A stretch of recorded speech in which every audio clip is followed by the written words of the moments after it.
Oh, come on right now.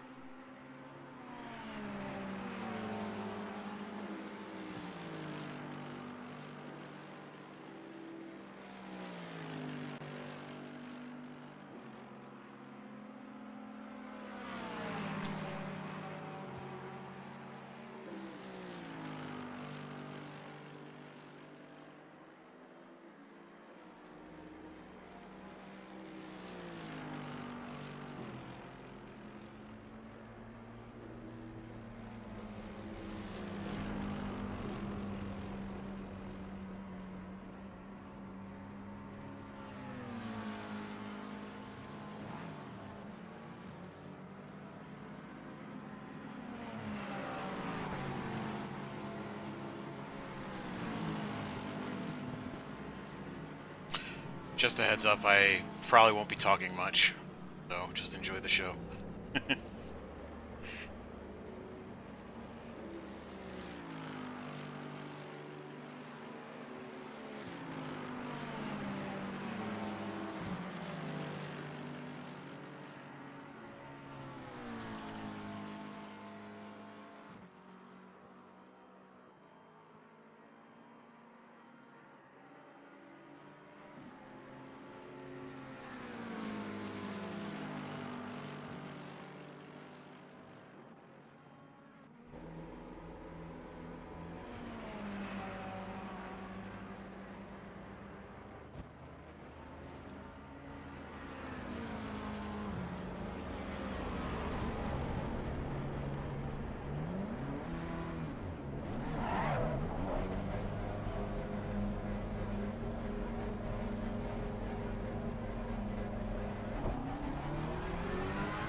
Hey, Sub-Pseudo.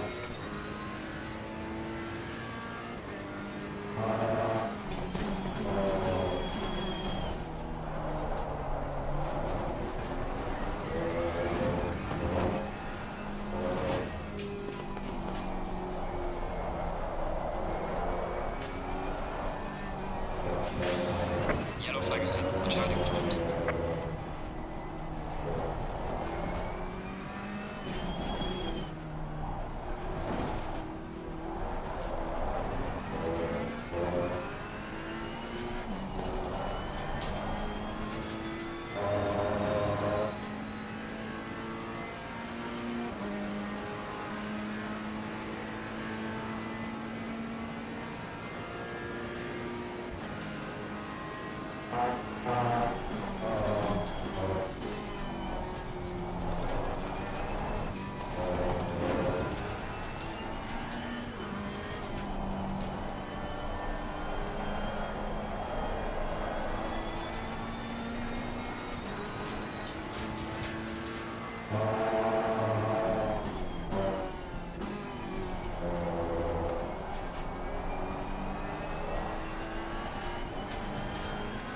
Yellow flag in sector 1.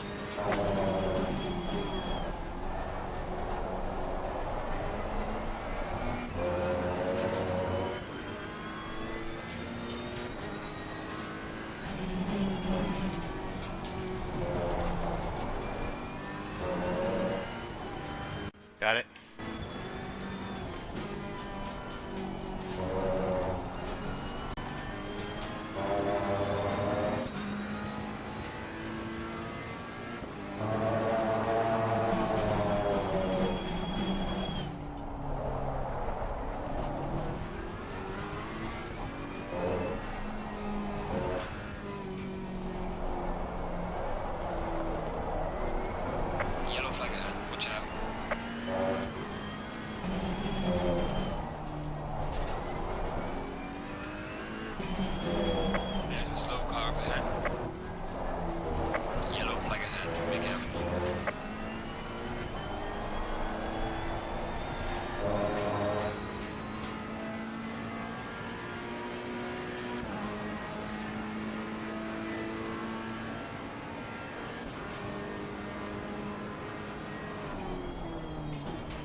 So we're gonna have to do a pre-race brief. So I'm just gonna be sitting in the pits for the next 20, 30 minutes, just as an FYI.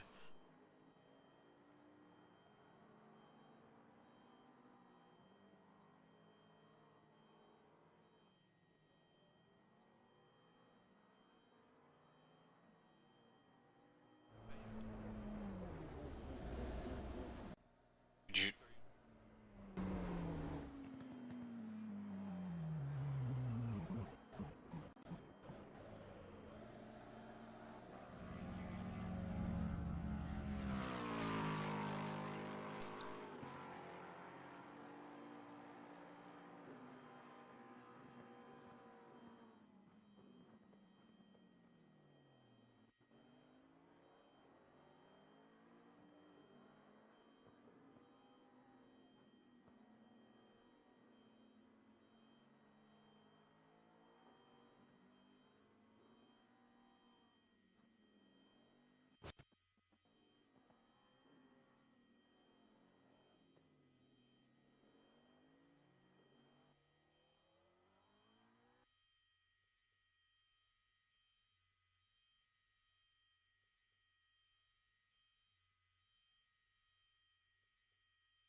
Folks, so let's get this started. I wanted to start the drivers' meeting early so that you might have some time to run at the end. That doesn't mean not ask questions, though, so you got the floor to ask them. But for those of you who don't know who I am, welcome to NASRS. This is season 19, round one. I'm Davin Sturdivant. I'm the owner here and head coach. You guys probably know Larry Foster, who's also one of our other coaches here. Rookies is our entry slash educational series, right? There's a concept I want you guys to get rid of right away, which is too fast for rookies. Folks who come back to rookies come because they want the coaching. They are, getting help on particular things. You're going to see a big variety of speed gaps across the field. So there's going to be none of this like, oh, what's the cutaway for rookies? Do I need to get out of rookies? It's entirely 100% optional. If there's a car that you'd rather be driving that's not in the rookie roster, you're more than welcome to go run any of our other classes that have that car. I don't make car changes during the season. It's all kind of prepared beforehand. So like I'm not going to add the Porsche. Like there's a lot of those sort of administrative questions that either there is information in our Discord somewhere, or I'm just going to be like, no. And then we'll deal with it at the end of the season. So rookies is a lot of fun, but there's a couple things that keep it fun. The first thing is I don't know if any of you guys have been to a gun range or like any sort of like bar, but there's this concept of the pit boss. And what I mean by that is in a lot of big group settings, there's a theory that the pit boss is basically God, right? So in rookie situations like this, Larry or myself make the ultimate call of what is okay and not okay. So Can you check your mic real quick? You're breaking up a little bit. can you hear me now? Is it better? Well, no, we could hear you, but it sounded like you were losing connection. Oh, is it better That now? might have been someone else. Okay. Okay, I'm gonna keep going. So what I mean by that is like if we ask for you to guys kind of keep to some etiquette rules, like not talking during qualifying, not talking during the race, not talking over each other in debriefs. There'll kind of be like this one strike thing where we'll give you a heads up, and then the second time you'll probably get yelled at. I don't want to yell at anybody. We're all adults. We can all behave ourselves. It should be a fun, relaxing time after work. But if you act like an asshole, you're going to get someone acting like an asshole back. I don't want to do that. Larry doesn't want to do that. I don't want other people to do that. So if we can just kind of take a deep breath before we go and do something crazy, that'd be fantastic. I'll talk through some of the formatting of the race. I'll talk through kind of the general rules and things you need to take care of.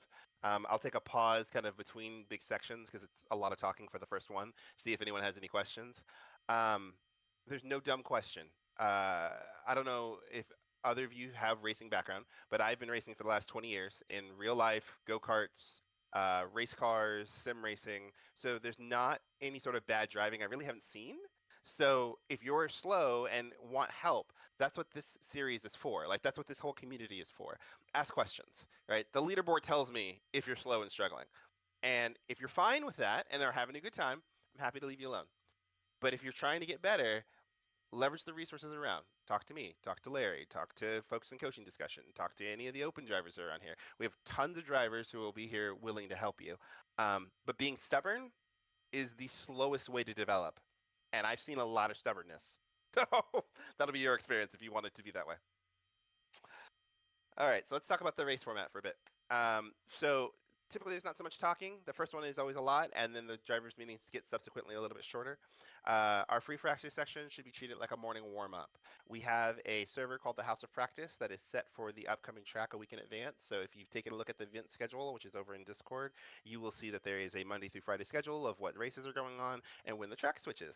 The track switches every Friday. So after rookies, you guys have the most amount of time to practice and use the track. After that, I will switch House of Practice to the next track, and I will ping the House of Practice channel and say, hey, House of Practice is set for Red Bull Ring, or whatever the track is on the schedule. And then you're more than willing to use that at any time that you want for 24 hours a day up until the upcoming race. I highly recommend you leverage that. Okay, so House of Practice is the place where we go and ask questions. It's the place where we go and have battle practice with friends. It's the place where we go work on setups. It's the place where we go work on long runs. It's the place where we go get coaching. It's the place where we go get these track. It should be leveraged often and is leveraged often. Um, you can go around driving around trying to do a hot lap, but if I'm being frank, most of the rookies could use more of the fundamental development of their driving. So I would love to see them asking questions, reviewing their replays, asking for help, Understanding things the like that. driver line. Understanding the driving line. Exactly, right? So you'll see me running out there. You'll see Larry. You'll see other fast folks. You'll see me sometimes pop up behind you and follow you for a while. I'm normally doing that because I'm showing you the racing line. Like if you're on the right side of the track and I'm on the left side of the track and I'm 3 seconds a lap faster than you, you should probably ask why I'm over there and you're over here. Sort of things like that. It'll help you. Um, sim racing is a unique thing where you can see every car that's driving all at the same time, 360-degree view of what they're doing, all up in the racing line. You can see from their perspective. So you've got a ton of information at your disposal, and most folks kind of just sit and pout in the pits for some reason.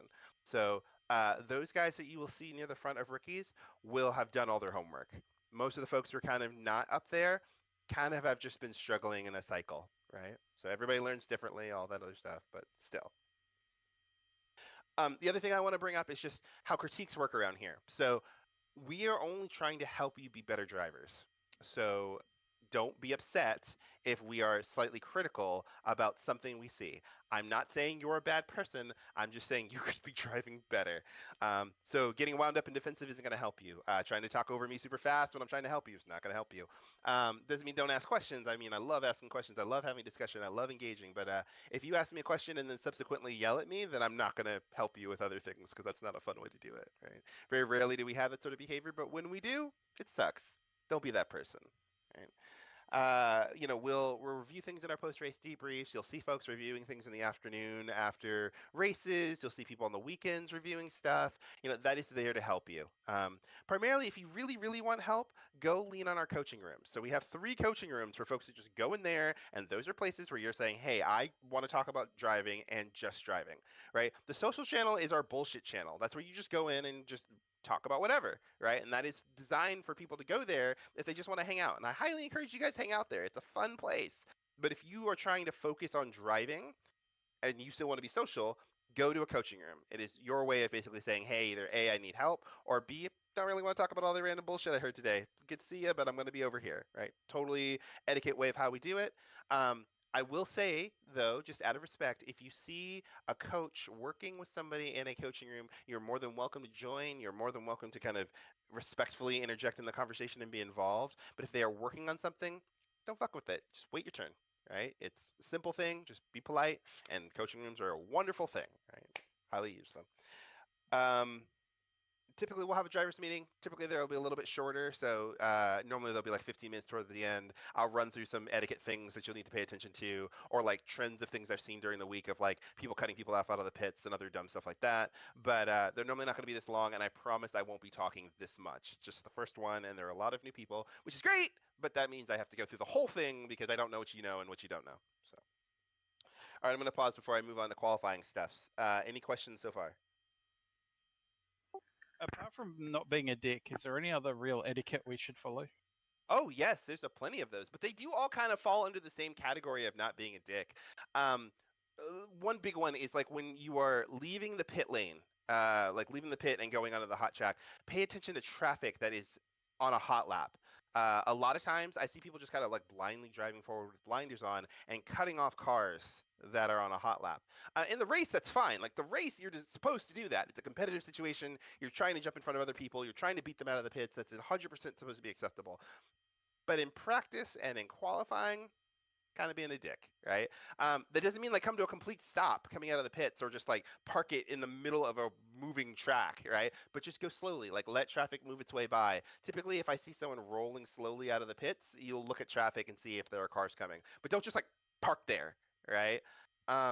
Same thing for causing perma yellows. So if you like spin or are crashed somewhere, if you're sitting on the side of the racetrack, you will cause a yellow flag that will just flash for forever. And most of us have been trained that when we see yellow flags, we want to slow down for that incident. If you're just like on your phone, go back to the fucking pits. Don't sit on the side of the road. Don't sit like on the racing line. Don't sit sideways in the middle of the track for a really long time. If I see people doing that like in Taos of practice, I will DQ that car. And I'll just say, I hate perma yellows, and that car will sit in the timeout until you come talk to me because you shouldn't sit there. Just there's a pit lane you can sit in. Please sit there. Right? For the benefit of time, I'll go through some of the other don't be a dick things as we go through session and qualifying rules. Just I don't want to eat up too much time, but there's a lot of those like be aware of your surroundings, be aware of other drivers, be respectful of their space, and they'll be respectful of your space. You'll have a much nicer time. All right. Oh, one other big thing, and I just need to preface this because a lot of folks aren't familiar with this. We have a methodology here where we expect you to know how the game works. Like we will educate you on how the cars work. We will educate you on where to find things in menus. We will point out things to you when it is not so obvious. But when it is really obvious, I will tell you to read. So when people ask me like, what's the race format? Well, it's in front of you right now. So you should see that. It's on the SRGP. I want you to go there and find it. Don't get into the habit of being lazy and asking me like questions you could easily find yourself. Not like difficult questions that you actually want to learn the concepts of. That's not what I'm talking about. But don't be fucking lazy. The reason for that is that if you are self-enabled to start to find that information, it'll help prepare you later. Right? Because there's key information right here on the screen, like what the weather's going to be, what the track grip's going to be, what the track temperature is going to be, what the session length is going to be, that will help you strategically in the races. And as you start to get more competitive, you're going to want to use that information. So I'm only slightly beating you up because I want you to get in the habit of knowing those things. And you'll have other people who will say the same thing, like LOL, learn to read. We have trained them to behave that way on purpose. Typically, it's right in front of you and you're just not looking. So we try not to be mean about it, but also just don't be lazy. Those are the ones that were beaten up previous. You were being handed the baton. right. Beans will happen to the morale improves. Okay, so let's talk about qualifying and then let's talk about the race. So qualifying is not a race. On our YouTube channel, I have an entire seminar about the art of qualifying, but this is not a race time. We should not have cars passing each other in qualifying, and this is the objective for you to try to get the fastest lap possible. And there are a lot of you today, so you'll want to be aware of the gaps of the cars around you. The first thing I'm going to bring up is the mini-map etiquette, and then the next thing I'm going to bring up is just like on-track behavior etiquette. So in the mini-map that is typically in the upper left-hand corner of your screen, you have a lot of minutes left. Yep, you got a lot of dots rolling around, right? There are 3 colors you need to be aware of. The red dot is you, so duh, right? There are gray dots, and there are blue dots. Blue dots are cars that are on a invalid lap or on an out lap or an in lap. So their laps don't count. They haven't started an official hot lap yet. Gray dots are cars that are on an active hot lap. Gray dots cannot pass other gray dots. So if you come up against another car who's doing an active, valid hot lap, you cannot pass that car. Okay? Because they are working on a lap, and because you didn't manage your gap leading up to that, that's too damn bad. You got to roll out and you got to do another lap. So you want to manage your gaps when you are leaving the pits to make sure that you have adequate space to the cars all around you. Right? Now, if you run up against a blue dot, you're allowed to pass that car, but this is qualifying, so passing cars slows you down. So there's rarely going to be a time where passing a car on almost any condition in the qualifying is going to serve to benefit you, unless your time is just so shit that like you need a time on the board. Right? Any questions about that? Cool. So when cars are leaving the pits, right, we want to make sure we're giving active gaps to the cars around them. One thing you are going to see when you see cars leaving the pits is they will initially slow down. They are trying to give gaps to the cars in front of them. So don't be a dick and jump the line, right? They are building their own gap so that they have a space to run their car in. So if you just drive around a whole bunch of cars on the outlap and slot in like in between them, you are ruining everybody's gaps. Don't be that person. The second thing is in the last sector, so turns 12 to 15, don't just park your car in the last sector. That is rude, okay? Because everybody else is backing up and getting their gaps, and you just come to a complete damn stop. It acts like a train effect that goes across the entire field. So don't be that person. Just build your gap and slowly roll into the next lap. Don't just come to a stop. That is probably the thing that infuriates me the most in qualifying anyway, when I see just cars just parked there in a parking lot. Like that's silly. You have a whole lap to get that prepped up. So make sure to kind of act accordingly there. Right. Once you do your hot lap, you have as many laps as you can fit within the 20-minute period. You have twice as long to qualify as we do in our regular series, so you have a full 20 minutes. I'd highly recommend you get a banker lap in and then throw down a really fast lap if you're trying to get a lap in. Try not to tangle with the other cars around you because of everything I just said, and you should be fine. Any questions about qualifying? Hooray! If you don't put a qualifying lap in, do you start at the back, like, or what happens? Or do you start from the pit, or what's the? Well, you'll start from the back because you haven't put up a time. Yeah, okay, so you just go where you go. Okay, fine. Yeah, you just go where you go. Yeah. Okay. Oh, another thing I'm going to talk about real quickly about track maps. So in the social channel coaching area, there is a section called ACC track maps. Just like a level in a video game, this is what this is a level in a video game. You need to know the turns. So I have very little tolerance for people who are like, the left-hander after the right-hander that's over the hill in the middle of the track. I'm not even going to talk to you about that. Like, it's turn 10, it's turn 11, it's turn 12. You need to learn the track because if you don't know the track, you can't improve on the track because you don't know where you are. So I highly, highly recommend you folks either go and are aware of where that channel is, or have a copy of the track map downloaded, or just have the track somewhat familiar. Like, you don't need to have it to route memorization today, but like when you're talking to a coach, it's so much easier to be like, hey, my braking sucks for turn 4, can you help me? Versus, that right-hander kind of in the beginning part of the lap. Don't be that guy. All right. Moving on to the race. So I only speak English. I don't speak Trekkies. I don't read minds. Okay, so I'm not doing that. Okay, let's talk about the race. So, couple of things we're gonna talk about with the race real quick. I know we only have 15 minutes, so I'm gonna probably blaze through a few things. First thing about race rules and race etiquette. If you haven't read our on-track rules, you really should, because a lot of this stuff is going to be in here. And I'm gonna point out a couple things, and I'm gonna tell you what the rule number is, and I'm gonna be like, why don't you know that? You should probably know those things. So first thing we're just going to talk about is the race format briefly for those who are unaware. Our race is 65 minutes long with a single pit stop with mandatory refueling and optional tires. So you don't need to take tires, but you do need to take fuel. Our pit stop lengths are fixed. So if you don't take tires, your pit stop is 25 seconds no matter what. If you take tires, it'll be 30 seconds.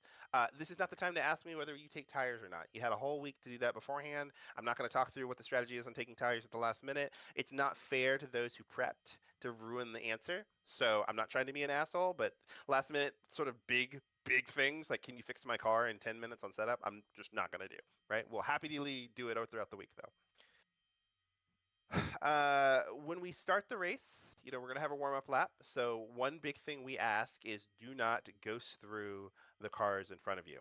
Okay, so make sure you're dragging your tires and brakes. Make sure you get the car warmed up properly. There are long session periods between every session here. There's a 200-second break between every session, free practice, qualifying, and the race. That is designed to give you a long-ass time to take a break, to get your setup in, to get your fuel in. It's a long time. 200 seconds is a long fucking time. So you have plenty of time to do the things you need to do before the race starts and ends. So also, please don't ask me at the end of the sessions like, oh, is the server hung? It's not hung. I gave you a break. So you'll have a break in there. You've heard this a ton of times, but it's important. You won't win the races here in turn 1, right? We got 42 cars here. You should all know that if you're following another car, your braking is going to be earlier than when you're, by yourself. You're not going to the first turn at full speed anyway because you're starting at 70 kilometers an hour as we go over the start line. If you're in the middle and the back, you're not going to all of a sudden magically go to the front because you qualified like crap, so it doesn't make sense to take huge risks. Let give yourself some time to let the cars kind of file themselves through, get into a little bit of a rhythm. It's a long race, so trying to make a dive for 41st or whatever is not a good idea. You're not going to get anywhere. More people are going to die through attrition than they are going to get through in the first corner and do some miracle move. Okay. Race etiquette. Oh, sorry. Someone have a question. I was just wondering, Gavin, is Red Bull handing out any contracts for this series? No. But the point is well taken, right? That's what it's going to get to with race etiquette, right? We're all just a bunch of hobbyists playing a damn video game. Probably all 17 to 65, right? Red Bull's not calling me if you drive amazing today, right? We're just here to have fun and drive well and have a good time. So being a jackass about it really isn't going to help. Rule 1.5 in our rules is what I call the gentleman rule. If you're frustrated about something, give yourself 24 hours before you come and comment about it. I have a very, very zero tolerance policy for just open bitching about a video game. Okay, so assume that someone made a mistake through malicious intent. I mean, all of us have various levels of driving skill, as you can see on the big ass leaderboard over here. So if someone drives into the back of you, it was probably an accident. No sense to throw your toys out of the pram because you will be that person just about as many times as that person was to you. So let's not do that. It's fine to talk about these things as sort of like learning moments, right? How could I have done this better? What happened here? That's fine, right? But we all know the bad behavior that we don't like seeing in other places, and I definitely will not tolerate it here. So there are very few things that are going to get me riled up. That is one of them. So let's not do that. The Walmart baby is not allowed. No. It's no fun. It's no fun. 10 minutes out. Cool. Second thing. So from the moment that qualifying starts to the end of the race, and I mean legitimately the end of the race, there will be no use of the in-game chat. There'll be no talking over the voice chat. If you want to, you can pop out after we're done here and pop in your own thing if you want to for a little bit, talk to your friends, but don't be in rookie voice talking. That is to let everybody focus and pay attention. Just because you finished first doesn't mean the guy in 31st isn't trying to do his race. I will 100% without fail fucking yell at you if I hear people talking or using the in-game chat. I know we want to GG and all that other stuff. If you can't help yourself, go to the Discord chat and talk in there. More than happy to. But if I see shit in-game, I will be very cranky because I'm trying to give everybody an equal chance to finish the race. And don't be a dick. So that'll be fantastic. The one time it happened recently, Devin and I both vocalized at the same time. Oh my God, yes, it was bad. And I don't want to be that guy. I really don't want to be an asshole, but I want to make sure everyone has a fair and ample chance to race. And a lot of people have put in a week of worth of practice to kind of get their race done. So if people are being disrespectful, there's a door I'm going to push you through, and it sucks. Okay, so let's not do that. Can I just ask if anybody during this meeting has heard my crew chief? Not No. one bit. Finally. Yay. Already. So after the race is over, take a minute to take a break. We'll pop into a coaching room and go through the post-race debrief. So like normally we hang out here for like 2-3 minutes, just everyone kind of talks about good game or whatever. They're totally fine after I've opened the channel. So if people start talking before I open the channel, I'm going to scream at you, but after that I won't. Then we'll go over to coaching room 1. Then we'll have what we traditionally call our rookie debrief. The rookie debriefs are highly recommended that you come to those. They are 100% optional. So if you show up to a rookie debrief, you were telling me that you want to learn more about your driving. That also means you cannot fucking rush people. So we will try to go through the order as effectively as possible. A lot of them are going to be the same thing. It's going to be like find the racing line, don't hate what you can see. Like the regulars who have been here have probably heard me say this over and over and over and over and over and over and over again, right? But we're still going to try to go through as many as we can. The format that we do this in is you will take your car number, you will take your timestamp and the turn that you are in, you will send it in a DM to Larry, and he will go through and tell me which ones we are doing. So in the last version of Don't Have Me Yell at You, if you just randomly shout something out, I'm going to ignore it. And like I will actively, aggressively ignore it and just move on, right? Because we have a lot of these that we go through. Sometimes our debriefs can be up to 2 hours. You are inclined to stay if you would like to, but you don't have to. So they can be kind of long. So we need to have some organized method to get through them all, or we will take forever to get through everything. So if we can just follow that rule, that'll be great.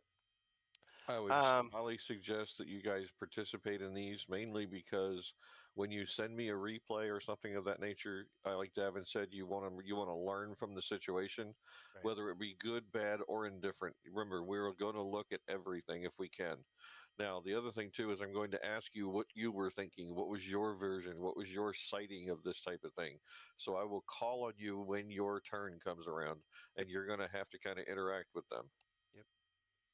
Okay. I've got two other things I got to talk about really quickly, and then I'll open the rest of the floor for things. I broke this out separately because people constantly have this challenge. The first one is blue flags. Okay, we follow the GT racing rules around here. We don't follow Formula One. So what that means is that cars that are being lapped need to stay on the racing line and let faster cars go around them. Okay, so the car that is driven all the way around the racetrack knows where to put himself to get around you. Don't weave to get out of his way. Don't get off the racing line because you are now getting in the way. He's setting up to get around your slow ass, and you moving doesn't help, right? Now, our rules say that if you are actively battling another car, so if you are 16th and 17th and you are racing each other, you don't need to do anything, right? There are some strategic advantages to letting a faster car break up the race for you, but you don't have to bail out of that battle. However, under the etiquette rules of kind of not being a dick, if you are like 31st and by yourself and a car a lap up is catching you, it is very recommended to just lift on the straight at the beginning of it, let that car go by. Don't be that guy who is so unaware that you are drag racing the leader in 32nd place. Not a cool thing. Where you can, get used to having your relative MFD up. So if you guys have a button bound to cycle through the MFD secondary screen, you can have a relative time meter that's set up next to you, which will literally tell you the distance between all the cars around you front and back, no matter what lap they're on. It'll have the position that they're in, the name of that driver, and how close they are in seconds. That should be your best friend, because if number 1 is catching you and you are number 31, you should kind of know that he's going to come quite quickly, right? And be familiar with those things. Can we go over colors real quick on that too? Colors. Yeah, Oh, leaders are orange. You're on the yeah. same lap as white, and blue is behind you. Yes, that's true. Thank you. Yeah, so be familiar with those. We'll probably go through one or two of these in the debrief because there's always one of them. So shit. The second thing I want to talk about is pit stops. I have not given you enough time to do that today, so I hope you have done it prior, right? We have manual pit stops, and we'll have manual pit stops till the end of time as long as I breathe here. So I'm not making them automated. You need to learn how to do pit stops. You should practice those pit stops. They are fully manual with the ignition off and stopping in the box and putting the car back on before you leave. Why is there a car running? Given that, you're going to need to have practiced those stops, right? There's a pit lane line on the way in, and there's a pit lane line on the way out. So if you're following a car, be aware that they may dive into the pits. So it's not super beneficial to be tailgating people as you're passing through the pit lane line, because they could just cut over and go in the pit lane and you could run into them, and that would suck. If you're following a car into the pit lane, their collisions are still on until you enter the pits. So don't just warp speed into the back of someone and completely destroy them for absolutely no reason. You can do that, and that sucks. Same thing coming out of the pits. Make sure you give space coming out of the pits. You got to get the car down to below 50 kilometers an hour. Drive-through penalties are, I would call, most of the time easily avoidable because the pit lane line is always the same. It's in different places on the track, but it has never moved, so being familiar with that. Make sure you have turn off your car, please. Oh, thank you. Make sure you have your pit lane limiter on so that you don't speed in the pits, because that's a really painful drive-through for frankly absolutely no reason. If you fuck up your pit today, I want you to go into house of practice the next time and start practicing pit stops until you're good at them. You don't need to be a master at pit stops, but you need to at least know how to stop before a line, right? Same thing with leaving the pits. If you have problems with the strategy around pit stops, I'm more than willing to help you with that, but it's a drive-through penalty is absolutely needless, all right? So be good with that. Okay, so we've only got, let's call it 5 minutes with the turnover. What questions do folks have? Yuri, can you shut off your car, please? I have one small question. Yeah, give me a I just missed for sending replays to Larry. What information was it? I have car number, lap, and then what was the other thing that you sent? Yeah, car number, lap, and the turn that you're in. Turn. Okay, thank you. Yep. Also in the rookie chat, there's a picture with a pink Lamborghini that's like probably a couple scrolls up. That's also there. I'll also repost it when we get back to it, so you've got visuals. I'm a big poster guy, so. Davin? Yo. Yeah, what should we do if we hit somebody in front of us during the race? Good question. Okay, so gentlemanly etiquette is if you hit someone, wait for them to come back on, but wait in a safe space, right? So don't sit on the racing line. Don't just come to an absolute halt stop, right? Find a safe spot to slow down and wait for the person you screwed over. In our competitive leagues, there's a penalty reduction if you have at least been shown to have waited to some degree. Right. So that would be the gentlemanly thing to do. Not everybody will do it, but those who will get a gold star. I just wanted to make a statement about the white line as you exit pit lane. If you're on the right side, specifically on this track, that is your safe spot as you're pitting out. So if you're driving, just be careful, be aware of that. Yep, that's correct. That's correct. If cars are exiting or entering the pit lane, they are in a safety zone. You cannot enter that spot to pass them or use them for anything. They are in their own safe zone. If there's no one there, you can totally use that ground. But if there's a car there, that's theirs, not yours. So I have a question about the game. When we're doing debriefings like this, the screen we're in right now, the one I'm in is the one that has the menu. It says drive, timetable, setup, replay across the top. Yep. If I click on drive, then I'm sitting in a car in the pits. Is that the wrong place to be? yes, it is. So we'll be in coaching room 1 in Discord. It'll all happen through Discord, and I'll be sharing my screen, and you'll be looking at that. So you won't be in the game anymore. Cool. Any other questions? Just in Barcelona in particular, when are we allowed to cross the white line coming out of the pit? When you get to the end of it. So like on the exit. When it's not there anymore, right? Yeah, when it's not there anymore. Yeah, so don't just like weave in the middle. Yeah, good point. Ooh. Yeah, don't do that. Thanks, man. Yep. Quick statement for the roll off on the from the starting grid. Basically, just hold the throttle down about halfway, and when you need to, shift into first gear. That way, you won't spin the tires and end up sideways. All right. Can you repeat that last? I'm sorry. On the grid, from the roll off on the grid, it's a good idea to hold about half throttle and then shift into first gear as your car is ready to go. And that way you won't spin out. Sorry, Larry. Qualifying just started. Yes, it has. We are going to go qualifying, gentlemen. Have a good night.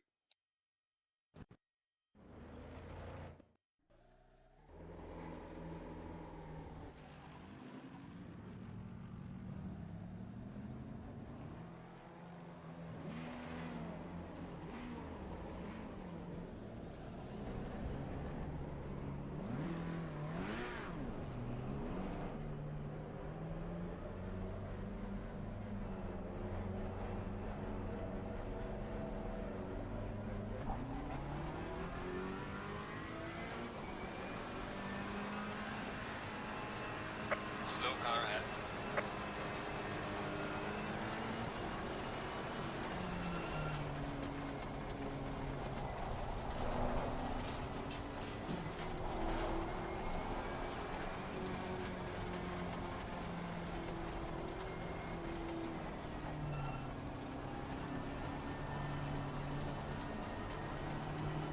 There's a slow car up ahead.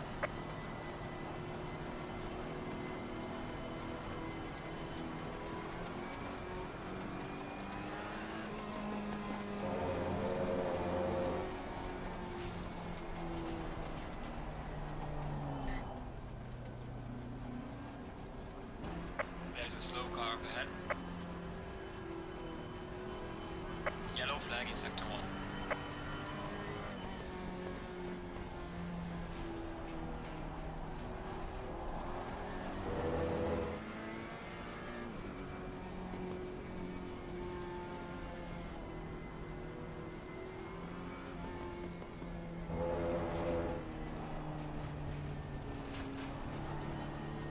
Slow car ahead.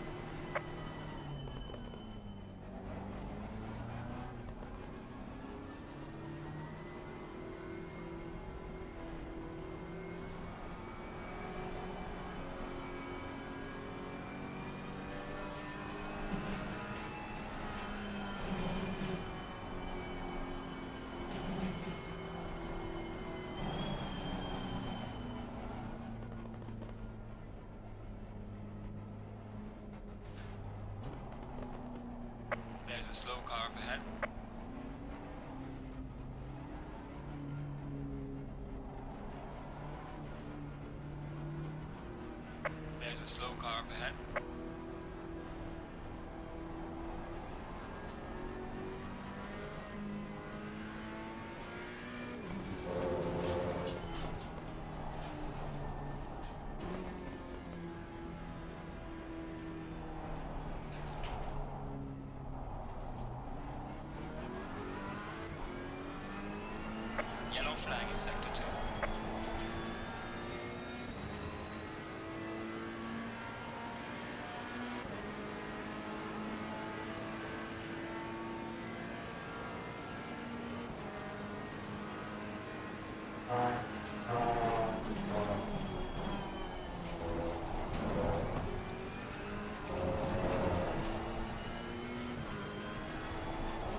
flag in sector 1.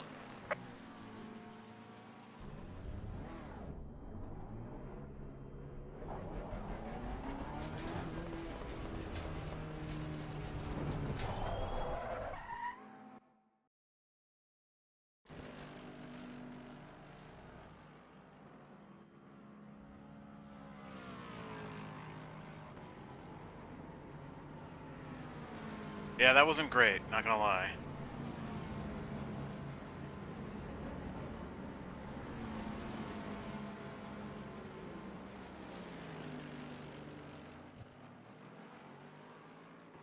Let's try that again.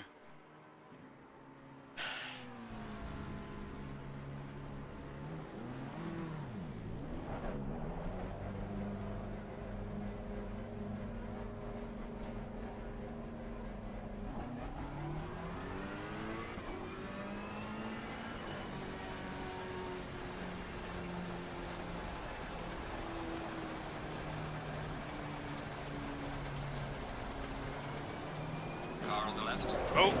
Clear on the left. Shit. Fuck.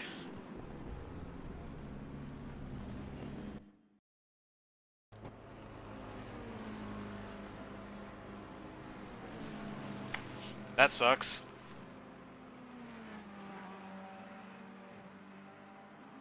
I did not see that person there. Fuck.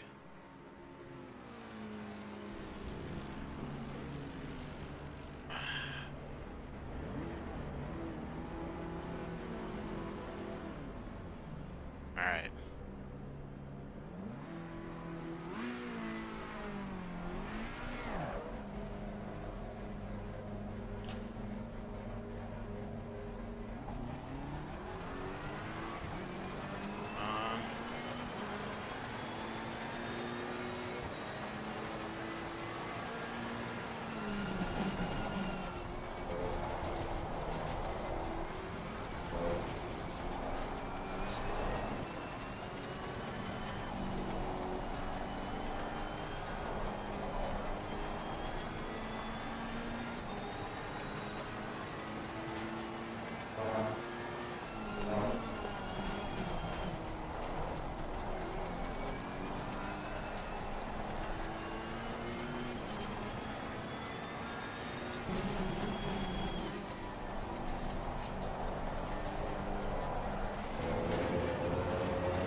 Yellow flag in sector 1.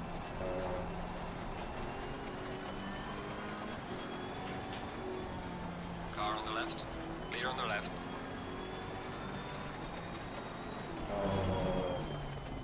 Car on the left. Clear on the left.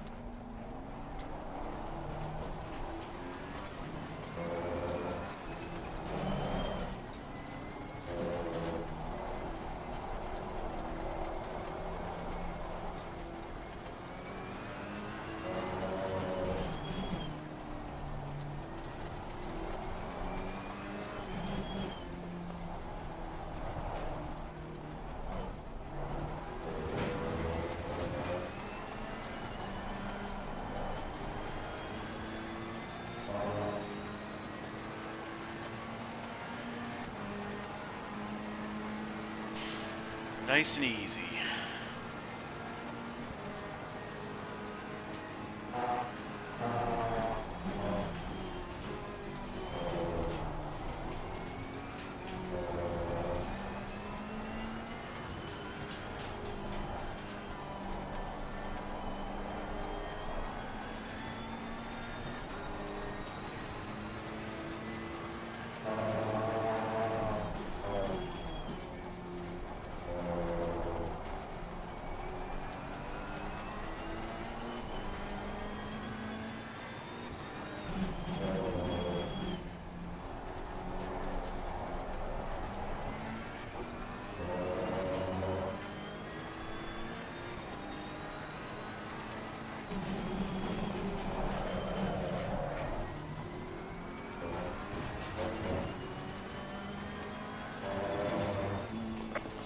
in sector 1.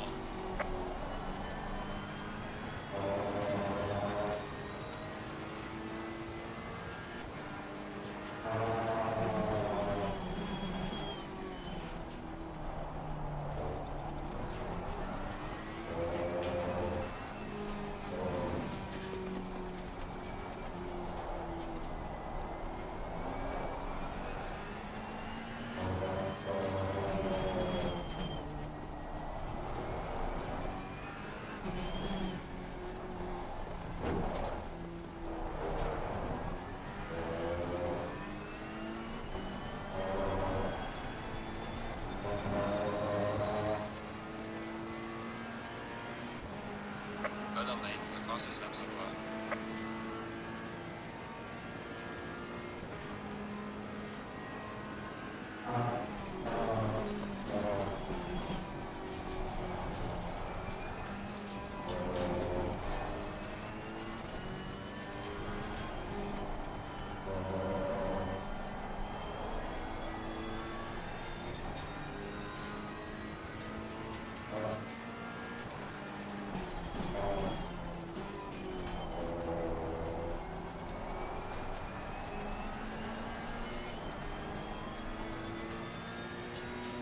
Yellow flag in sector 3.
Well done, mate. Personal best.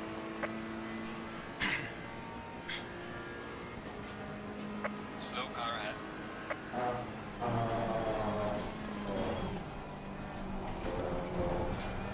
Yellow flag in sector 2.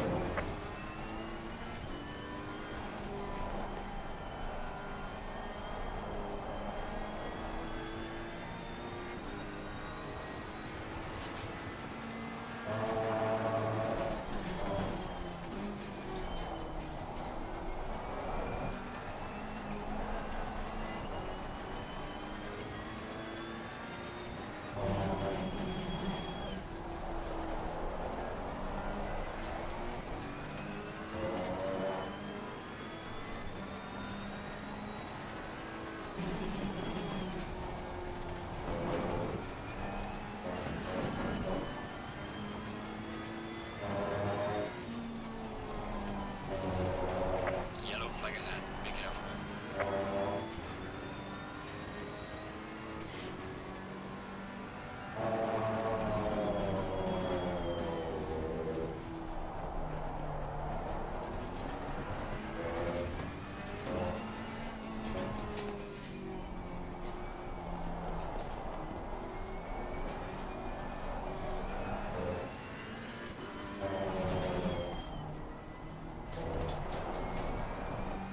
Yellow flag in sector 2.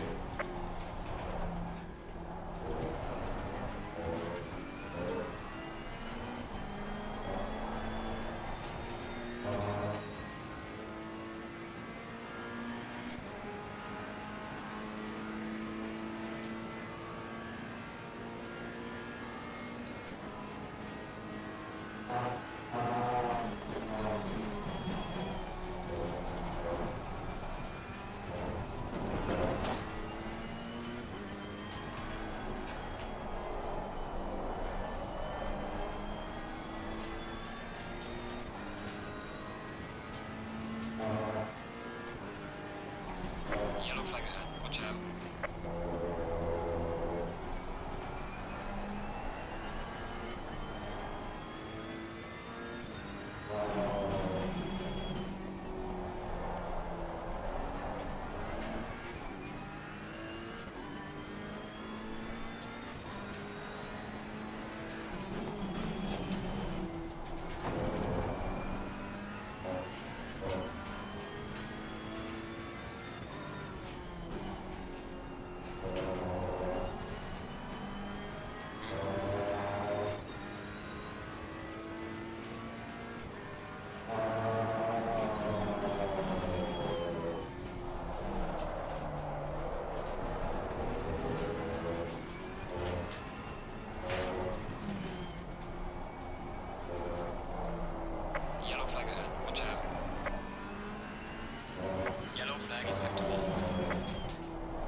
Fucked it.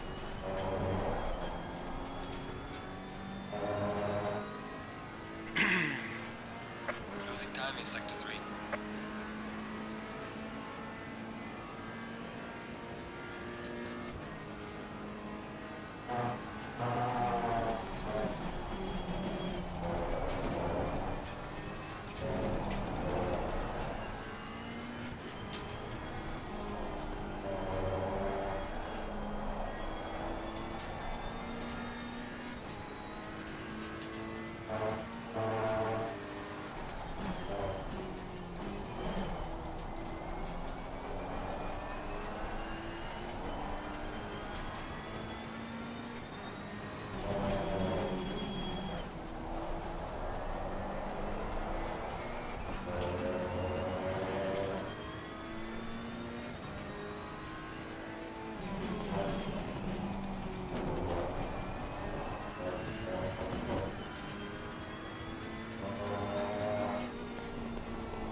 Fuck.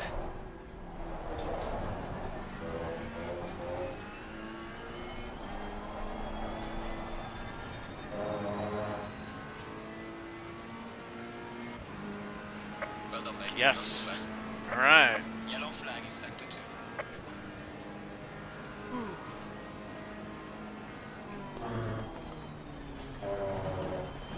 Cut detected.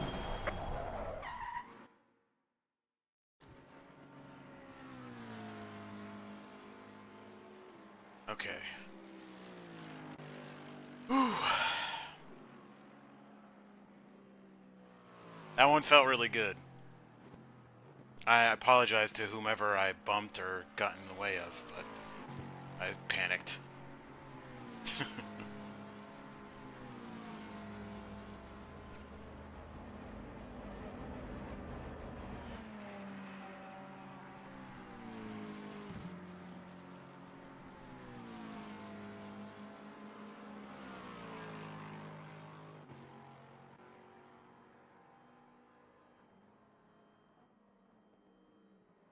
Strategy. Here.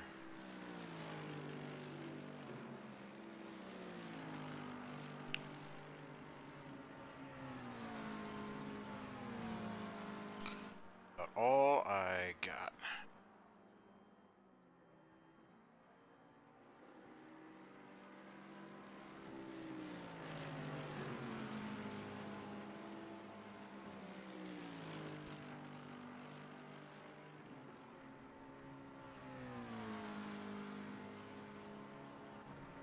I hope I didn't silence myself. No, I didn't.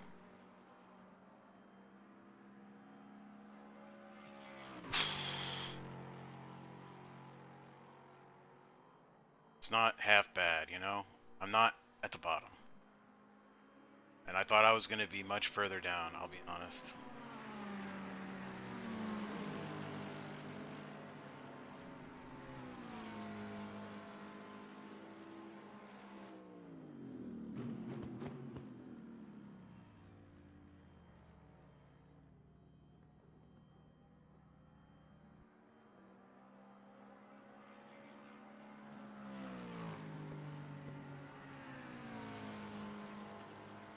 This is gonna be insane.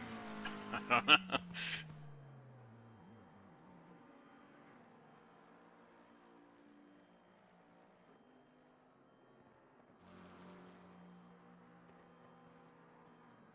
Hopefully the track temperature doesn't change too much. I don't expect here.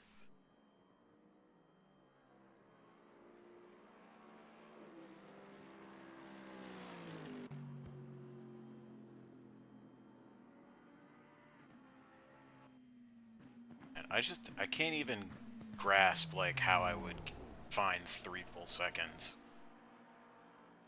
It's crazy.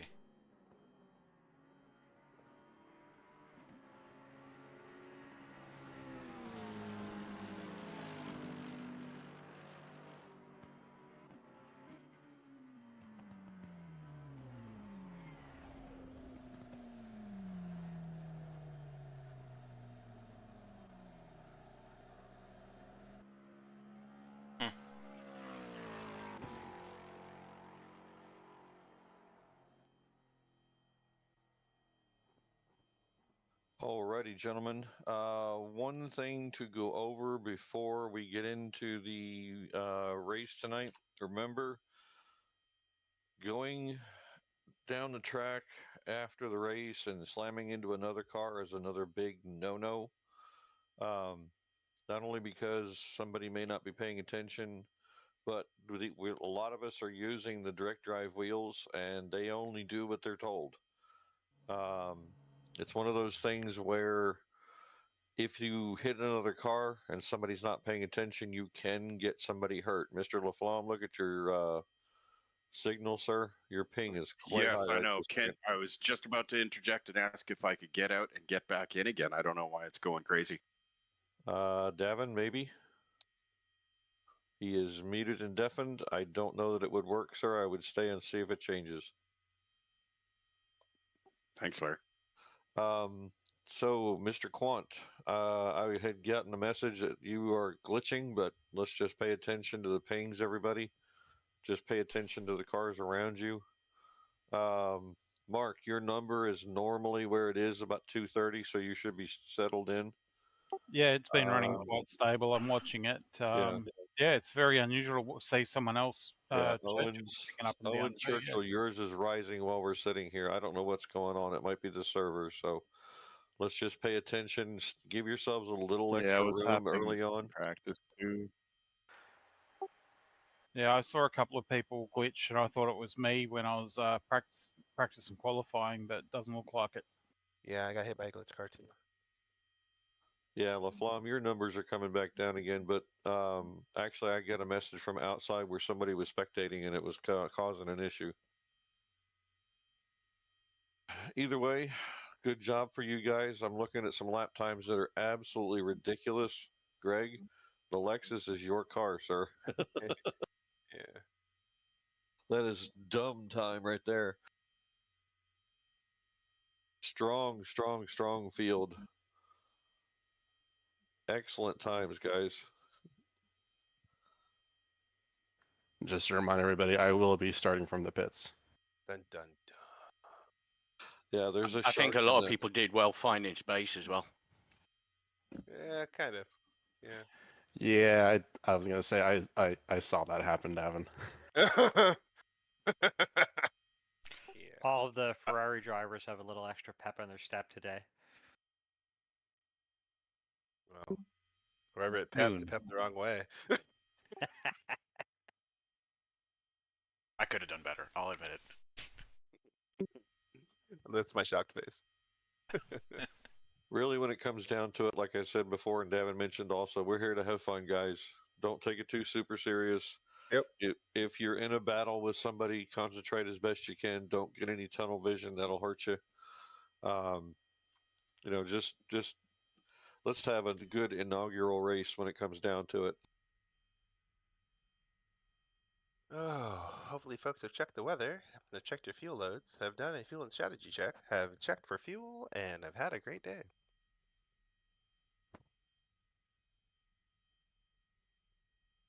Also, I want to say a big thank you to all of you who have showed up. 43 cars is enormous for us. I wasn't expecting this many, but damn. Yeah. This is one of our biggest fields, isn't it? For Yeah, individual? I think the biggest individual we've had is like 46, but it's close. Hopefully, there's still 43 at the end of T1 or for lap 1. We've had it. I mean, our Super Trevera races were pretty clean. Let's endeavor to do so. Honestly, as a rule, rookies is usually cleaner than Tuesday. You know why? Hey, Larry, problem somewhat solved. My wife was doing a download. Oh, get off the goddamn computer! I know, it's safer? fucking race night. Fuck's sake. I got a I didn't say that race. to her. You got to get up, set up some cloths, and make sure your ACC is highest priority in the house. Yeah, or do what I do. Have a giant calendar that says race on it right in front of where my wife sits. I can see it now. He's down in the basement with a broom. Bam, bam, bam on the ceiling. I was following you, Eric, or trying to build a gap, and you like appear in front of me and then appear 6 seconds ahead of me. Yeah, Eric accidentally just warped into my car, and I was just like, whoop, and then I was like, oh, it's gonna be like that today. Okay, all right. Was that on T1, Davin? Right before T10, I was just sitting on the straight waiting for a gap, and then car flew from the sky. It's an RKO out of nowhere. No, it was straight up like a meteor. It was just like, yeah. Stupid Facebook game. I don't know even what it was that she was doing, but she's done now. Computer's turned off, and she's not happy. And suck it. That's what I say. Suck it, woman. She's nowhere near you to say that, is she? No, I'm in a different building on the property altogether. He's scared. He was got the shooting race players just out like the door. And you'll be staying there tonight. All right, we're coming up I on have a 30 nice comfy seconds. chair. Remember that we do you have to click drive, and we will be rolling around the track. So please stay out of the car around you. Pay attention to the number of the car in front of you. Please pay attention to the colors and everything, so you'll be at least close. Managing the distance between you is not bad. 30 seconds. Also, staying within the particular pill that you have, just stay close. When we start to gather up into single file, we will be probably at the top of the hill. And for those of you at the back of the pack, do not come rushing up too quickly, because everybody all of a sudden shows up really, really quickly. So be careful. It was so weird, Greg, to see you in my other livery. It's really weird. Good luck, people. Stay in single file. Yep, Going racing. Have a good time. Keep the rubber side down. Fingers crossed.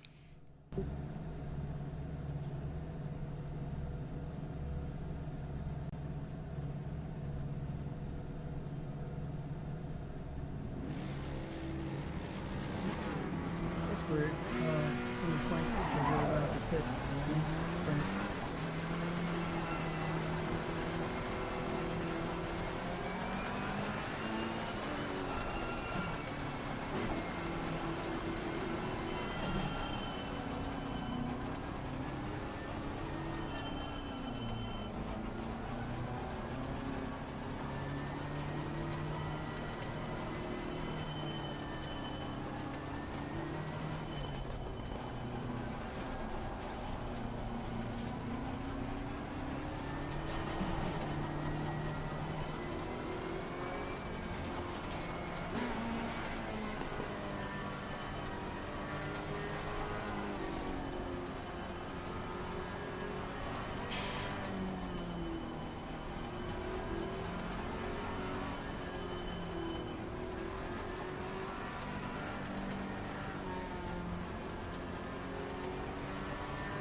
Yeah.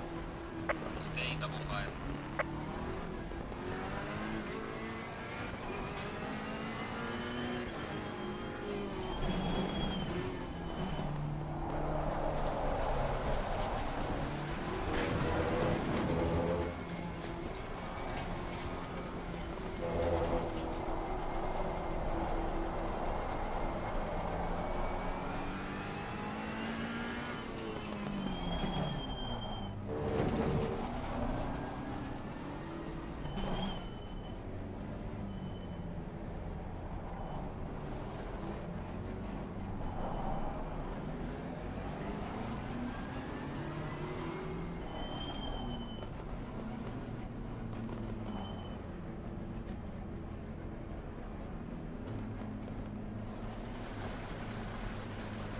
Green line, go, go, go. Car on the left. Clear on the left. Car on the left. Clear on the left. Car on the left. Clear on the left.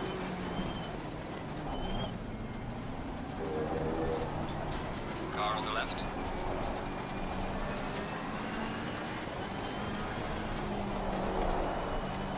Clear on the left.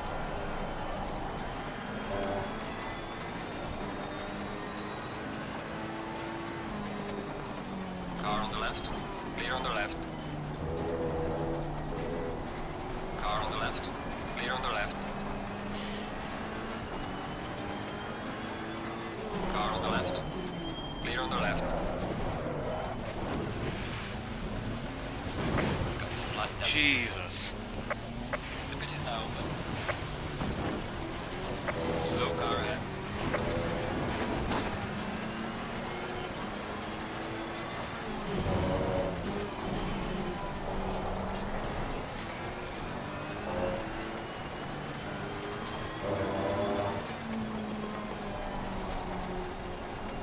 That does not feel good.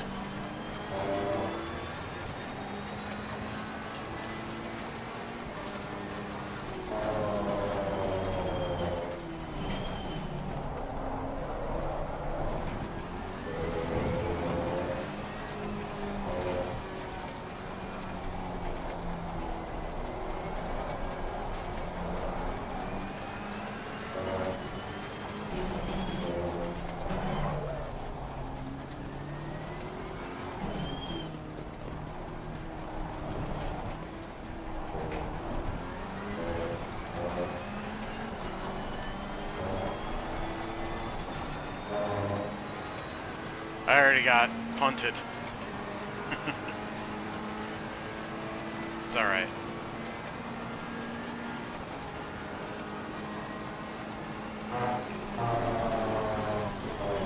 Car on the right. Clear on the right.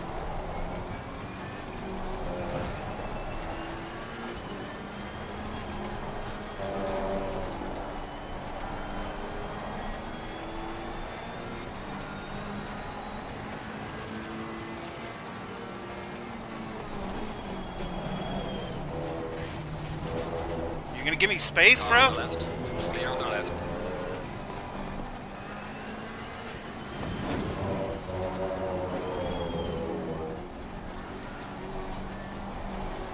Ah! Fuck. Yellow flag, be careful there. Slow car ahead.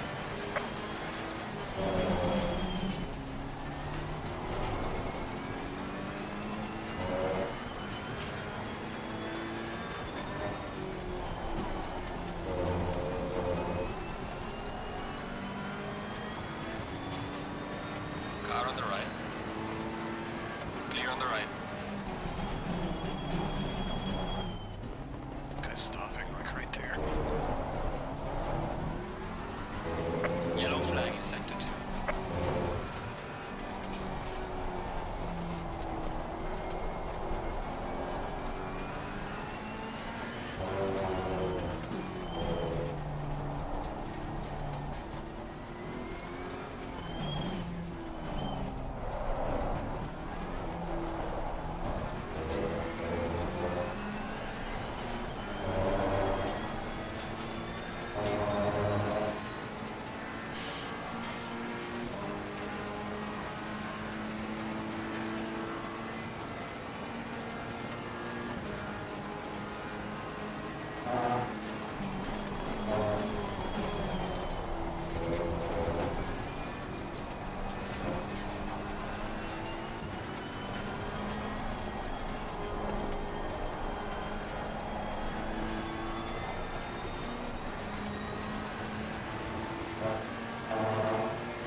Flags are alright.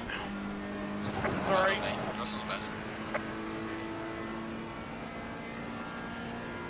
Yellow flag ahead, watch out. There's a slow car ahead.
Yellow flag, be careful. You're gaining on the driver ahead in sector 3. Well done, mate, the fastest lap so far.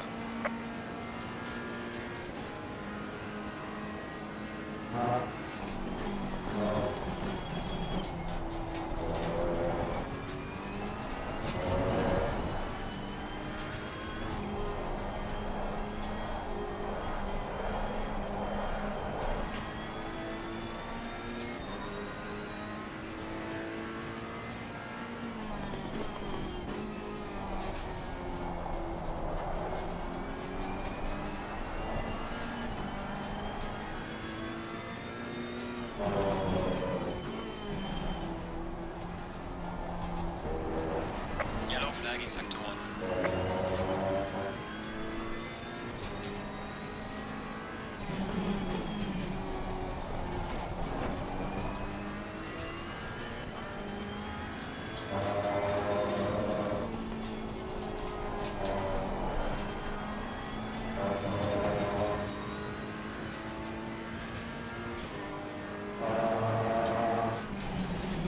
Car on the right. Clear on the right.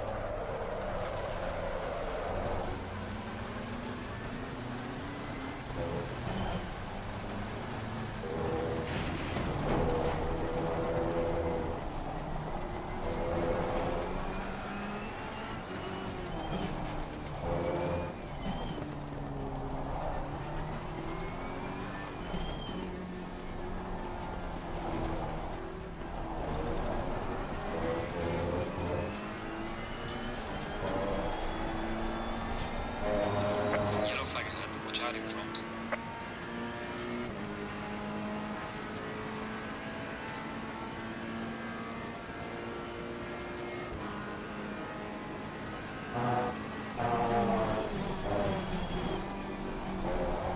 Yellow flag in sector 3.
Yellow flag in sector 1.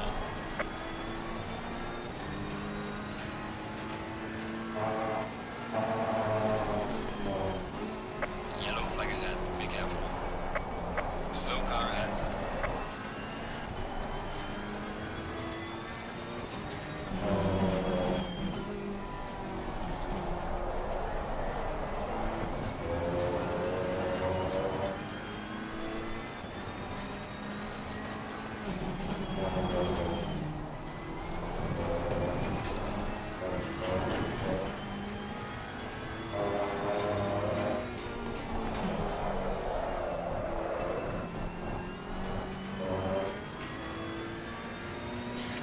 Car on the right. Clear on the right.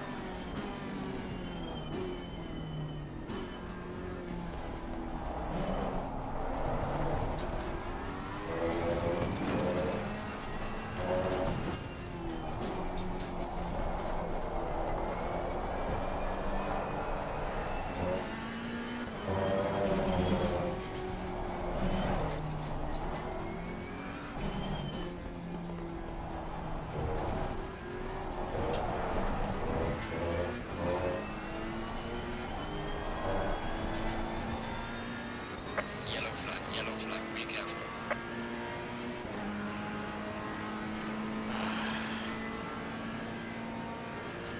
I gotta learn how to overtake. That's what I'm learning.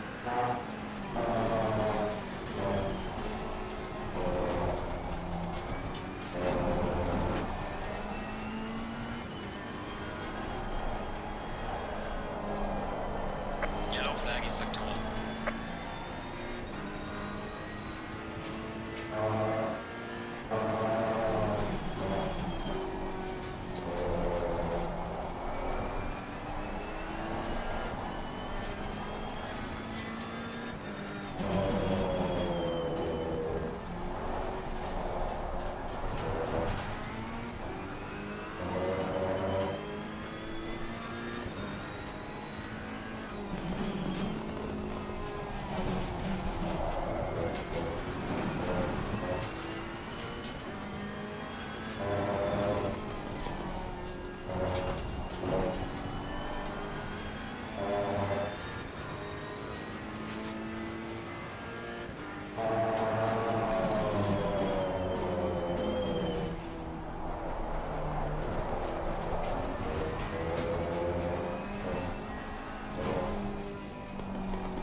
Car on the right. Oh, come on, man. On the right.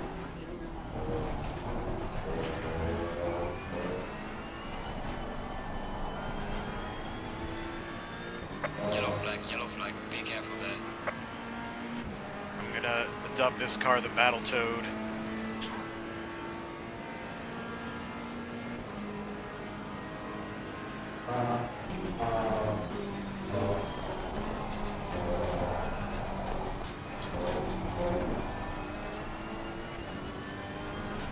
Yellow flag in sector 3.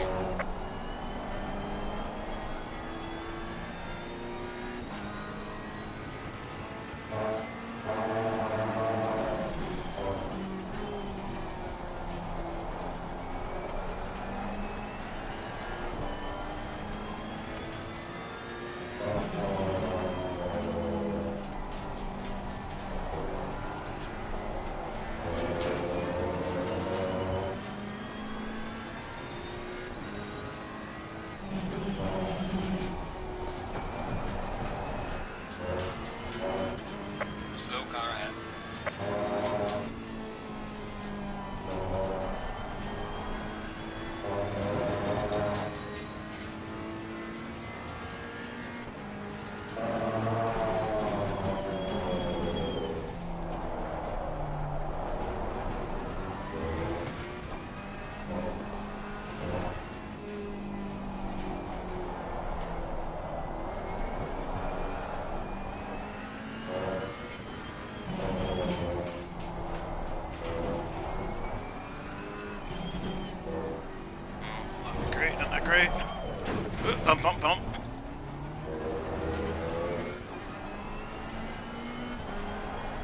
Stay away, Larry. Yellow flag ahead. Watch out in front. Oh man, I must have some arrow damage or something, because I can't even get into 6th before I get to the breaking point.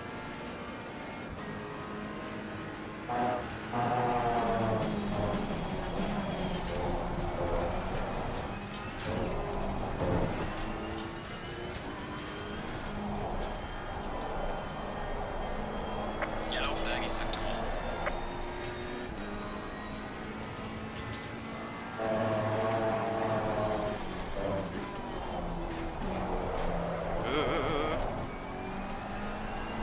Yellow flag ahead. Be careful. Slow car ahead.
Yellow flag in sector 1. Yellow flag. Be careful there. My left hand is Well done, mate. doing That's a the slip. best.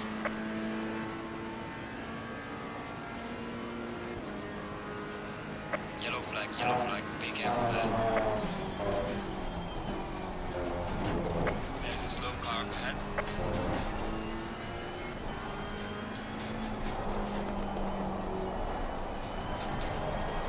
Come on, hold it. There we go.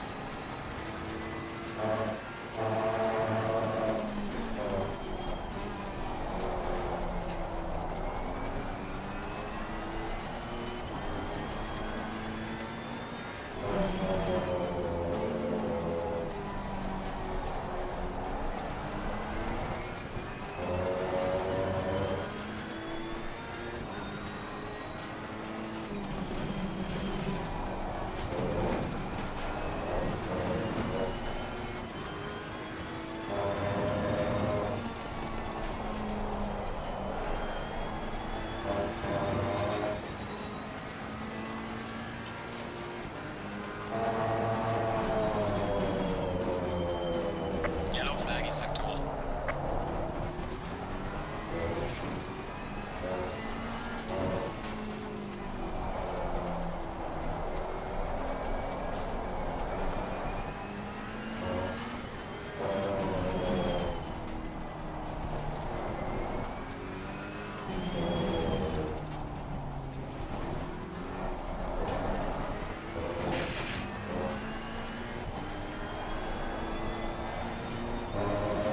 Yellow flag ahead. Be careful. Come on, baby. Car on the left.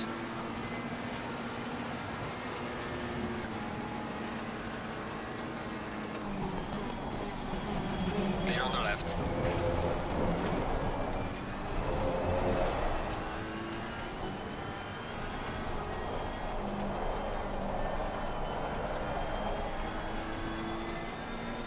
I'm almost positive I was side by side. So I think I was in my rights to do that.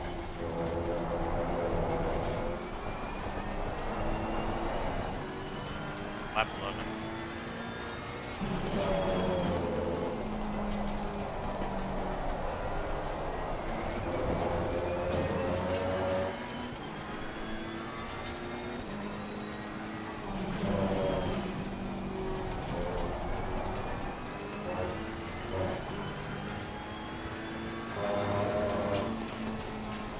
Yellow flag in sector 1.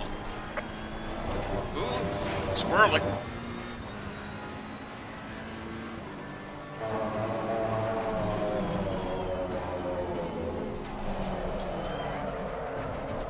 Car on the left.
flag in sector 1.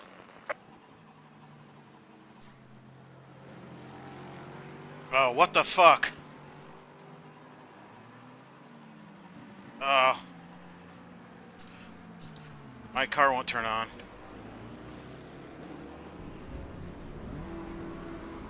We have some light damage in the rear of the car. Ah, fuck.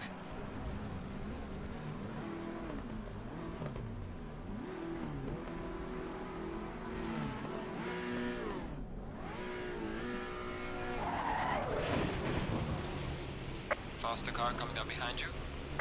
I just gotta get back on without killing anybody. There we go. Fuck.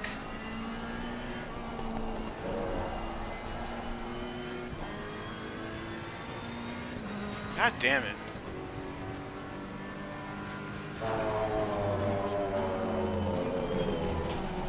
I didn't realize that I had turned the ignition off.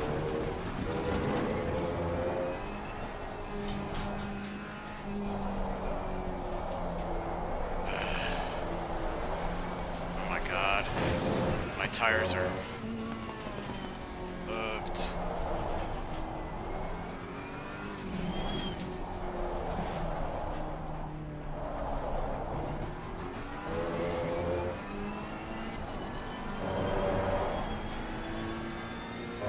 Yellow flag ahead. Be careful.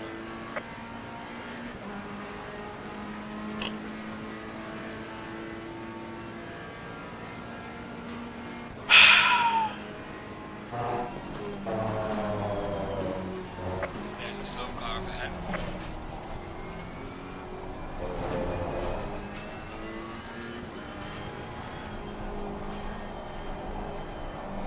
Yellow flag in sector 1.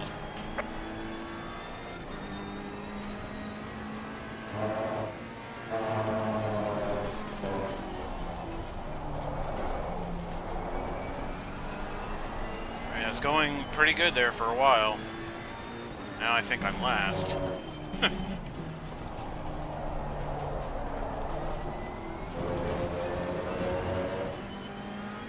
Whatever. Just wanna hopefully I didn't do anything too egregious without realizing it.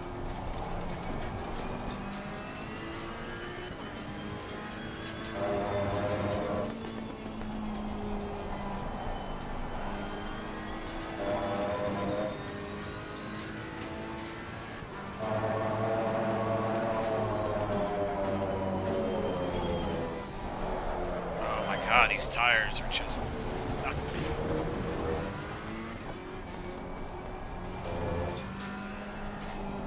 Yeah, Rutro is right, Pseudo.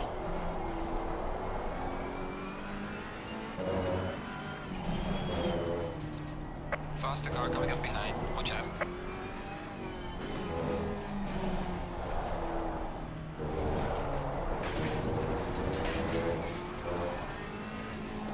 I was going in the pits. I should probably do that, actually. Yellow flag ahead. Be careful. You're gaining on the car heading sector 2. Alright, I'm gonna pit.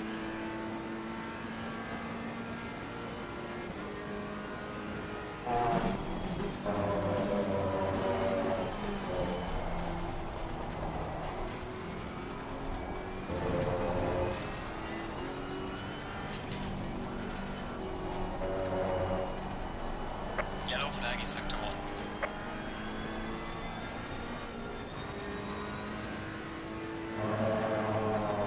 Faster car coming up behind you.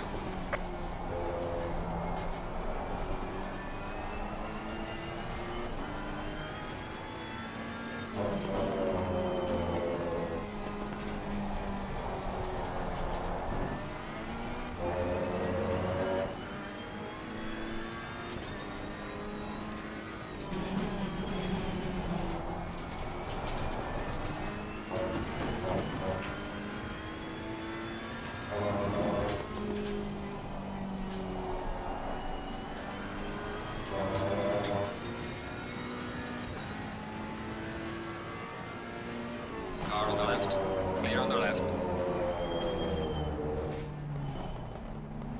Faster car is approaching. Car on the left. Clear on the left. Faster car coming up behind you.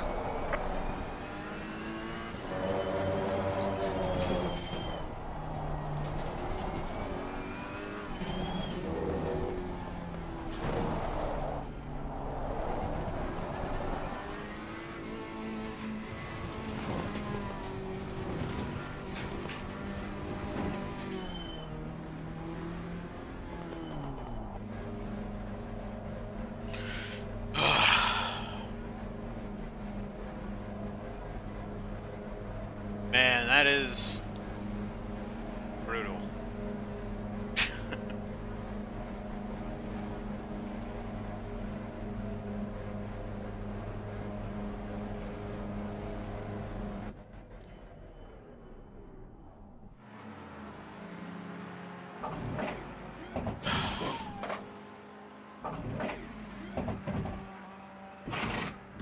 Oh shit, it's gonna be a minute? I must have damage.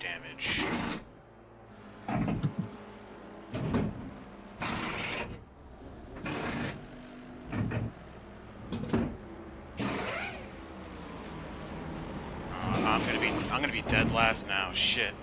And I can't pass.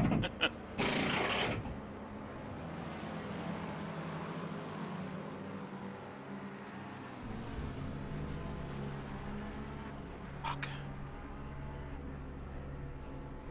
I forgot to turn off body. I should have taken.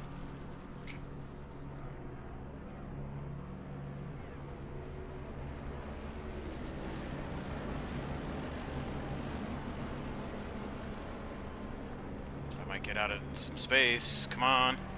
Come on. Mandatory stop is now clear. Let's go. Go.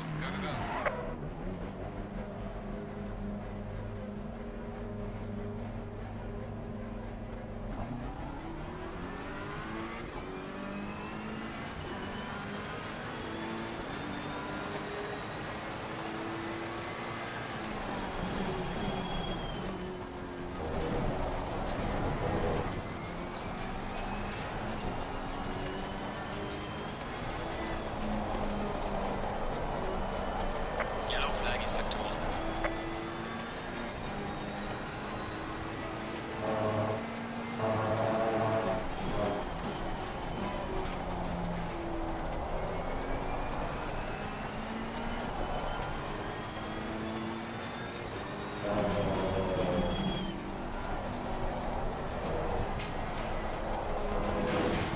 God damn it.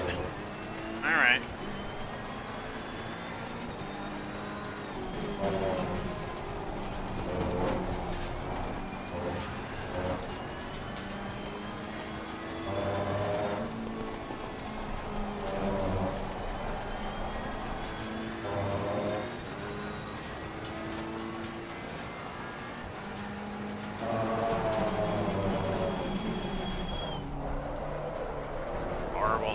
Horrible. Get out of here before. You're given a warning for exceeding track limits. Yellow flag, be careful. There's a slow car up ahead.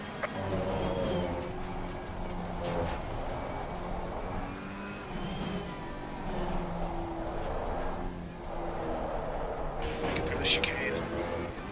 You can go around me. Yellow flag ahead, be careful. We are at the halfway mark, keep pushing. There's a car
Faster car behind you.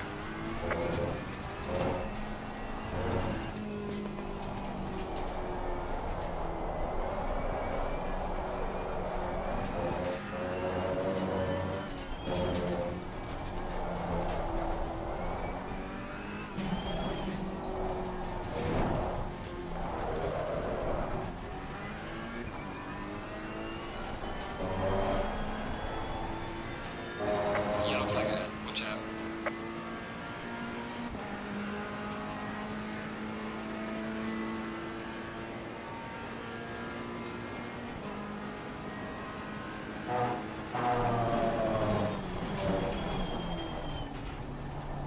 Faster car coming up behind, watch out.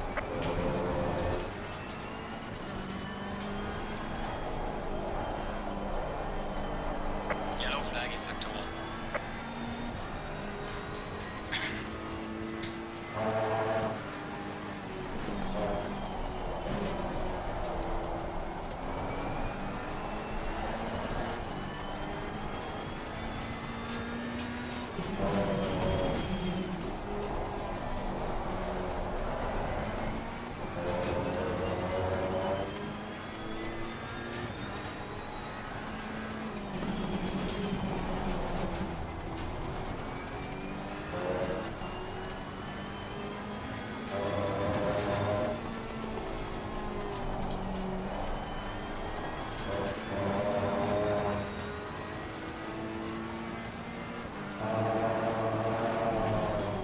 Car on the left, clear on the left.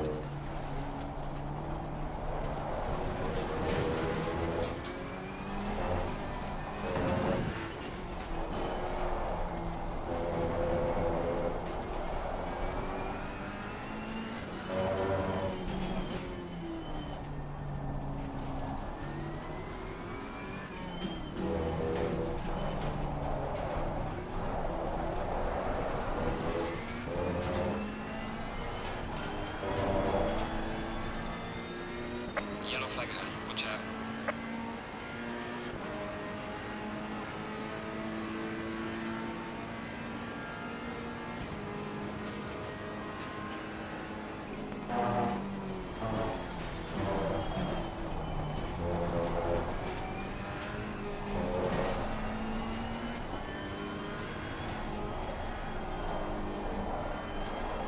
Yellow flag in sector 1.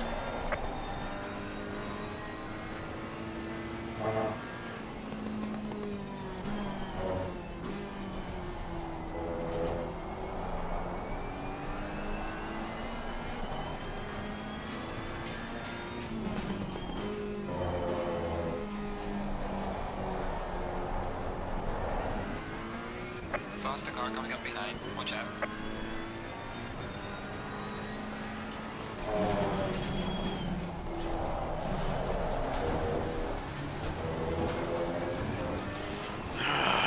Jeez.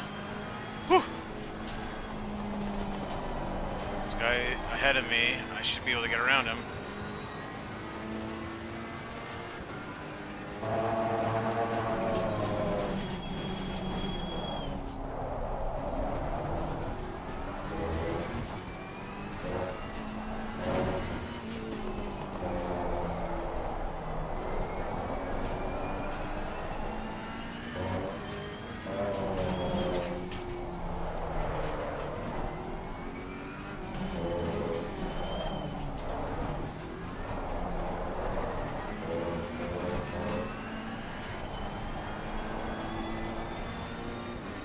Yellow flag ahead, watch out.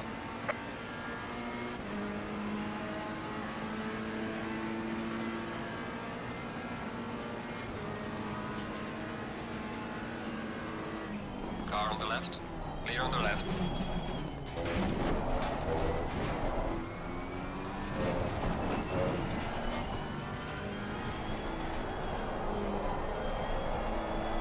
Yellow flag in sector 1.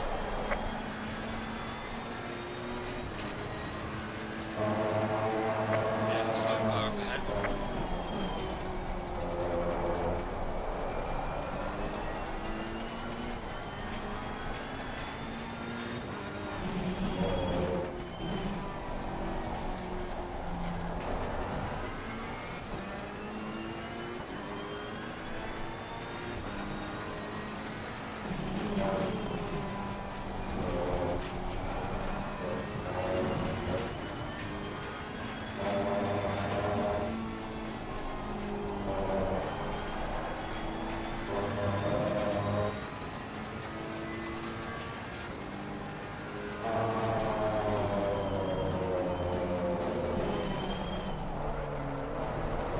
Come on. Car on the left. Clear on the left.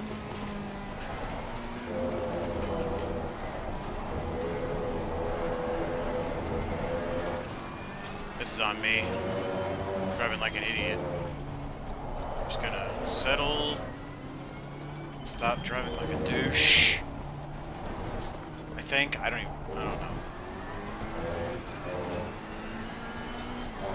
That was a little, you know, unpredictable. Yellow flag, be careful. It's fine.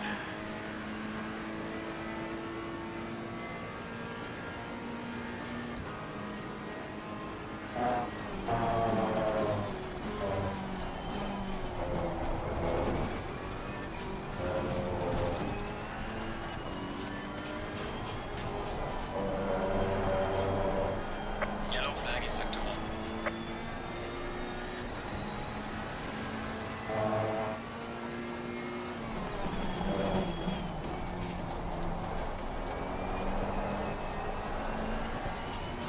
Car on the left. Clear on the left.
Yellow flag ahead. Watch out. Alright.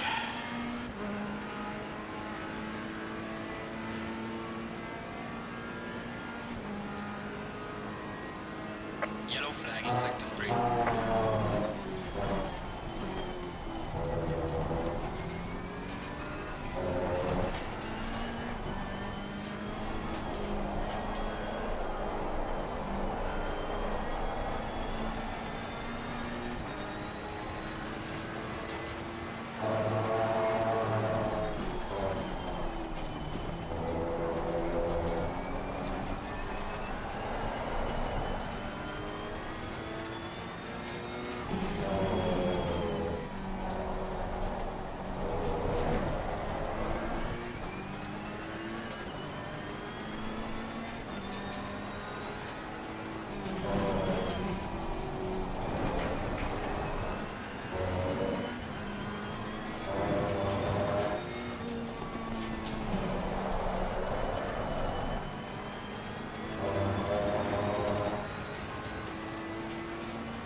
Car on the right. Clear on the right.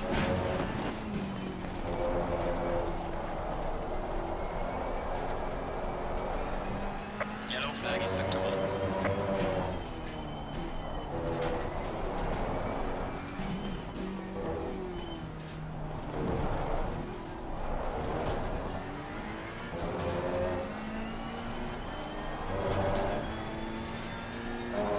Yellow flag ahead. Watch out.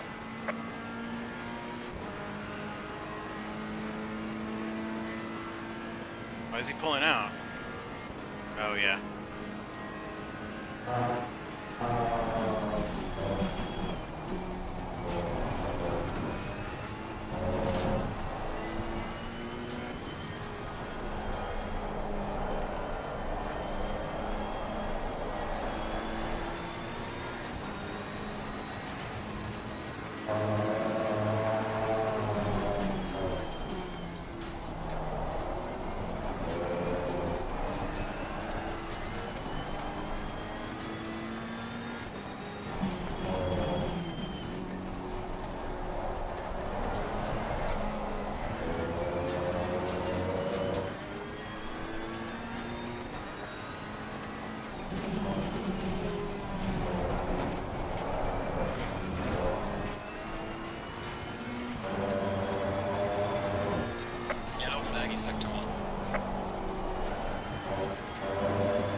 left.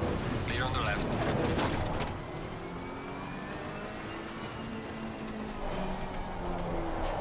Oh boy!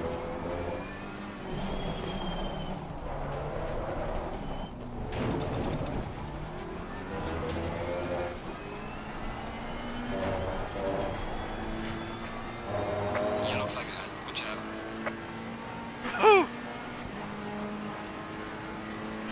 I went flying.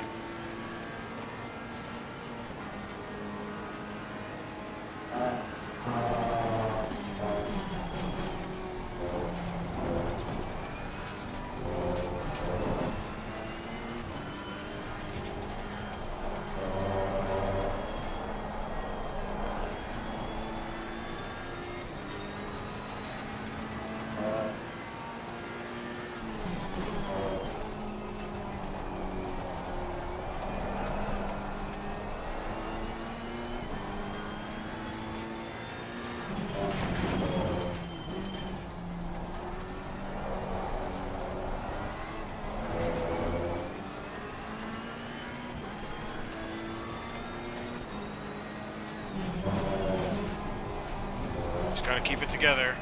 That's all. Faster car behind you. Yellow flag in sector 1. Ferrari.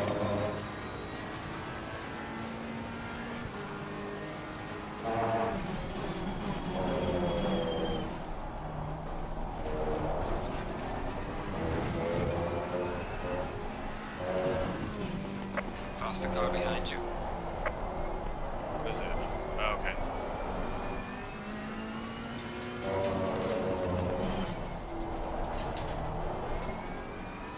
Faster car coming up behind. Watch out. Yeah, I'm trying to get this boat.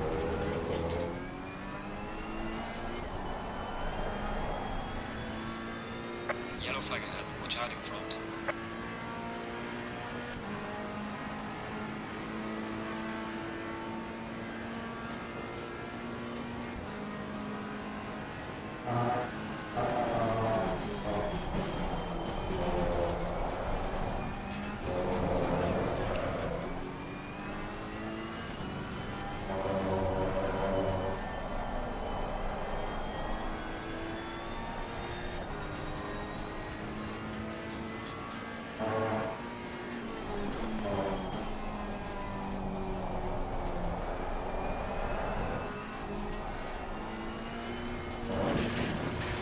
Yellow flag in sector 1.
Yellow flag, be careful. 10 more laps, 12 more laps.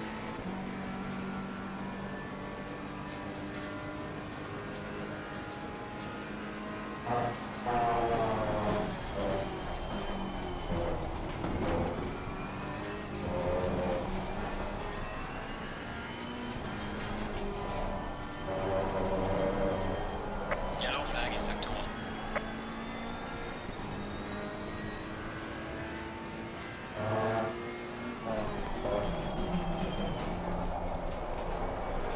Yellow flag ahead, be careful.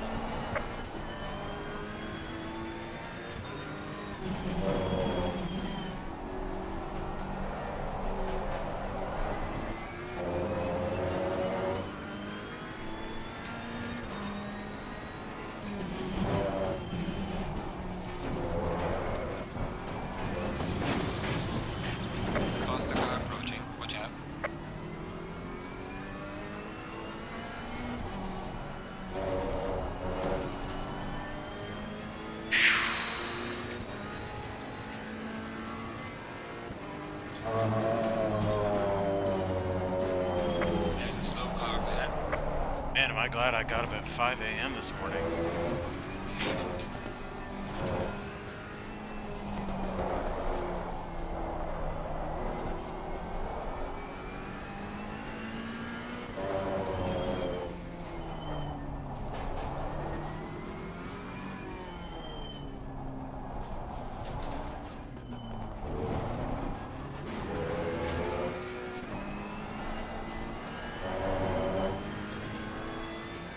Yellow flag ahead. Be careful.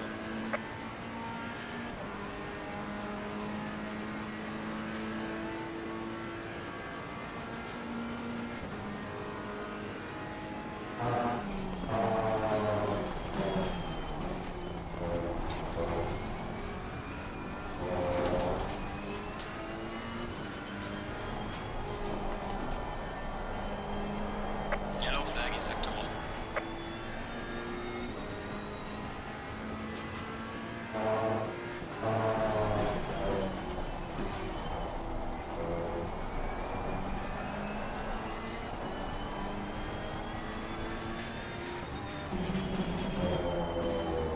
Faster car coming up behind you.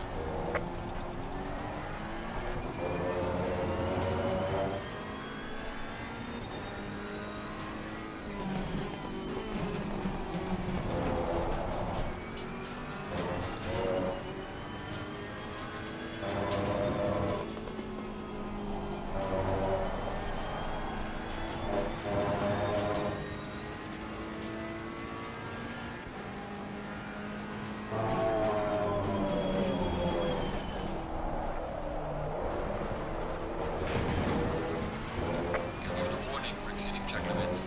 Ah, damn it. It's always there, too. Yellow flag, be careful there.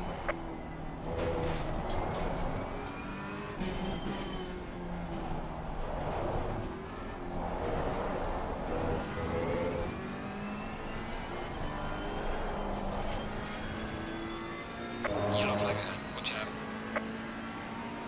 Falling behind to the car in front in sector 3. Car on the left. Clear on the left.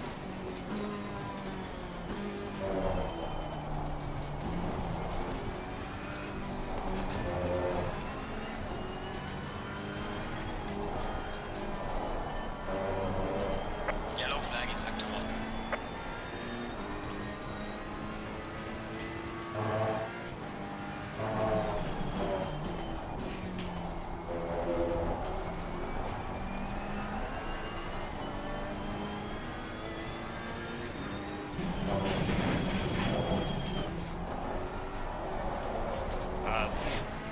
Whew.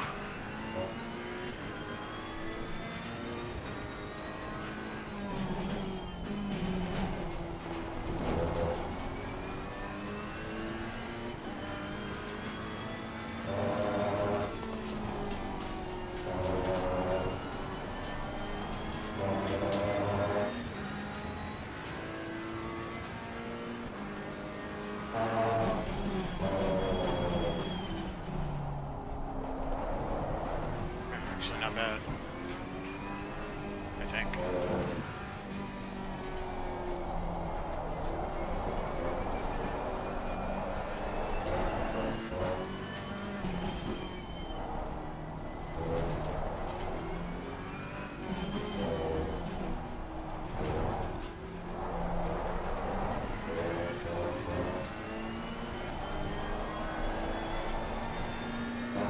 Yellow flag ahead, watch out in front.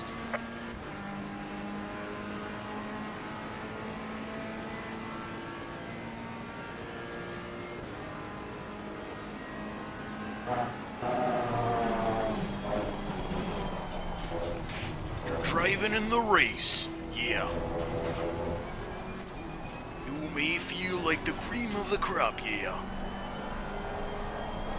Yellow flag in sector 1.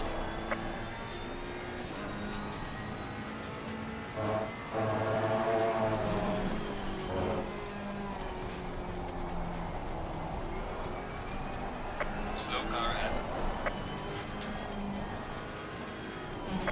lost the car behind you.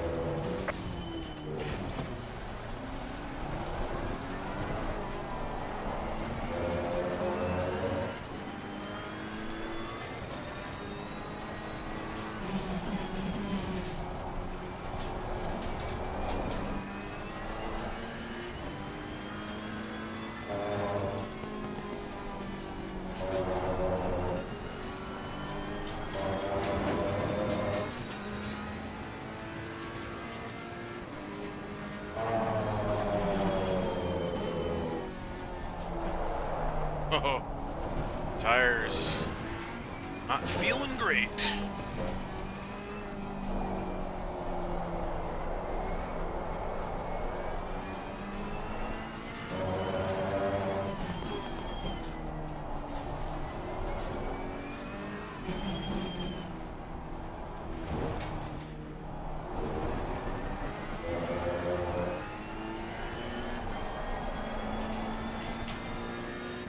Yellow flag ahead. Be careful.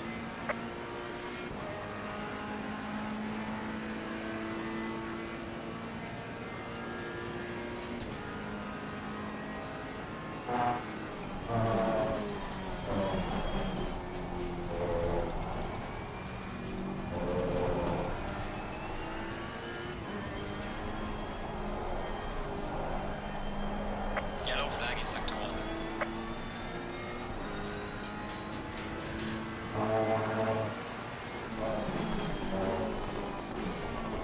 No, not first gear.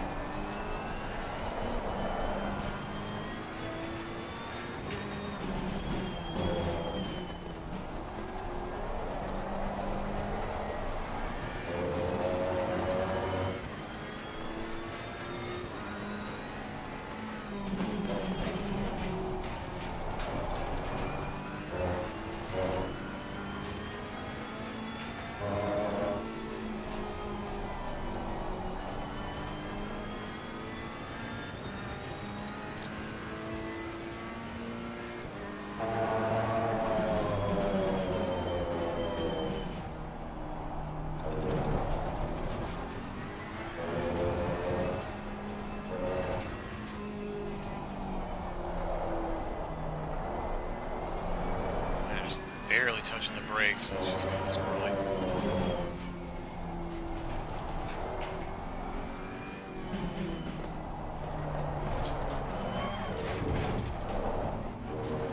The faster car is approaching. Yep, I know. Yellow flag in sector 2. Car on the left. Clear on the left. Yellow flag ahead. Watch out.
Yellow flag in sector 1.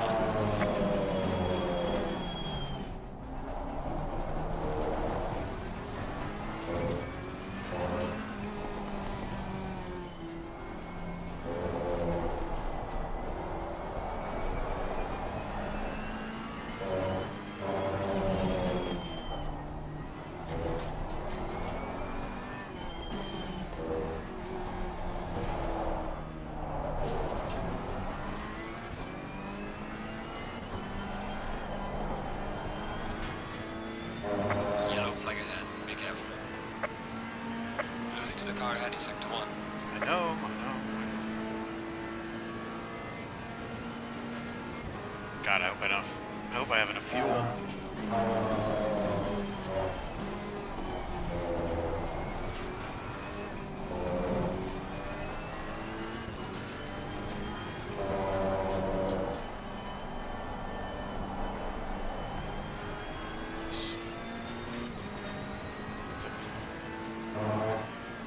Oh shit. I might not have enough fuel. There's a slow car ahead. Yellow flag ahead. Watch out. Faster car coming up behind you.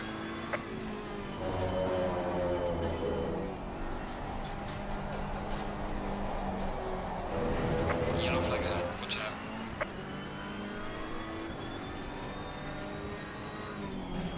Slow car ahead.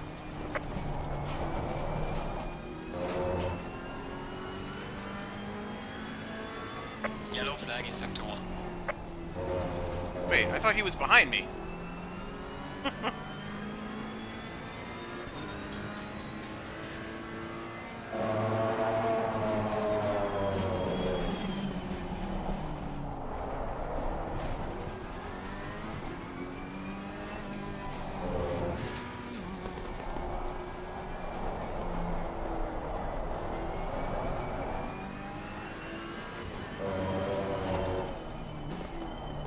Shit.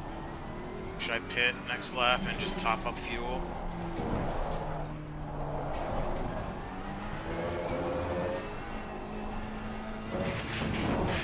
Not paying attention now. Yellow flag ahead. Watch out in front. Oh wait, no, I'll make it. I think I'll make it. Yeah.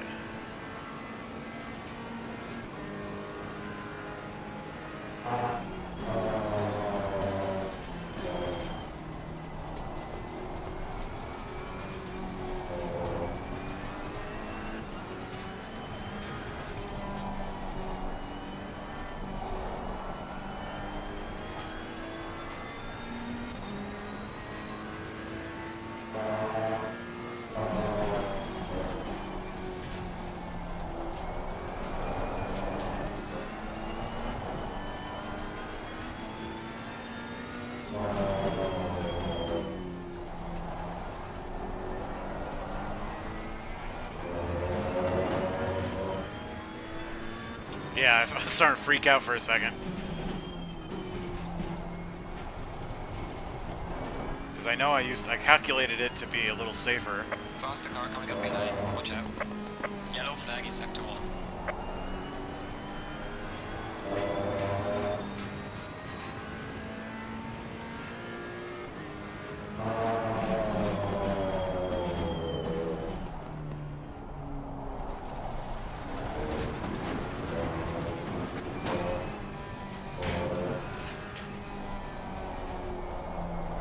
Lead off the speed, power out. Well, I hope I didn't royally fuck over anybody. And if I had done something on purpose, really not do it on purpose.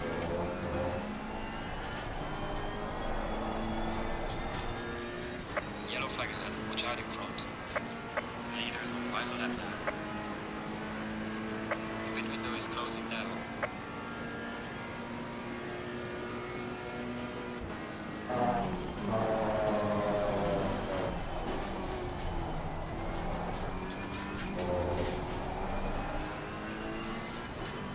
There's somebody behind me though, I gotta move it on.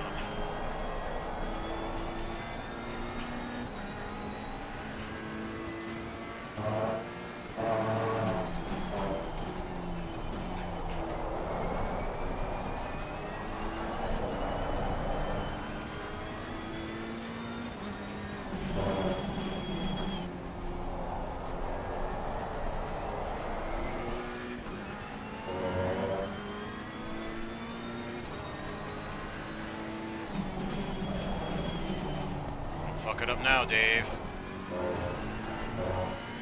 Yellow flag in sector 1.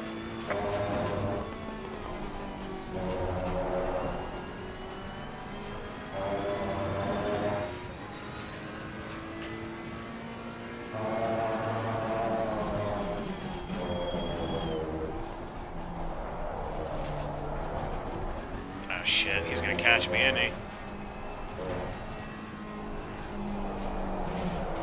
I have no tires left.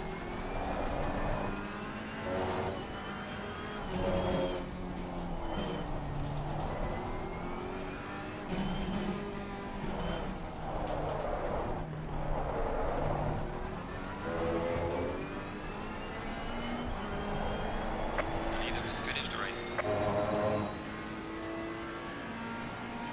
Alright, checkered flag. Good job. You did the best you could. Now bring the car back.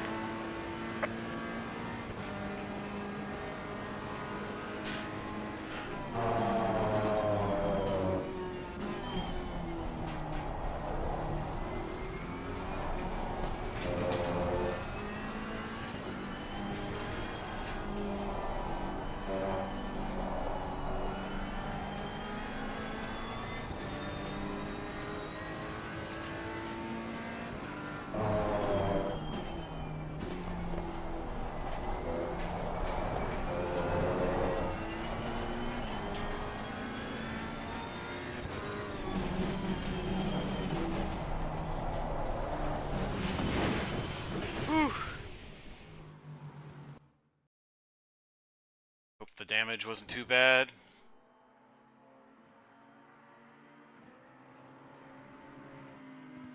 That was... You don't want to hear something crazy? That is the first online race I've ever raced. Ever. Maybe I shouldn't be admitting that. But... as they say, it is what it is.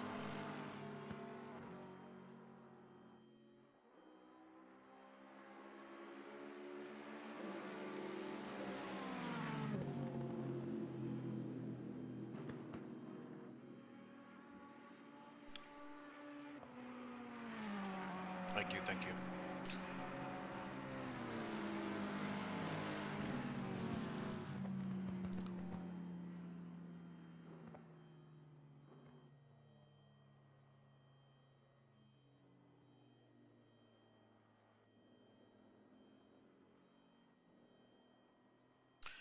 Wish I had something to write down. Times and stuff. Can anybody else say, holy shit? Jeez. I certainly can, Larry. Well, that was a rush. Totally happy with 30-something. Yeah, me and Greg were just talking about that. I got a Good job, checkered Mr. Quan. flag. Yeah, Jesus, thanks, that was a Eric. shit show. Man, you had me sweating that whole race. Yeah, dude, Matt, you were moving. I don't know what traffic curse I ticked off, but man. Yeah, you got screwed dude, I on pretty much everything. I got screwed pretty much every time. I'm like, where are you? Where am I? Where are we going? Damn it! I just All figured right. I'd end the race back by Eric. Signature move. Signature move, my friend. Signature move. Yeah, I crash out, I go off track and crash into the wall, and then next thing you know, there's a quant in front of me. Oh crap, the race is too long. I was taking it easy for the last couple of laps going. I'm just gonna check fourth. Shit. Yeah, man. Is there adjustments now because of penalties? Nope. No. Nah. Ain't that serious. Hardaway, I feel sorry for you with that last chicane. This is rookies where the rules are made up and the points don't matter. Yeah, well, the rules are not made up, but the points don't matter. I mean, technically, you did make them up, though. Yeah, well. I forgot. Whose line is that anyway? Oof, man, this is getting bad. Larry feels at home. Where are we meeting for the debrief? Coaching room 1. Yes, sir. Hate that channel. Awesome, we'll be right there.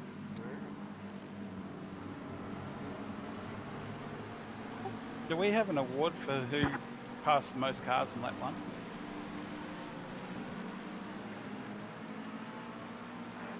Don't think so, but I'm curious. What happened in the beginning of the race? All fine. Good deal, man. Good deal. Good deal. Yeah, Devin, that was a terrifying race the whole way through. You made your race terrifying. I watched you. I will say the 3 laps or so where you were behind me were by far my worst. I was watching my mirror rather than the road. I know. Yeah. I gotta give apologies to Davin for spinning into you. Did not know I accidentally selected the wrong setup during the race. It's okay. I have Mark Webber luck, so it's all right. Also, sorry for, I think it was McDonald. I bumped into at the last corner. And that was not my day today, but It's okay. It's okay. now I know, now I've learned to like double check my setups before I go out the track. I mean, that happened to me in qualifying. I thought I had a setup that was better for the race, and I had named them similarly, and I picked the wrong one. And I was like, oh, okay. Fantastic. Fantastic. Can folks see my screen? I'm sharing my screen up here and Yes. okay. So before, as you guys are sending your things to Larry, I want to provide a PSA for useful time in the races coming up. And it's about my favorite topic in the whole wide world, which is pit stops. So when you guys go through the pit lane, this area of the racetrack is actual racetrack until you get to the pit lane line. So really practice pit stops because you throw away a ton of time when you go slow, like at the beginning of this area. This is not part of the race, or this is not part of the pit lane. This is still part of the racetrack. So the pit lane line is, please hold. Yeah, Please that's me hold. you're behind. I know. Please hold. Please hold. Please hold. Right here. This is where the pit lane line is. So you lose a ton of time just on the limiter, just hanging out, and your friends do too. So find this line and learn to accelerate to it, and then go over it, and then everybody will be fine.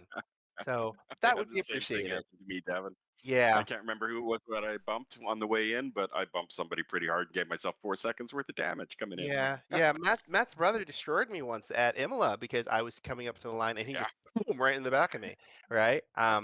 So yeah, like there's a thing in pit stops of delta time. The entire time you're in the pit stop, like racing is nothing but math, right? So you spend a lot of time on the racetrack trying to go as fast as you can. You still want to do that up until where the racetrack kind of stops, and so you're giving up a lot of time in this section. It's because nobody practices pit stops and they return to garage every fucking time. It would be super great if more people practice their pit stops because it's the critical part of the race. Like I went from let's see, back up because I forgot what happened to you, Jack, but you were like 10 seconds in front of me. Here, with this happening to me, right? Yeah, And on the I was repairing damage in the pit. yeah, yeah, exactly. That's the point. Like, I don't care what's happened to you, but something's happening to you. So I could take advantage of that time. And I came out 2 seconds behind you. If I hadn't had this car in front of me, I would have been in the lead, which would have been great for me. But that's not the point here. The point here is that this is active part of the racetrack. Please go fast until the line. That would be super. Hey, Davin, could I say something on that too? Sure, yes, please. I was spectating the race, you guys, and have to say that I'd say 50% of you need some practice of entering the pits. I'm glad Davin got to it before I did, because it was terrible. There was guys stopped way back, even further than you are right now, Davin. They were already slowing down, and then some of you guys, I'm not sure if you know, but once you enter in the pits, you're ghosted. You don't have to. There was cars parked, and guys were afraid to get around those cars. You can go through them in the pits. So that's a good tip. After yes, the pit line, yes. After the right pit line, just after so you the know. pit line. Yeah, exactly. Thanks, Larry. So that tells me that you guys aren't practicing your pits, because if you did that, you would have accidentally drove through someone and figured that out. Right. Other one too was I wrote a couple things down. Is there was some guys that didn't know what DT was because they got disqualified, and a stop and go. Some people didn't know what a stop and go was. So the drive-through Or a blue flag for that matter. Well, we'll get when to you that. if you get a drive-through, that means you come into the pits, you drive through. There was a couple guys that got a drive-through, and they actually drove to their pit box and stopped for like 3 or 4 seconds, and then went. So you don't have to do that on a DT. You just drive through the pit. Just a heads up. I'd just like to say as well that some people didn't listen to Davin in the briefing. Yeah. Sorry. Wait. Stop. Before you say what they didn't listen to me for. I fucking know. Continue. Yeah, exactly. So I just thought I'd add that because I was watching it. Yeah. I was killed from first, going into the pits by a car 2 laps behind. Welcome to the Rookie Leagues. Welcome. Okay, well, Isn't send it it in. fun? It's Richie, just send it fun. in, and It's we'll take a fun. look at it. Yep. But Oh, it came in. Believe me, it came in right after the after the last lap. All right. The other thing about this too is you'll notice in House of Practice, like normally you'll see cars sitting at the pit lane exit if they want a buddy to run with. Like normally you'll see me sitting by the pit lane exit just revving my engine, being like, "Hey, I'm bored. Come and someone hang out with me." You can drive through that ghosted car that's sitting there, and I can tell the people who haven't even tried because they'll just like creep up to me like, I don't know," and then they'll just kind of drive through me kind of half-heartedly. So the more you're familiar with how ACC works with ghosting, the easier your life will be. Can we discuss how annoying that yellow flag car in the pits was? Yeah, but there's nothing much you could do about it except for kind of leave. I don't That's know a exactly glitch why in the he had the game. perma. Yeah, the perma yellows when you have them in the pits, it's not much you can do. Fortunately, it was on the final corner. It was on a straight, so you didn't have to really do anything. But yeah. Yeah, the game does that. Not much you can do. I've got a tire pressure question. So Sure. my pressures were way too high, and I've been practicing and doing the math when you do laps and you see how hot they got and you do the delta and you change it and stuff like that. But it seemed like when we were doing practice, it was really cold. It was like, did I read it right that it was like 10 degrees? No, it was 21. Okay. It seemed like my tires weren't heating up at all. So when I took the delta as like it said when they were cold they were when they were cold they were 25 degrees, and then when I did like 5 laps they were 25 degrees, and that just didn't check out. I was just confused as hell, so I raced anyways. But Was the greenness of the track have something to do with that? Did they heat up as well if it's green? I am too new to really know. Were you checking between when you started and stopped again? Yes. So you switch tire sets. So ACC will switch tire sets when you come back into the pits, and those tires are cold because they've been hanging out. So you have to make sure like you don't do a full pit stop or you don't do like a tire exchange so that it doesn't put you on a new set because otherwise that can be really confusing. Okay. What I typically do just to kind of eliminate that problem is I go out and run and I look what my hot pressures are like on the main straight, some long period, and I'll give myself a mental note like, hey, +6, -6. So you probably hear me say it over the comm sometimes where I'm like, oh yeah, -6, okay. So then that way I tell myself like the whole set should at least be -6, and that way even if I'm a little bit off, I'm still close. And if ACC does tire shenanigans, I don't have to exactly remember. Yeah, I was running like 28.2 by the end of it, so it was pretty slippery. Do you What color were they? I was Yellow trying or to red? hang on for dear life, so I'm not quite sure. Do you also put on? Do you also put your temperatures in your file name when you save your setup files? Jesus Christ, this list is getting long. Yeah, no, we're probably not gonna go through all of them. I've got less. I've got about one or less than a month of experience, so no, not Okay, yet. so I'll give you a suggestion. I'll put it in the thing. So one thing that I do is I put my temperatures in my setup file name. So like I'll put test. I have a system of rating from 1 to 5 whether setup is good, so you don't need to do that. But then I keep the ambient and the track temperature in the file name for when I have a good setup. So for right here, I might put 26, 29, just to remind me that the ambient was 26 and the track temperature was 29. That way, if I have to grab a setup out of the blue, I know exactly where to start and I know kind of where to adjust. It's impossible to remember with all the different times of day and weather without that, like some system. So I'd highly recommend just like when you're saving files, you could call it 26A and track T or whatever you need to do, 26/29, whatever, just to keep those temperatures with all your setups. And that'll save you a lot of time. Cool, thanks. Here's a Yeah. super dumb question. If I save a setup in a Ferrari, that setup is not available for other cars. Like the game won't let me try and load that setup for say Correct. McLaren's. Okay, Correct. cool. Yeah, That makes correct. sense. It's in another car, so yeah. Beauty.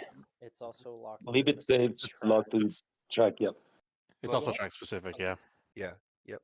Sure It is. doesn't have to be track specific because you can cut and paste into a new track. There's Well, a yeah, ways around it. yeah. So there's another thing. If you're in the setup folder itself, you can move setup files from track to track, right? So sometimes, like for example, there are tracks that have similar characteristics. I'll grab the setup that worked well at one track and drop it in as my baseline for the next one. But I've moved a file, like I physically moved it, like copy and moved it, right? But it's super easy to do. And when we have some more time, we'll talk about how to do that later. But it's dead easy. So. Larry, here's a dumb question for you. I know we're gonna say there are no dumb questions, but you're asking me to turn off my car. It's not that I didn't want to, but I couldn't because I bound to the starter, the button. I would press it, but it would go right back on. You have to return to So- garage that, and then don't sit in the pit. Just return to garage. No, I did, but the car was on, and he kept on saying, "Turn your car off." I You was. I Do you did have return to auto garage. engine start on? Probably, yeah. Yeah, and also, do you have Oh. for a short and long press on the starter? Because you can also double bind those buttons if you need to. Oh, okay. So I gotta. That's why it keeps on restarting. I shut it off, and it starts right back up. Okay. Okay, so let's get started. Wait, before we do, Larry, I got a for question. sure. How many are there? Well, I have differences of individual persons sending information, and in how many total that I have as far as lines, because there's 2, Okay. 3, 4, Okay. 5, 6, 7, 8, 9, 10, 11, 12, 13, 14, 15, 16, 17, Okay. 18, 19, 20, Okay. 21, 22, All right. 23. I got the idea. Okay, so Larry, so we're gonna do it like this today. I'm gonna let you use your best judgment, Sure, and sure. as we go from folks to folks, we'll move on. For the folks who don't get some of their individual things answered, this is what I want you to do. If you actually give a shit about it, I want you to go into coaching discussion, record a clip of the thing you want to talk about, and put it in coaching discussion. If you actually give a shit. Right? We will review it either offline or I'll come find you or we'll do it another time. That'll help me see how many things are left. If Larry skips you today, don't get your feelings hurt because we're just gonna keep moving on. Because at some point I want to go to bed and stay married, so we got to do that. So. All right, Peter, are you with us, sir? Yes, sir. All right. We have 3900. I guess that's time. Yeah, 15, 3900. and car 15 and car 10. Okay. You could probably start it a little bit before, but it's down the long straight. Just wanted to say if the overtake was correct or not. Yes. The answer is yes. Yeah, well, let's just take a look at it. Oh, Yes. good Lord. Hold on. Oh, shit.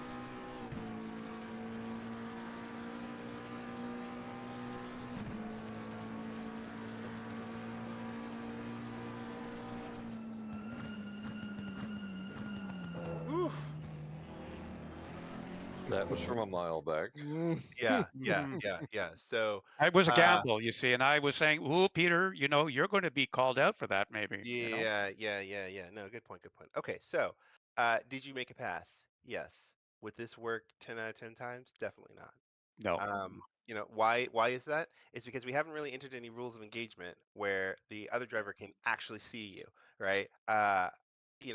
We talk a lot about appropriate overlap where the car in front can actually see the driver that he's working with and be able to negotiate so both of you can make it.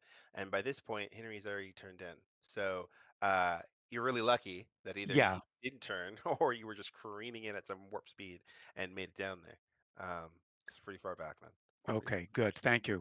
Because I sort of did that, and I said, "Not next time." Yeah, type of thing, I understand too because on the long straight you've got a lot of momentum, you got a head of steam, but you'd want to either be closer to him or be able to pop next to him to kind of let off the gas and make that same roll move work, right? So just for the sake of discussion, because I know we got to move quickly, I'm just going to pretend that you were kind of off the racing line alongside him.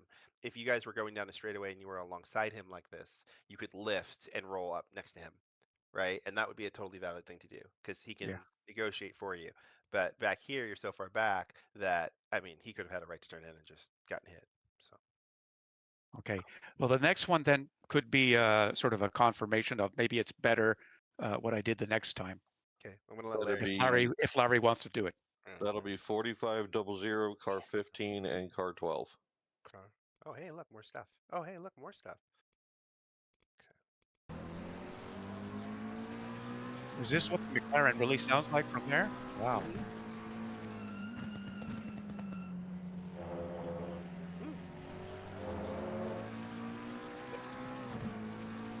that Ferrari me? It's another McLaren. And Oh, it's touche. Qatari. Just gonna stop and go there.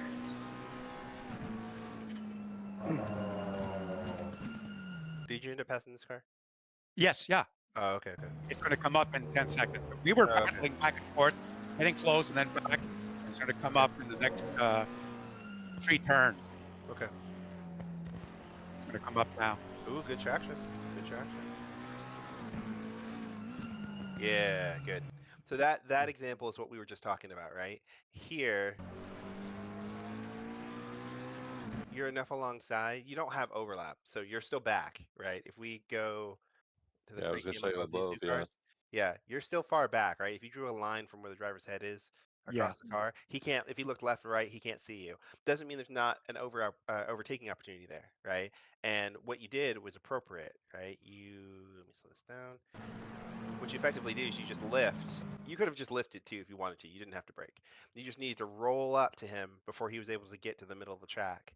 And that would give him enough visibility to say, oh, there's a car there, and can't turn it anymore. He might be able to take an outside line or something else, but you still could earn the right to racing room because he hasn't gotten to the apex yet. So you could still get him there. So, yep. All right. Good. Okay. Thank Good. you. You're welcome. Matei, are you there, sir?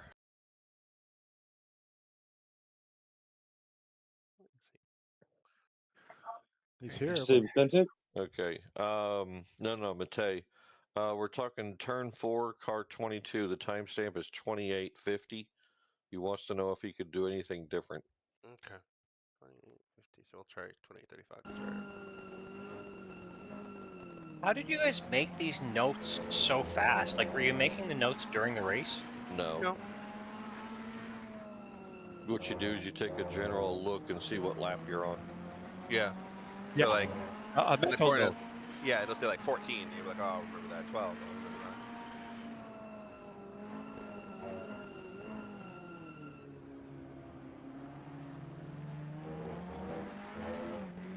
that. Larry? Yes. I messed up the time. It's on lap 13, turn 4. That's what I said.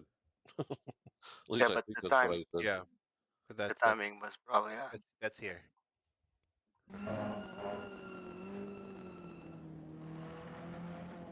Hello. Okay. Okay. All right. So Matei, before I give you an answer, what do you think you should have done differently? break more Well, why? because he was going towards my direction inside. So I discussed this with them in HOP. Somebody else could answer this question also. yeah, let them die. If he Car's dies, about to head to the inside, and he should have went to the outside. well, no, he should have just fucking stopped. Like, if he dies, he dies, right? So this car is spinning across the racetrack. You don't quite know where he's going to go, right? It's similar to, not to throw you under the bus, Henry. It's similar to how Henry snapped back into me, right? I don't know whether he's going to go left. I don't know whether he's going to go right. He's still rolling. He hasn't gotten on the brakes yet, so he's not even trying to stop right away. He So bounced off the wall pretty hard too. yeah, so he needs to slow down. Well, he just dropped a tire, so I don't know if he hit something before, but he needs to slow down before you can really make a judgment call if he's going to try to fix it or if he's come to a stop or whatever. And so this is too much moving around. You could just get off the gas here, get on the brakes, wait for him to come to a reasonable speed, and then go. Don't try to beat a spinning car. It'll whoop the shit out of you every time. So here, I mean, by now you're destined to die because this car is now coming your direction. You're not even attempting to slow down, and therefore you're going to hit this thing, right? And you know what I always say: don't hit what you can see. You can see this. So Let's this look at it from inside just in case. yeah, sure. When did he see this car? The whole time. Right. Right. The first indicator that I probably need to pay attention to something is his lack of turn in, right? So when this car doesn't even make it to the apex, you should be like, huh, weird.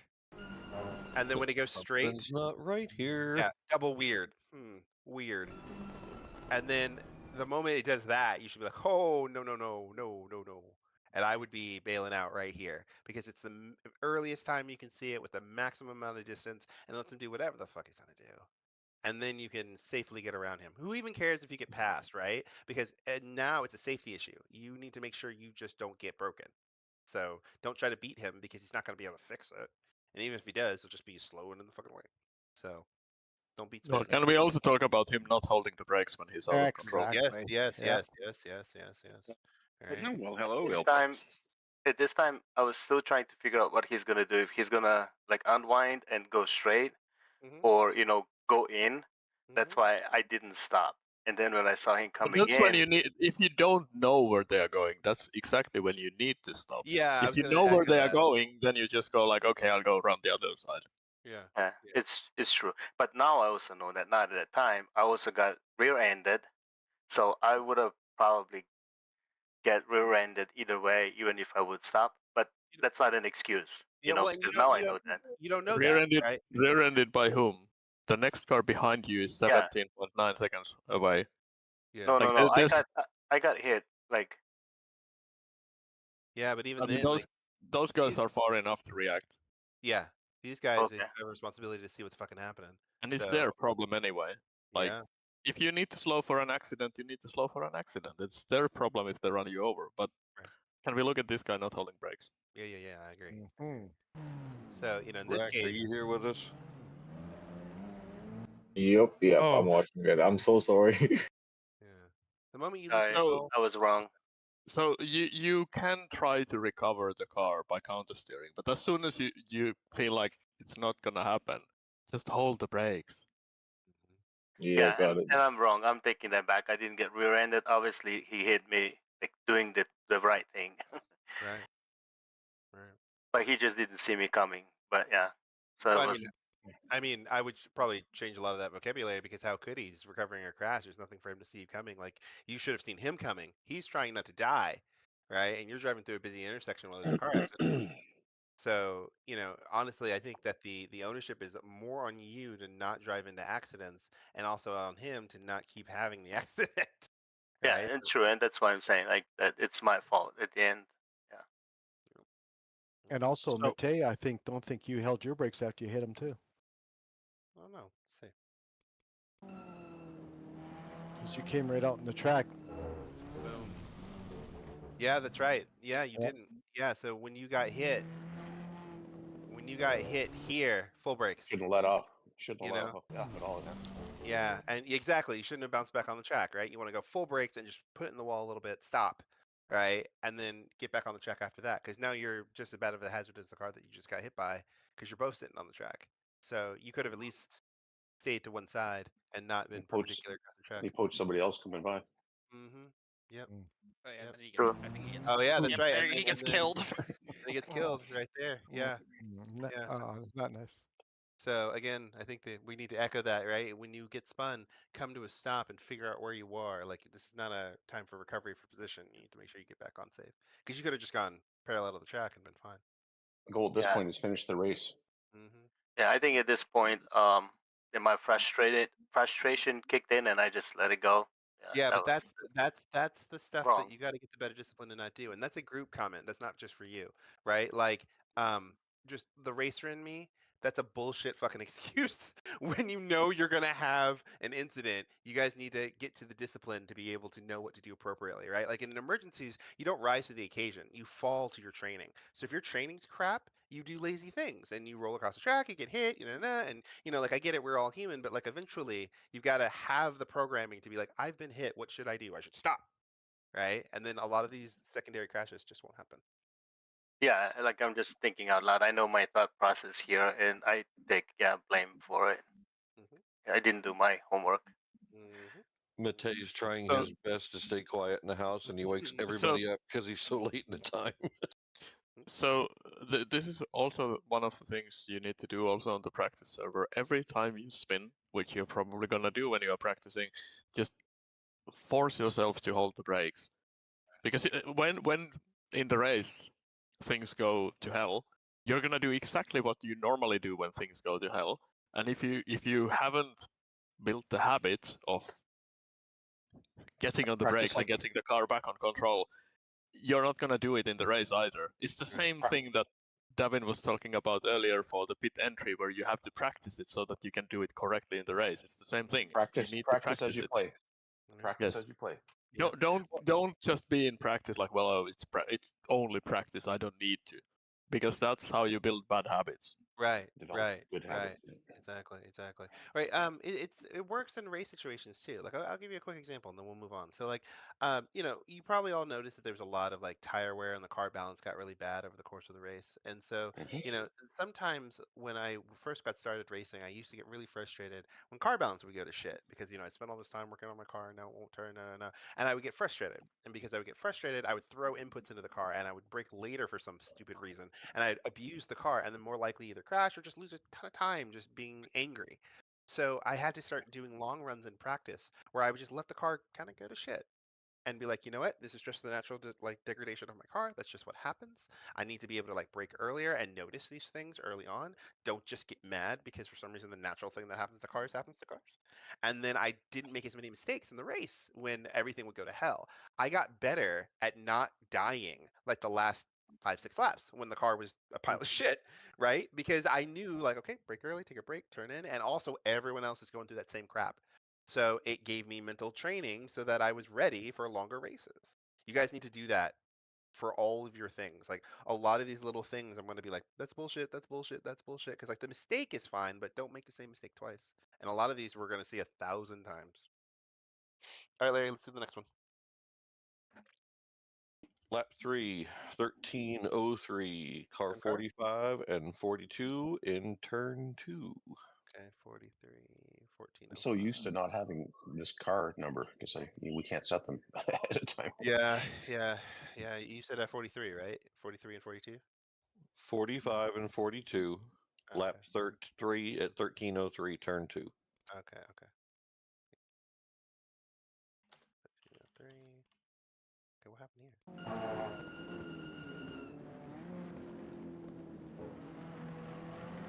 Ah. Oh, this one. Sorry. Oh. Well, no. I don't know. No. Yeah, Why? that's why I want to know who's at fault per se for better improvement in the future. Okay. All right. I'm gonna ask a series of questions, and I think we can internalize this. Which car can see everything? If you go into my view, I couldn't, but technically would be me since I'm behind. So, when can Jeff see you?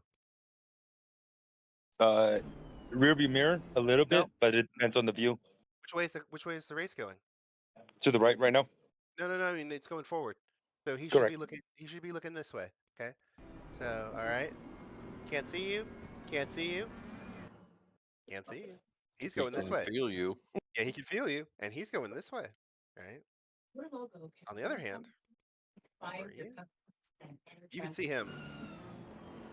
You can see him. You still know he's there, and you also never cleared him. I would be really tempted to ask where he was going. That's Right. not the racing line. Yeah.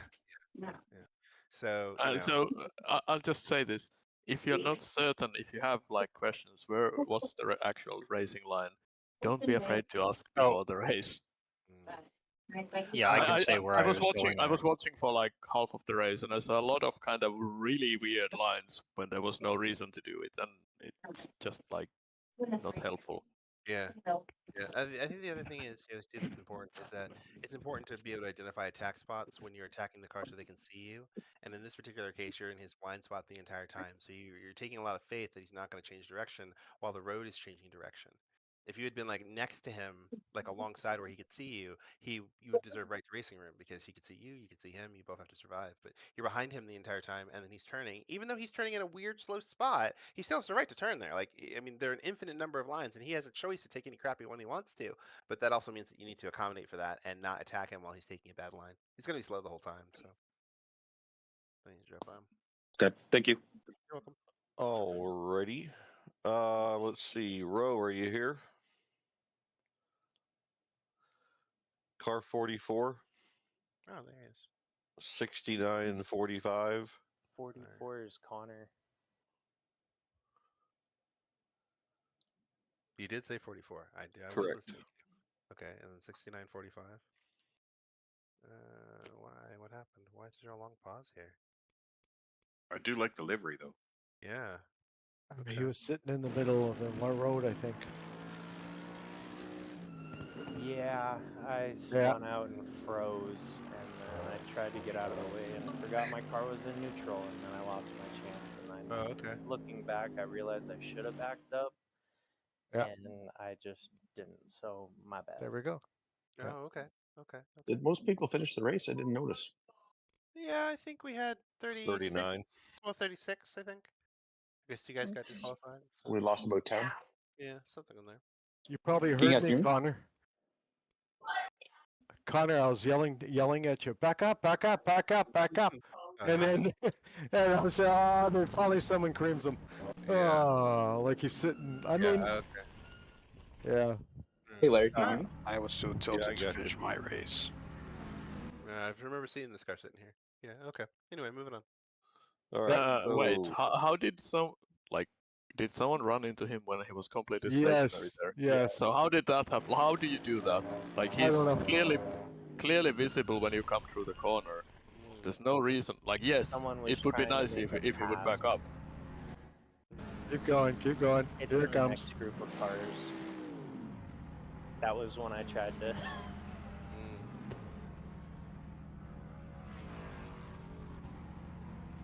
It's running. It's in gear, and the arrow shows. Oh! Yow. Yow. Why? Right Will it when I just was not about move? to back up. Yeah, why? You know, it's a Greg, touchscreen. We don't need to Right across ask. the nose. yes, we do need to ask. Why? Why you hate That your looks friend? like a murder. No, it was a murder. I was So stuck in the pits for 2 talking on your phone, right? No, I honestly, I came through the turn and I never looked down the track. And when I did, I was like, "Oh, that's not good." Oh, okay. Can I ask you a question, my friend? So, where were you? Where were you looking? I don't know. I'm tired. He was looking at me in the rearview mirror. Okay. No, I literally, I came through this turn and to be honest, was still looking at the curbing of where my placement was. I never looked down the track, and when I finally looked down the track, as you see, I was literally moving over to where I wanted to put my car for the racing line, and went, "Oh, there's a car there." Okay. Yeah. Okay. Yeah, because I mean, it looks like it just looks like you're planning his death. Like finally, You're planning a Tony Stewart here. That's what you're Yeah. doing. I never. I mean, Kill seriously, I him. never looked up, and then I was like, Greg, "Oh, you're getting really?" old. You're going to have to work on that. Again, I would like Like to we say, don't drive we say your real car motorcycles, like that. always be looking up. Always be looking up. And that was the end of my race. Ironically, that this got brought up. Hold on, Davin. I brought it up because I just wanted to apologize for this happening. Oh no, I just no. froze. You did the right thing. You sit there like perfect. Yeah, Davin, I literally had just typed something up right before this incident came up because I was going to jump off. Read your okay. private. Okay. It better say, "God damn it, motherfucker! Why did I hit this fucking parked car?" You're gonna laugh. Oh my god. Okay, hold on. Let me get my phone. This is gonna be worth it. Oh hey, look, it's a message from my friend. Let's see. Yep. Oh, hey, look, it's a message from my friend. I'll get to that later.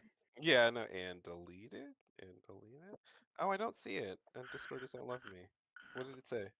Oh, basically what I said was, hey, I'm jumping off early. If the incident at the end of the race where I come out of T9 and completely T-bone the car parked in the middle of the track comes up, tell that driver he did the right thing by remaining stationary and it was my fault. And yes, I was running P6, was about 7 minutes left when I fucked my race by hitting a car that was not moving and I could have clearly seen had I looked. I love you. I love you.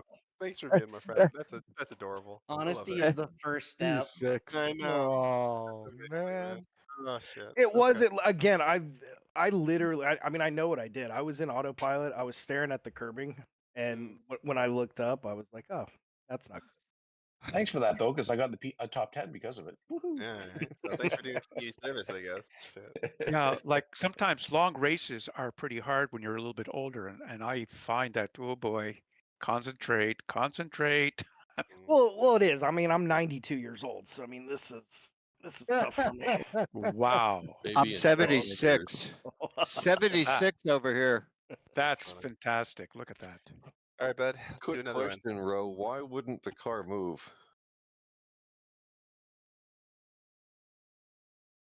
You mean Connor? Oh, Connor. You Well, mean yeah, Connor. whoever got blasted. I'm sorry. Connor. I froze and I saw cars coming in the minimap and I didn't want to move and become unpredictable. And then when I You saw mean your game froze? Is that what No, you're no, saying? no. Like I emotionally. froze. Emotionally, he Yeah. froze. Yeah, I can tell. First Panic. spin out, first online race, first league race, and I just, froze. I'm like, okay, I spun out. Don't move. A big brain stupid. Yeah. Okay. And I think I then would have put it I- reverse, crept backwards a little bit to get off the track. However, your next flames time I look excellent. Yeah. Thank you. So, Actually, I didn't That was even a know until precursor. looking at the replay that there were flames on the back. So Connor, I've got something for you. Just a suggestion for the next time. Next time we go to hop, take like 10 minutes, go to the pits, start your car, stop it again. Start your car, stop it again. Start your car, stop it again. Just kind of go through the procedure of starting and stopping your car. Just sit there and do it over and over and over again for 5-10 minutes. Right? That muscle memory will serve you dividends. I've been in races where I just got fucking smashed, and I was able to put the car in neutral and have the ignition off and like get the car stopped and then get the car back in gear and gone before I was going, because I've been hit so many times and I've done this procedure so many times that even while the car is moving, I'm like, okay, neutral, no, all right, start, let's keep going again, and I barely lost any time.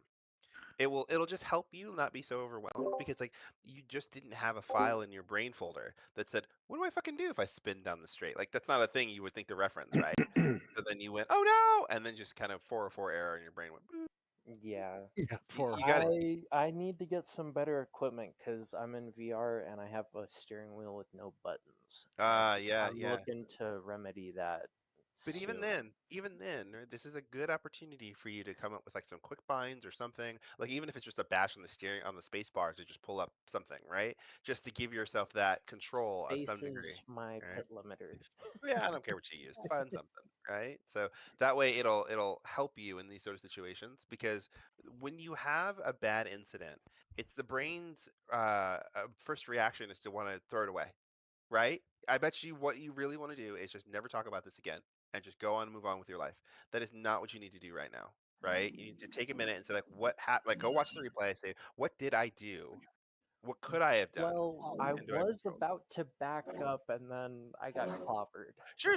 But So, you also sit there for like 25 minutes, right? yeah. Well, So I don't. there's also absolutely no reason. Like you don't need to back up. Like if you Right. know there's no cars coming, you can just drive off You could forward because turn Well, right, like there get was turned as early as you can. Yeah. that first pack of 3, and then there was another big pack, and yeah. there was no. Well, no you, way you to can always. I mean, forward. yeah, you can reverse if that's faster, but if it's Yeah. difficult, then you just wait until the I pack mean, is done. I was like- frozen, and then I wanted to get out of the way.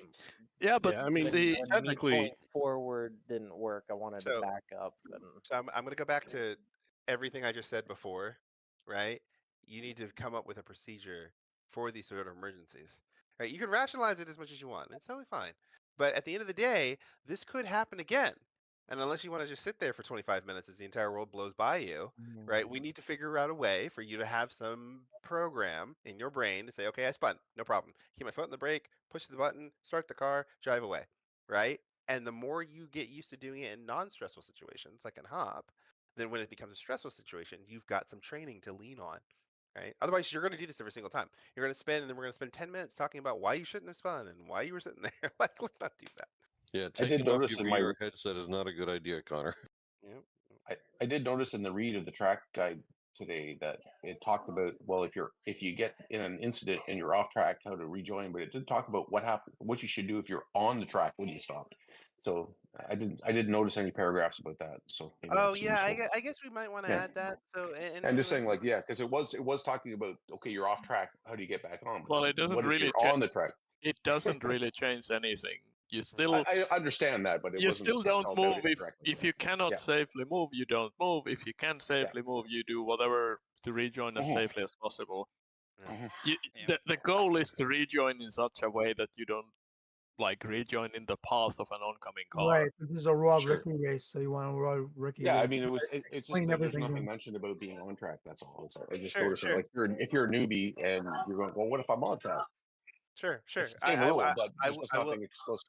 I will say, common sense should become common practice and say, I just need to get my car in a safe spot, regardless of how you do it. You back up in the safe spot, you turn to the right in the safe spot. Like you just don't want to drive in flow traffic. Like so, use the rule Ideally, getting off the track quickly in a safe manner would be good Sure, in general. exactly. Yeah, rather than sitting there. I actually had an. I would say not necessarily. Like if you Either are get going or get off. if you are stationary on track in a place like this, there's absolutely no reason to rush to get off the track because that car is 100% visible for anyone coming out from this corner at the distance where they can avoid it without doing anything at all. 99.9%. Yeah, wait, slow down. It's 99% visible. There was a driver that didn't see him. Exactly. Because like I came around the corner and I saw this car sitting here. I went, huh? Right? Just like I think I was the first car, and I got here and I was like, shit, I'm going left. Like I'm gonna clear this car by Texas Mile. Whatever.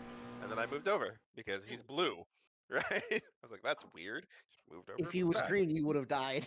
Yes, exactly, right? But still, like, it was plenty of time for me to adjust for it. Like, I saw it on my MFD too. I mean, it showed up as a yellow dot. I saw a spinning car. I saw my number coming at the lap car traffic at warp 9. It just was going beep, beep, beep, beep, beep, beep, beep. So, like, I had plenty of information to tell me, like, I'm coming up against something not moving for some reason. I don't know what it is yet. And then when I got around turn 8, I was like, oh, or turn 9, I was like, oh, it's a car for some reason. Yeah, oh, weird.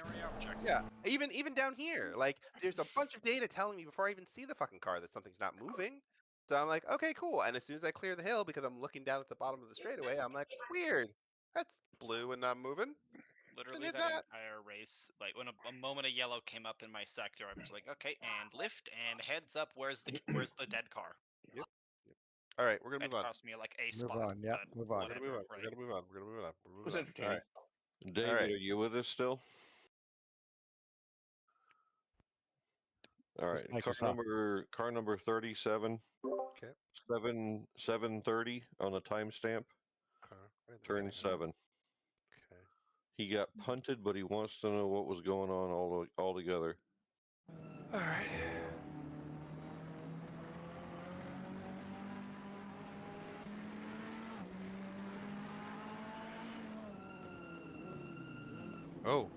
Oh. Okay. Oh, that was a love tap. That wasn't a punt. Oh, it gets worse. Oh, it gets worse before it gets better. Okay. Let me find you. Where'd you go? This is the one I sent you to, Larry. Yeah. That was like a stampede going on there. Oh my God. Whoa, carnage. Okay. So I'm gonna make a bet that second one wasn't his fault and he got moved because he came in pretty fast. I was watching this one. That was exciting. Is this the opening lap? Yeah. Yeah. Oh, he tried to. Wanted to avoid it. And then yeah. He went for a field goal. No. You got touched. You got pushed to the outside. That's where you should be going. Yeah. Don't try and rejoin where all the other cars are, though. Yeah. Head to the outside and keep going. So we're gonna back up here. So for Ed, one suggestion is that both of these cars, when they start crashing, are rolling away from you. So if you had stayed tight, you would have cleared them, right? Trying to go around a car that's crashing here is gonna make that arrow go away. Yeah, Churchill is kind of a non-issue because he's out here on the outside, but he's the reason that you get clipped. But it might be useful. He has to hold his brakes, hopefully, to stop. So there's a good chance he won't accelerate to you, and he's also facing the same direction. So effectively, both of these cars are going away from you. So I didn't notice brakes coming on until very, very late, though, too.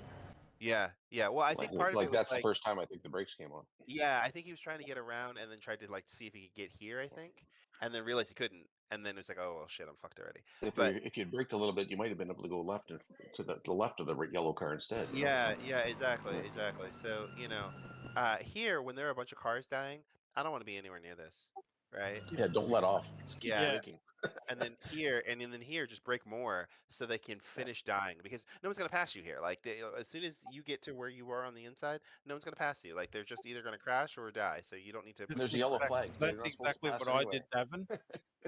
I actually saw this happening from a couple of cars behind, and I just let everybody die, and just took the line that just allowed me to sail straight around everybody. Right, because you, I don't know if you guys pay attention to other racing drivers, but Jackie Stewart has this concept of I don't want anyone to ever touch my car. So, like when I drive, I have this mindset of I never want to put my car in a situation where someone else can't touch my car. So I try not to drive like into accidents. I try not to drive up on the blind spot of other cars, right? And you also have to kind of be aware of the drivers you're around. So some of the names around here, without naming any names, aren't as quick. So there's the higher likelihood they're going to be less aware of things happening around them. So it'll be easier for them to kind of stumble into you. Is So that you what they want to. call the hypochondriac line? So you still want to be able to kind of keep your car in a safe spot. So if you do get hit, it's a minimal thing, not a major thing. So even here waiting, you probably could have cleared this and been okay, right? I think So how did the word is anticipation. how did we end up Very here? good Any idea. like It's did patient. somebody just not know where the braking happens or what? Oh yeah, I don't even know how the crash initially happened. So let's find out. 3 wide into an area that they shouldn't have been. Oh, No, okay. that's Oh, normal. Oh, wow. The Burgundy car is like coming in hot here between There's these two. two Probably separate collisions that occurred looks like separately. it looks like a bowling game here. They're going to Yeah, take but the center pin out here. Yeah, You but couldn't do that on a dance floor, for Christ's sake. Right. But hold on, guys. So it's Churchill and it's also the Ferrari, both not braking early for traffic, both of them. And so what ends up happening is now you've got this car. Churchill sandwich. Well, not only that. So this car is not braking early enough for where he's at, right? So this car is already going to be killing somebody. Churchill also is not doing the same thing. So now you have two cars braking too late. He fortunately has somewhere to go, kind of, because cars haven't turned yet. But he's still wedging his way into this car and then snaps two cars into the car in front, which then He's doing a pinballs bowling everyone. split. Yeah, and then pinballs everybody else who slows them all down. Now we have a big ass crash. Right? So part of it is this car here not braking early enough and then smashing into a bunch of other cars in front of him. I think he only hit one. I think the other guy got collected by the other guy. For the Ferrari, yeah. Yeah, I got There was collected by the quite a Ferrari. collection of cars before they even crossed the start finish, I think. Yeah, but if you're At the very if you're this far back in races, just lift and coast up to the corner. Like you're not gonna pass Well- anybody. You don't have a lot of momentum. Yes, but also do consider defending. Like Mm-hmm. roll this a little bit forward. A little bit tricky, but yeah. If you do need, like, if you are far back in the pack, the problem you have is that you're gonna be slow on every corner because there's many cars in front who are gonna brake early, and you're gonna have to brake really early. So when you are at the back of the pack, you quite often have to be very defensive on the first couple of laps before the pack spreads out. Just like take the inside and brake very early. Yep. So there you go. All right, But David, so- but David, at the end of the day, there's not much you could have done, right? Like you did the right thing after you got hit. To just answer your question, right? So you got hit, boom, right? Okay, so you're off here, boom. Not much you can do after this point. And then you stayed out until you tried to make your way on the way back, but then just unfortunate situations happened after that, where you could not do a single thing in God's green earth about this. Yeah, Right? Can't anticipate it, can't avoid it, can't predict it. You're You were just collected. toast. You're You're collected. just collected. Mm-hmm. I would say that it wouldn't be a bad idea not to turn quite so sharply back to the track. Like in the last half a second before this collision, I think he's turning really hard to the left.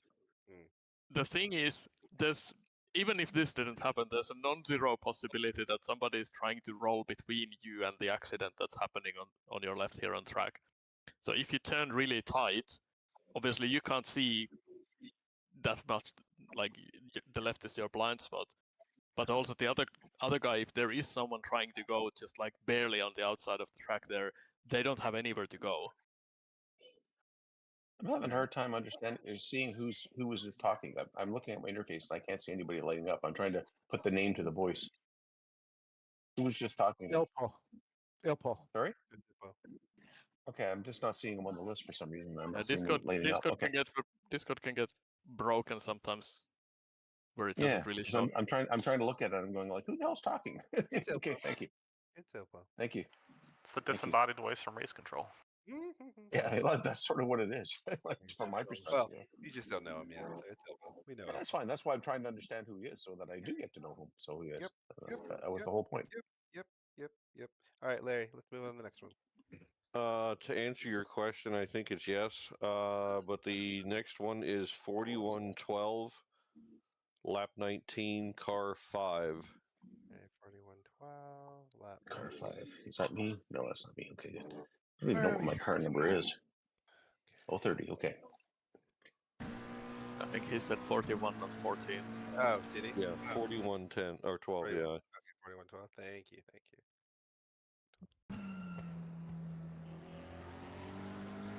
Is that missing livery or just a black car? Missing livery. I just don't care to install it. Are you allergic to apexes? Oh, Oh yeah. Somebody just like jumped at his back. so Like it looked like that's what happened there. It looked like a cobra. Like he was up in the air. It looked like. All right, we need to stop that. All right. Well, why Did he jump the curb? P30 something. Yeah. He looked like he was in the air when he hit him. Why are we still doing this? All right.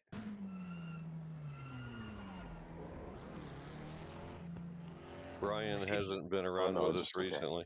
Yeah, I can tell. Because like Yeah, you that's know, my bad. no, it's all good. It's all good. So here's the thing. If you're following a car and they are not on the racing line, they are going to be slow almost no matter what. So being close to them before a big acceleration zone only hurts you because you can't accelerate because they are in your way. So if you're going to try to make a move on them, you either need to be a little bit farther back before you start rolling up into them so you can use the momentum to move by them. So when you see this car here, he's in absolutely the wrong place. He should be far right. So this turn is going to suck for him, no matter what happens. You got too close. So what do you can't do anything now. Like you can't accelerate because you were behind a slow car on a bad line, which hurts you a lot. Plus the acceleration zone's down here. So this is going to do you no good. He's still on a bad line. He's still hosed, right? But you've hosed yourself too. I mean, calling that a bad line is. Yeah, it's not a bad line. It's a terrible line. It's a terrible line. Understatement. Yes, No, exactly. my tires were shot and I was heading to the pits. But here, right? So now we're on an acceleration zone. You're not going to have a great run because you kind of didn't do great on the corners before. But at least you want to accelerate with him, just so that you're not bunched up with him. Because like there's not much you can do here, and you didn't anticipate that he wasn't moving that fast, and boom, right? He probably was going to go to the pits. And remember we talked about this, right? You don't want to be tailgating cars that are right by the pit entry because they have to sometimes go into the pit entry. So especially when you're about midway through the race, cars are going to start rolling into the pits because that's about when the fuel burns off and all these other things. So you want to, and you're not attacking him here, right? There's no way, you're going to pass this car in this corner. None, right? Because if he accelerates like you do, you're both McLarens, you're both the same, you're going to go together. So there's no sense to be right up his ass because you're not going to do anything. You're going to wait until you get to the end of the straightaway when there's a big change in speed or whatever. You're not going to do it here. You're both just going to accelerate at McLaren speed. It's funny So how the tower looks like he's already been at the pit, though. So yeah, so maybe that's just the wrong tower. Yeah. Yeah, and Because so normally it shows yellow if it's not been in. So yeah, so Doesn't go in replays, so right, you can't exactly. It says they're all done. Mhm. But you can kind of tell But by where. none of that really matters. Like, you don't know if the guy still needs to pit anyway. Like maybe he forgot to put fuel in the car. Maybe whatever. Sure, yeah. Every single time you go past the pit entry, unless you are very certain the other guy is not going to go in, it's kind of unsafe to be right on them. Right. If I'm battling the guy for the last few laps, of course he's not going in. We're battling together. But if we're around here, shit, he could do it, and I'm not going to pass him yet. So the time before the pit stops is kind of like preparation, right? You're staging. Then you do your pit stop, and then the stint after is really where all the war should happen. So here, you really want to just anticipate what he's going to do, see if you can make a run somewhere safe, like read him, right? But you don't want to get bunched up here. It doesn't do you any good. By the way, bad tires is no reason to miss the apexes. It just Yeah, makes it even worse. Like, if your tires are bad, then you brake early so that you can make the corner. But if you try to brake the same normal place on bad tires and miss the corner, it's even worse. Like you're gonna lose even more time. And that's why some of the aliens are so incredibly like why they are like it's not just that they can do a single good lap, but the fact that they can keep the lap time super consistent even with the tires dying, that's incredibly impressive because it means you have to adapt the whole time. Like every single lap you might need to brake like, I don't know, an inch earlier, so that you make the corner. No, And that's why, yeah, and that's why we don't practice. That's why in practice we don't just do like hot laps, like 1 lap reset, 1 lap reset. That's why we do a full stint of practice to figure out, like, well, how does the car feel when the fuel is running low and the tires are bad and everything is terrible. no, I totally understand that. I was just surprised by I was getting attacked at that time by a car that was so far back. Yeah. Well, there is also that. Where are you right now, Richie? Where are you? You're in. Go to the top. Oh, you're leading. Oh shit. Okay, so that's even more astounding, right? Like, it's an artificial lead, but still lead, right? And so it doesn't make sense. You're not going to gain anything by passing this car or being so close because he's in a different race than you. So yeah, that's the final thing. I was trying to figure out where you were because I thought maybe you guys were together and no. But like, this is a theme I see a lot with a lot of cars, where you are in completely different races. I'm in second, you're in 32nd. I'm in second, you're in 22nd. I'm in second, and there's no car immediately around you, so there's not an opponent immediately in front of you, and you're not really getting away, and yet you're still drag racing me. You want to always use the faster cars to your advantage by letting them go because they will catch the cars in front of you and slow them down. You don't want to be with a faster car. That makes you go even slower because that fast car will not be ever going away. So that's why it's a big thing. Like, I don't know if some of you guys noticed on some cars, I flashed you guys like kind of on the exit because I was like, hey, you're in 20 whatever. I'm in second. I'm gonna be coming at warp 10. You don't need to get out of my way, but get the fuck out of the way, right? Because there's a benefit to letting me go by rather than just like me having to attack you or do anything. And I'm not gonna because you're slow. So I don't know if you're gonna do something untoward. I'm not gonna risk my race needlessly getting crashed by a person who doesn't know where the racing line is. I'm just gonna sit there and wait. So I will be behind you forever until you let me go by or I make a big ass run. Actually, speaking of that, Davin, there were a couple of fun incidents. I say fun moments for me just practicing managing faster cars on my end. I deliberately let them through so I can drag myself down the front straight with a tow. That's smart. That's really smart, right? Ed did the same thing to me, right? Like we had kind of similar pace at one point during the race, and so when I got within 1.2 somewhere in there, right? Like he let me go by, and then he just kind of paced me, which was great, right? Because not only did it put a car between me and my opponent, so I'm happy about that, but also he kind of had a sense of where the pace could be, so good, and he wasn't really getting in my way, so good, win-win-win. Yeah, I was All right. using it because I was actually fighting someone. Like, wait a minute, I have a convenient Mercedes-shaped car in front of me. Right. Yep. Go faster already, darn it! Right. Exactly. I was practically bump drafting a couple of you. I was reading the track guide today. They're talking about qualifying where you're not allowed to use external factors to improve your lap. Is that considered drafting? Like you're not supposed to draft on quali? I mean, like that's an external factor. I mean, you can really use no. It's not I'm just. external. It was just an It's interesting not line, external. and I was just trying to figure out what that meant. Is what I was when I was reading it. So what does that mean? Yeah. So you're not allowed to cheat, but it's not cheating Understood. if you're following another car. Right. Yeah. Well, that is sort of an external factor. No, though, so. it's no. But it's not. Well, okay. Well, so anyway, depending on an example. I was looking for an example. Anyway, carry on. This is off topic, so carry on. Yeah, like an external factor would be like a third-party aid.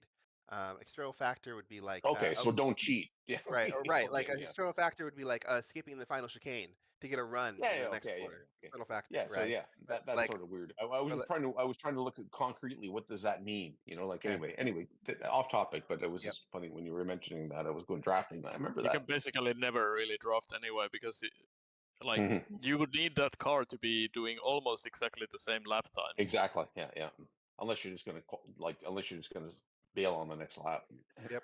Okay. Yeah, but the problem is that if you are close enough to get the tow from someone, and they are even a little bit slower, you're gonna catch them by the end of the lap, and you're gonna lose time because you're gonna have to slow.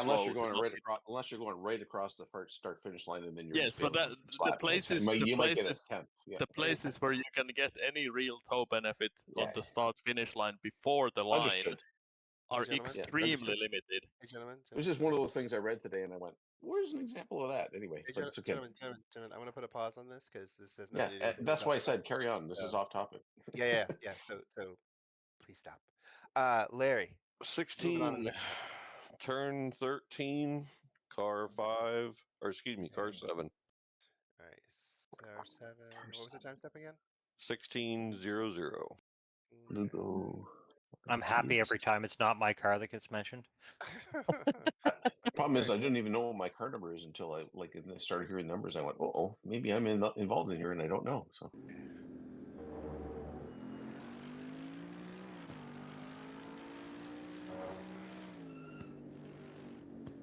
Is that the Merc? Tis it is. Got a farty sounding exhaust. Oh, shit. Nice move. Code Brown. Who Oh, are the we hell looking was for? sitting there sideways? It looks like Churchill, probably. Yeah, I think it was Churchill's car, the Yeah. maroon McLaren, Yeah, the right? maroon, yeah, the burgundy. Nice job. Like, I don't know if you saw him, but before that, but did a nice job of evading. Yeah, I Sort think of he coming thought. across the track too. Yep. So I think he thought he had more time and tried to like pull forward. Churchill did. But, if you guys get in the habit of taking a look at your MFD when there's cars coming around you, 5 seconds is not enough time. Right? I could see him trying to. Let's see how he even got into the spin. Too low TC and skill issue. Look it up. Yeah, because he lifted, so Got he snapped. unstable. Yeah. Well, so it's the lift that kills him, right? So Snaps the car. yeah, if he had just stayed in the throttle when he got out here, he would have planted the rear, and the car would have gone forward. But instead, he lifted and snaps the car. So yep. So we didn't hold our brakes. That's Didn't hold the brake yet. Well, They there you go. It's actively let finally go of the there. brakes. right. Would have been a good idea to reverse here. Yeah. Yeah. You know these cars have reverse, you guys. Yeah. So pulling forward when there are cars coming this way is never going to be safe. Well, also the turning angle going forward is horrible. Like he has to go really slow because if he floors it, it's not gonna turn. Right. Well. Unless he does a spin turn, but he wasn't trying to. So then he gets off here. Okay. So he's rejoined once he gets back on, it's fine. But yeah, he could have reversed. That would have been a safer spot. Right. Probably looking at some of the gaps, he probably could have waited a little longer too. But okay, moving on. Lap 1, car 17, turn 5, 736 in the timestamp. It's this one. Yeah, that Yeah, was. we did this. Yeah, we already Very covered nice. it. This is the other incident inside of that incident. yeah. All so right. Let's see. Car 23, lap 24, turn 4. Small incident in front of me, it says.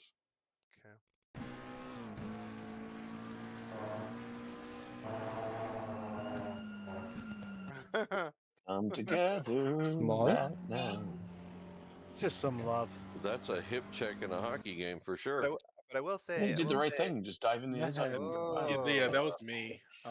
I had so there was a line going around, so that started like 2 turns before this.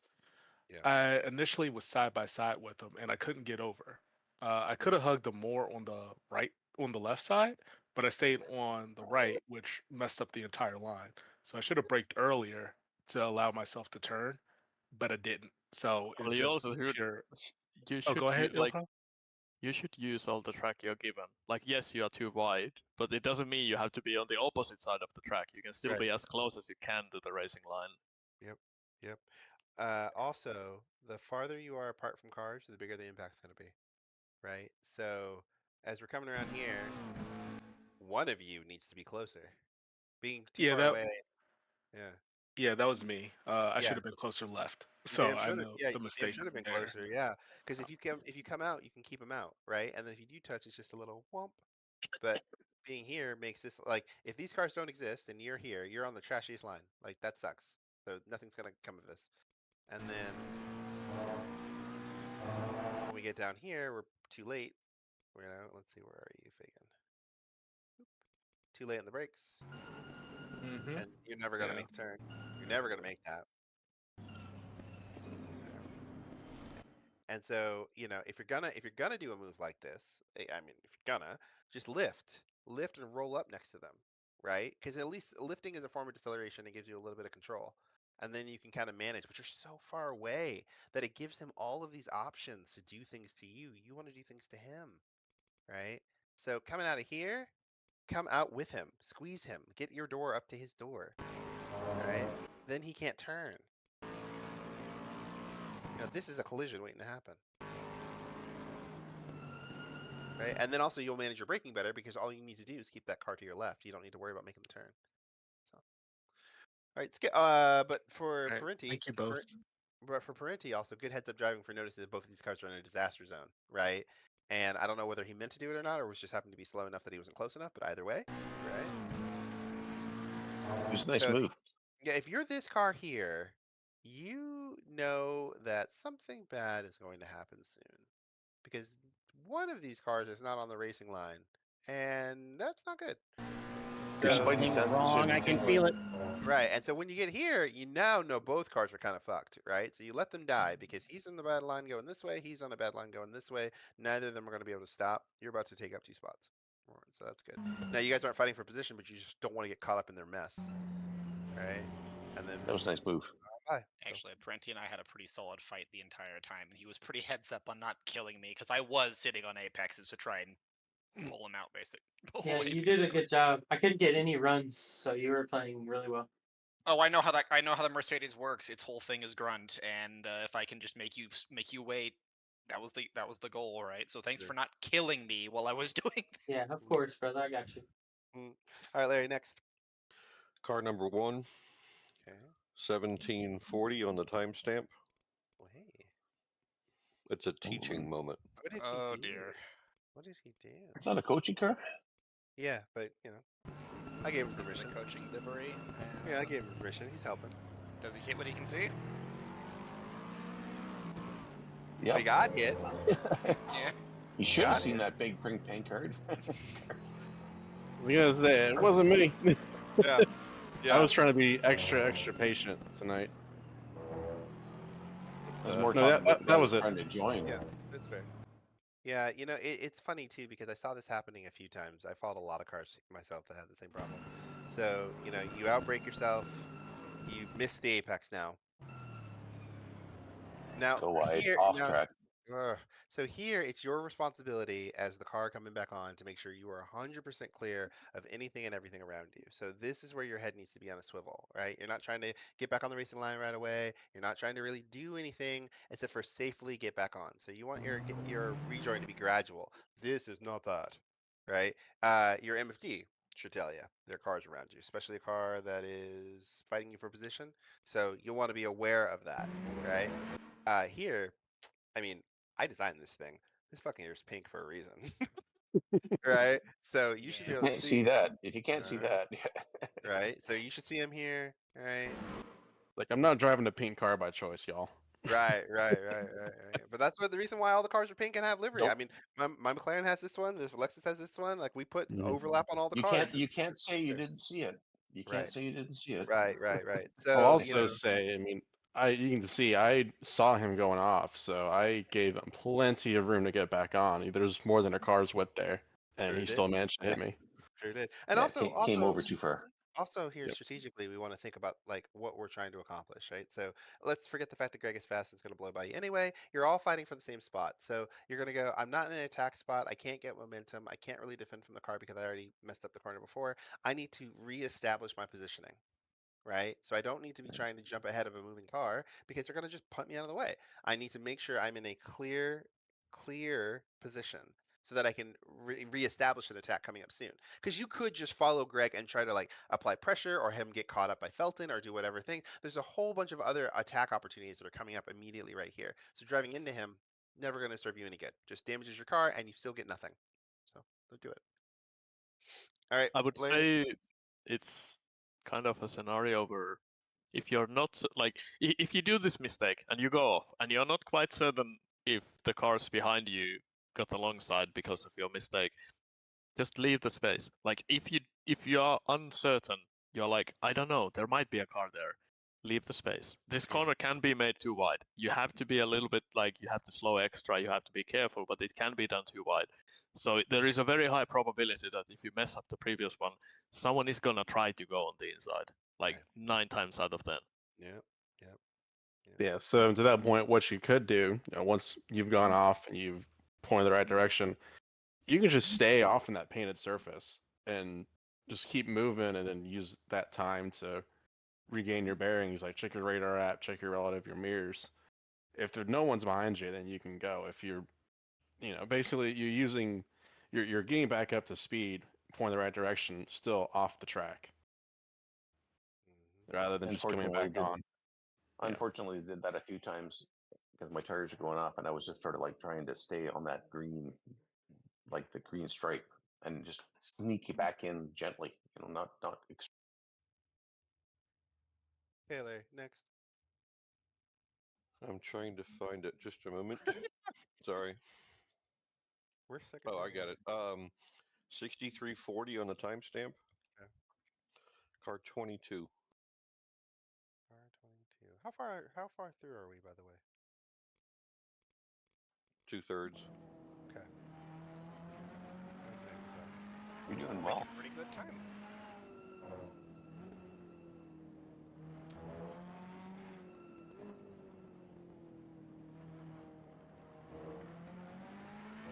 Oh, it's this one.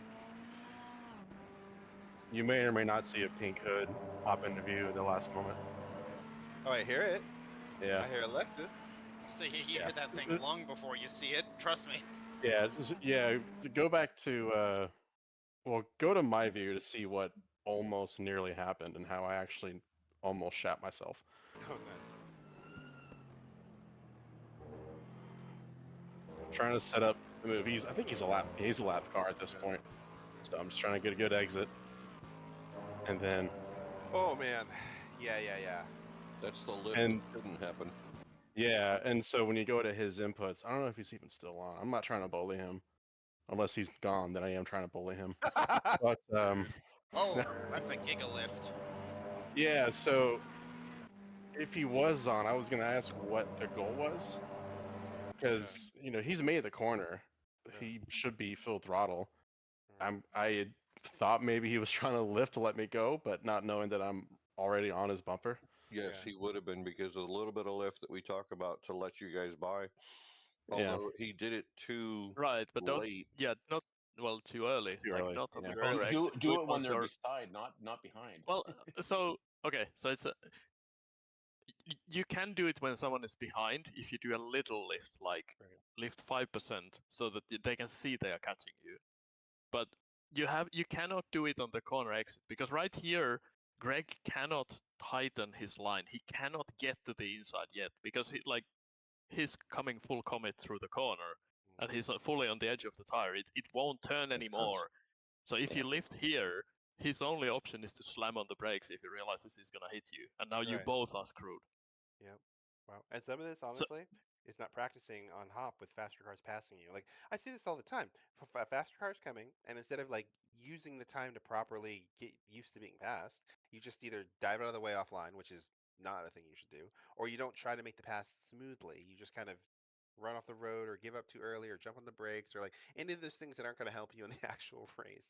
Also, So, in this case, if you know you had a pretty poor corner, like he had to lift midway through the corner multiple times, you don't need to do anything to help the other car. Right. Because he's gonna get a good run. Like the fastest guys are not gonna make mistakes like that. So you don't need to help him, and you don't want to. Like you don't want to lift. Obviously, the less you lift, the better. So only lift if the car behind is not sufficiently fast that they can get past you without you helping them. yeah. I will also. Sorry, go ahead. Oh no, you.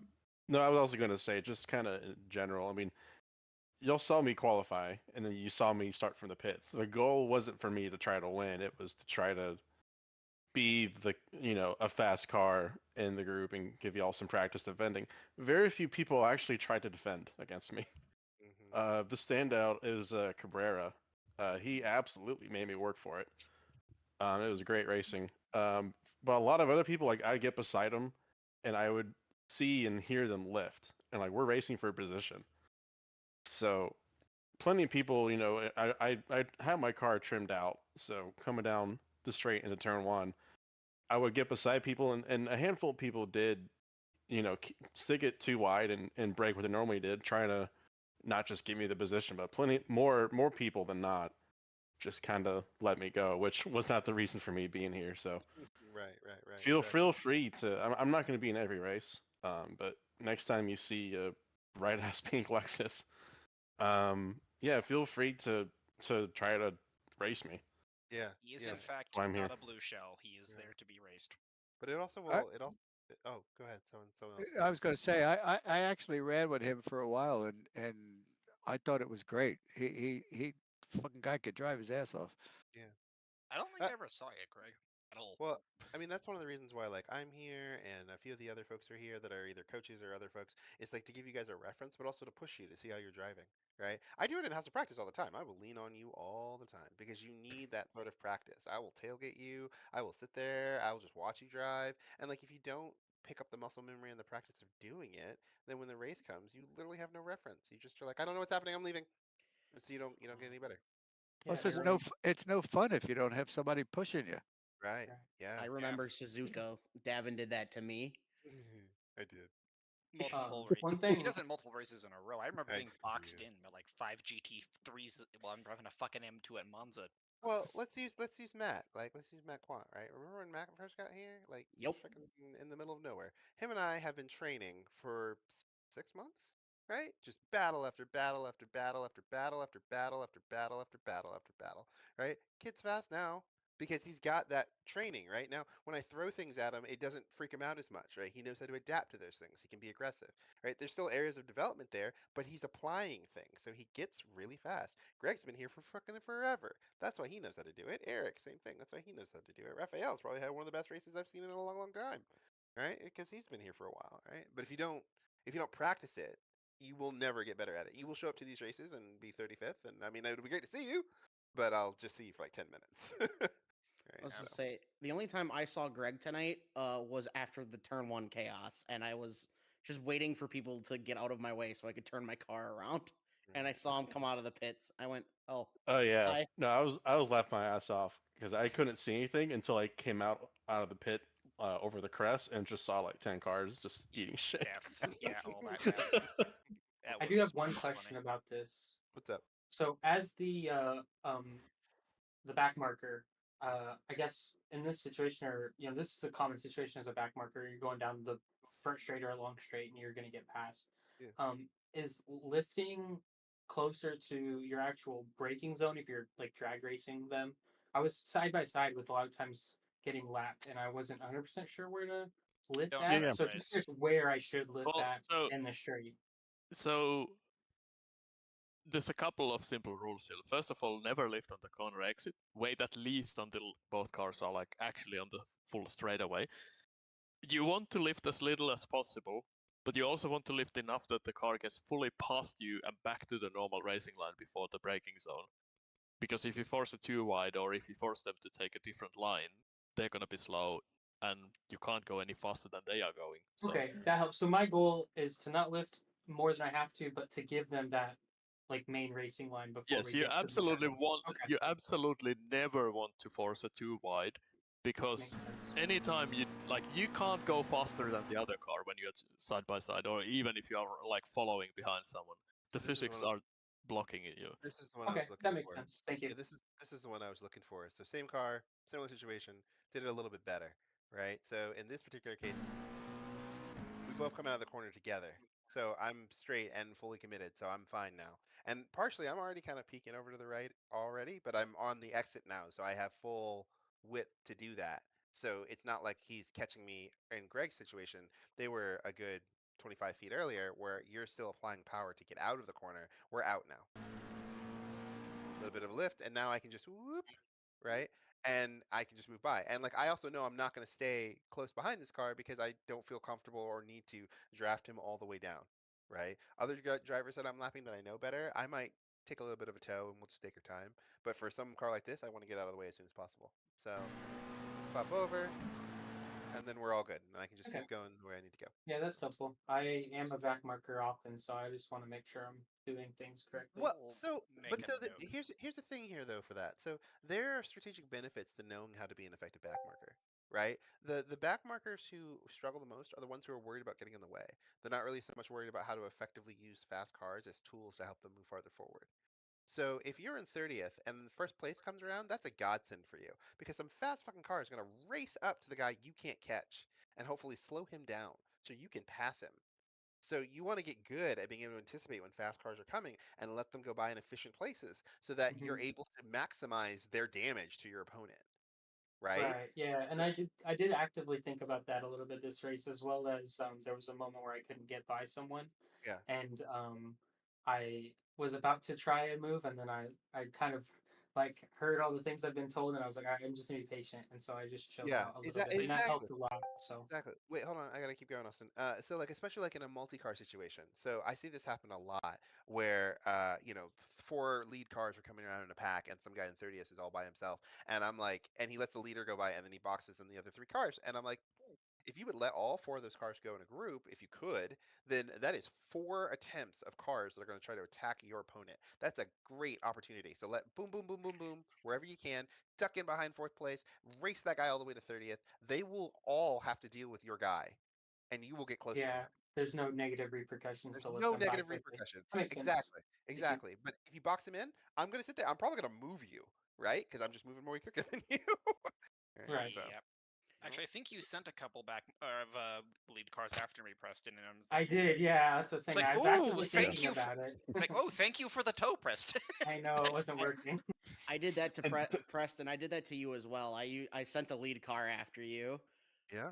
And I I'm used. actually. Go Sorry, ahead. go on. As a lead car, I'm happy to do it, right? It's there's karma that comes with this too.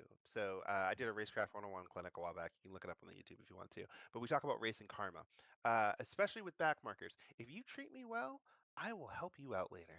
Right? If we're in a situation where it's like, oh, it's Ty and it's Ty and some other guy, and like I could put myself here and open the door for Ty, I'll do it. I'll park on the apex and be like, "Hey, buddy, why don't you sneak in behind me? I'm in the lead. I'm gonna be gone." And he'll be like, "Oh, thanks, friend." Right? Where if you have not been treating me well, I'll drive you all the way to the outside. I'll let you finish your crash. Like, there will be other things where I won't help you. So you want to try to treat the lead car as well if you can, because, not every lead car is going to be that way. There are going to be some guys who are just dicks. But if you know guys that are trying to be respectful around the traffic, if you do unto others, right? If I notice that you're treating me well, I'll sometimes even back off. Like if you're in a really good battle and it's more likely you're going to pass them and me getting in the way would interrupt you, I'll sit there a little bit. I won't sit there forever, but I'll give you a little bit just so that you can try to get the move done. If you can't get the move done, get out of the way. Let me do it. All right, I'll make you Bingo. less. Who was the back marker talking? I'm trying to identify the voice. If it might have been me. Preston. Yeah. But what's your name? Preston. Oh, Preston. Preston Parenti? Okay, thank you. That Yeah, that something whole like battle that. actually got a little more multi-layered, Davin, because there were also blue flags around both of us. Right. So I elected to play 5D chess with Preston a little bit and use the use the back markers for us to get toes. Because why the hell am I going to fight someone who's a lap down on me when I can just send him to go and try to fight Davin because he's going to be stupid later, but I can get a toe off him. Exactly. Right. You want to use every tool at your disposal, and as a back marker, lead cars are tools to be used at your disposal. Right. So apparently, so anyway. are lap cars too. Is what Yeah, we man. learned today. These are what you got to use. All right, Larry. Next. Ron, we're going to start with him. His first one is 11:50 on the timestamp. Turn through 13. By the way, Larry, you can choose to skip some, so don't be I dumb. realize that, and I'm on my last three. Okay. All right. Good boy.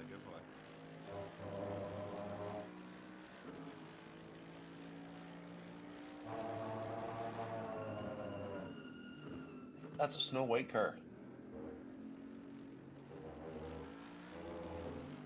I did the kind of reverse what you were saying before.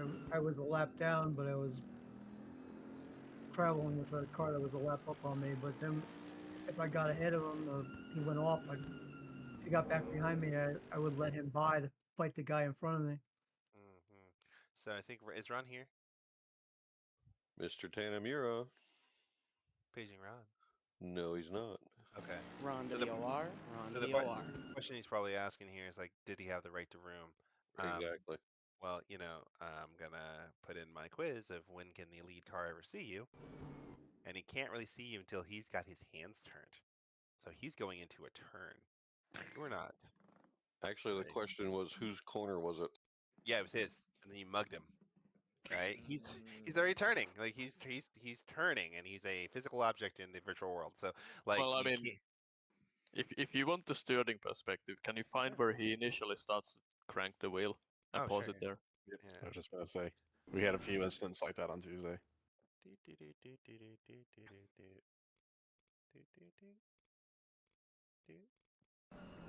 Yeah, Right that's here. about good. So now Yeah. external view. Go free cam so we can see the overlap. Oh. Yikes. Ooh, and there's the world. From Yeah. space. I've been playing with We're this. seeing the world. I've been playing with the scroll wheel out of frustration. So here we are. Yeah, so I do think he had the right to the corner, but I think the mistake here is being again way too far away from the other car. Like, yes, I know we want to leave some space, especially in rookies, because people can be unpredictable, but this is way too much. Like, if you're closer, it's easier for him to see. Where does the braking zone start at the end of the candy cane? That's irrelevant. There is absolutely nothing in the rules of racing that say that are in any way whatsoever relevant to the braking zone. The right to the corner is determined when the lead car turns, not in the braking zone. And he's just started turning now. Yes. So. Yeah. Yes, this is the turning point for him. So technically I would say there is enough overlap. I think the nose is roughly where the driver is sitting, which is Whether the you can rules. see it or not, or whether he noticed it or not, is another question. But Well, yeah. so I think he should have been aware, but the fact that Ron is too far to the right makes it harder. Like, if you're closer, there's more cues. You can see the car better in the mirror when it's coming up. Your radar should be like telling you there's a car beside you. Yeah, So. well, so not everybody might agree, but in my opinion, if you rely on the radar, it's not good. Like, right. Yeah. The problem with the radar is that by the time you see something in the radar, half the time it's too late to do anything about it. Yeah. So most of the time, I don't really look at, like, the one place where you can gain some real benefit from it is like when you are drag racing someone and you're not in the braking zone, you should be getting information from your peripheral vision and from the fact that you know there is a car there. You've seen him in your mirror, and now you're just trying to figure out, like, is he shooting the gap or not? Can you roll it back 5 more seconds, please? I just got back. Am I in trouble? No, you're not in trouble. Like, there's cues all the way from the previous corner that the car on the inside is gonna do something. Like, he has a run. He's definitely showing nose on the inside. And caught him very quickly. And made he the compromised that corner, so he's obviously slow. Like he just basically Well, dodged into the side. Well, and the big thing is for Colby here is like, if you're gonna lose the car here, put the car in the middle of the damn track, right? Because you're slow. You fucked up the momentum here, so you're slow. So this car is gonna come at you no matter what happens. He's not gonna politely back off because you made a mistake. So you want to discourage him and sit in the middle of the road or stay tight to the corner Yeah. so that he Try to gets you. defend a little bit. Yeah. Right, so he gets you in the middle, and then that way it's a little bit easier for you to manage what happens because you go from middle right and then hold the inside of that corner. But by going immediately back to the racing line, you're basically, it's like, pass me if you wanna. I mean, I'm slow, so please. Funnily enough, come on by. Funnily enough, Ron almost makes it work for Colby because, like, there's no reason to be here. You should be on the left. Maybe not like all the way to the left, because it would be really, like, if you're not certain you can get the car around to the right again, but like much more to the left. You can use way more track on the exit even in this situation. The speed difference is not that big. They're both on the same lap, these guys too. Yes, it's for yeah, position. yeah, 16 and 15. Okie dokie. Are you Car gonna run it all the way 55. through so you can see the rest of the corner?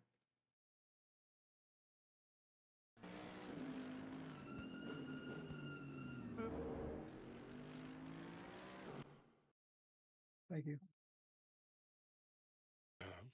All right. All right. Car 55, 6701 is the timestamp. Okay. And he says it's turn 1 through 4.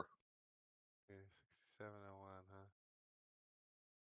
Car 55, isn't that an old police show?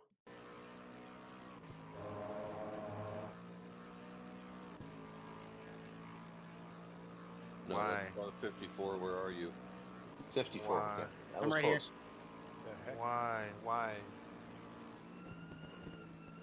This is odd and makes no sense. Mr. Vincente has not been driving with us for a while.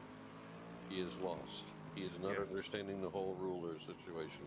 Well, no, they're racing for position. It's just that it was a strange ass move. Yeah, it's like he was trying to defend on the inside and then changed his mind. Yeah, and then, you know, It's slammed I in. just smacked outside. him Yeah, in the well, face. outside man's a dead Yeah. man, right? Like, I took what Davin told me last week of hug them a little bit more, Mhm. and I was like, okay. I mean, didn't hug as tight as I could have, but I'm not certain by what definition you're hugging him. Yeah, it's more Just- of like a smack on the butt, but still. Like you could ride a couple of motorcycles in that gap between you guys in the braking zone. Yeah, yeah. Well, so here's the thing though, Ty. Not Like, riding my bike there. I think that I understand here where you're at. I don't know why we're trying to go around the outside of you, to be frank. You haven't slowed down enough to have a big indicator that going around the outside of you is going to work. So, Two trailer park girls go around the outside. yeah, I mean, so I would say at this particular corner, the outside is a reasonable place to be because all you need to do is to maintain the overlap on the exit and the. well, sure. If the arc that he was carrying was going to be a full outside line, yeah, for sure. But he is pointing towards the apex, like he is trying to pinch this car, not Right. drive around it, right? And so this is Also what missing doesn't. the apex quite badly. Yeah, but the thing is like because of where Ty is, I don't know if Vincent knows how close Ty is, but in my mind, if I see this car kind of over where I am, I'm like either he's going to go super tight or he's going to miss the apex. Either way, physics is going to take him out to me, and I don't want to be there. If I'm not going to 100% pass him, why don't you just let him slide in front of me? And then he's going to be dead when he misses the apex and he's sitting on the outside just not moving. Then I can really go. Yeah, I mean, the fact that you're braking at the same, like the braking is even means that the car on the inside is gonna miss the apex. It's very hard to do anything about it on the outside though because you're already kind of committed. Yeah. I mean, you Yeah. can straighten and take a really late entry, but yeah. Yeah. So that one, there's to me a little bit of stubbornness here that like and this is going to probably be a racer's opinion versus whether that's a definite rule, right? But for me, if I'm not going to make an absolute attack, I don't want to drive shit lines that make me go slow because I'm going to sit there on a crappier line while he's just sitting there on the inside of me. I'm never giving myself an option for him to just fuck up alone, right? So I'm not going to go around the outside unless he's like parked down here where he's just going to pinch himself. Otherwise, I'm just over here, and then he drives into you, right? Because yeah, you missed the apex, sure, but you have every right to miss the apex. Like that's the fact that you kind of drove a crap line here is not his responsibility. He should see that your line is not going to be that good and not put himself at risk because you're going to miss it, right? So if he hadn't been next to you, probably wouldn't have died. So are you Car saying 40. there that Javier should have probably broke a little bit earlier and either tried the over under or just slotted in Exactly, behind yeah. him? I would have. You can't Yeah. over under here. You can't over well, under. well, less over under and just getting out of the damn way, right? Like you're not really trying to pass them, you're just trying to not crash, right? So here, if I'm here, I'm like, well, I'm not gonna accelerate by him through this sharp ass turn that goes all the way around here, right? There's just no way for me to get from here unless he drives into the sand. I cannot get around him and continue to turn and make it all the way through. We know this, right? Well, I would disagree, but I mean, maybe different at different levels of racing. But like, Right. Well, and I think I'm not trying to like be rude about it. Well, I'm not trying to be rude about it. And Ty, I don't mean this the way I mean it, but it's Ty. So with the opponent I'm racing, there's a higher likelihood he's not going to be super precise with where he's at right now. So I don't want to put myself at risk right here because he's likely not going to be as accurate as, let's say, Greg, right? Greg, I would drive completely differently, but it's not Greg. Right? So I would choose to make different choices. I think what happened is the fact that I haven't raced in 3 months. I haven't touched ACC. Is I did not get to practice Barcelona at all, 0. And then I got excited that me and him managed to make it through turn 1, 2, and 3. Sure. Actually, kind of side by side, and it felt good. And I think I was expecting him to take a tighter corner where we could have gone side by side. So out of curiosity, what kind of monitor setup were you using? Good question. The what? Are you on a single display or triples or VR? Single.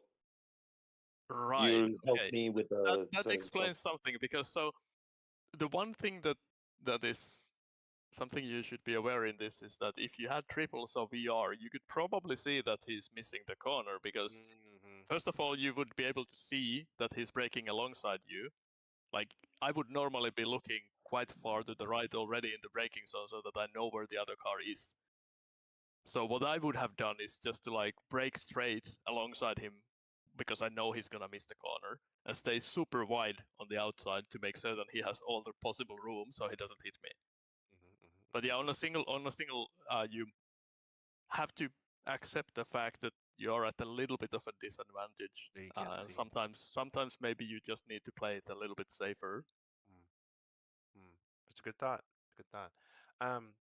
The other question I just had, and I know, Javi, you're rusty, so it's fine, but I was curious about this. So I was trying to break the toe because I've been playing a different game that the drag is a lot more effective from a lot further away. Well, so the one thing I'll note about that is technically this is 2 moves, so technically this is illegal. Right. Okay. But yeah, nobody probably cares too much. Right. Like unless you weave back and forth multiple times, nobody probably cares too much. Right. Not But from that technically far you back. shouldn't do this. The other thing I would ask in situations of trying to do that too, Javi, is what happens if he goes with you? So let's pretend he's super aggressive, and you go right, and he goes right.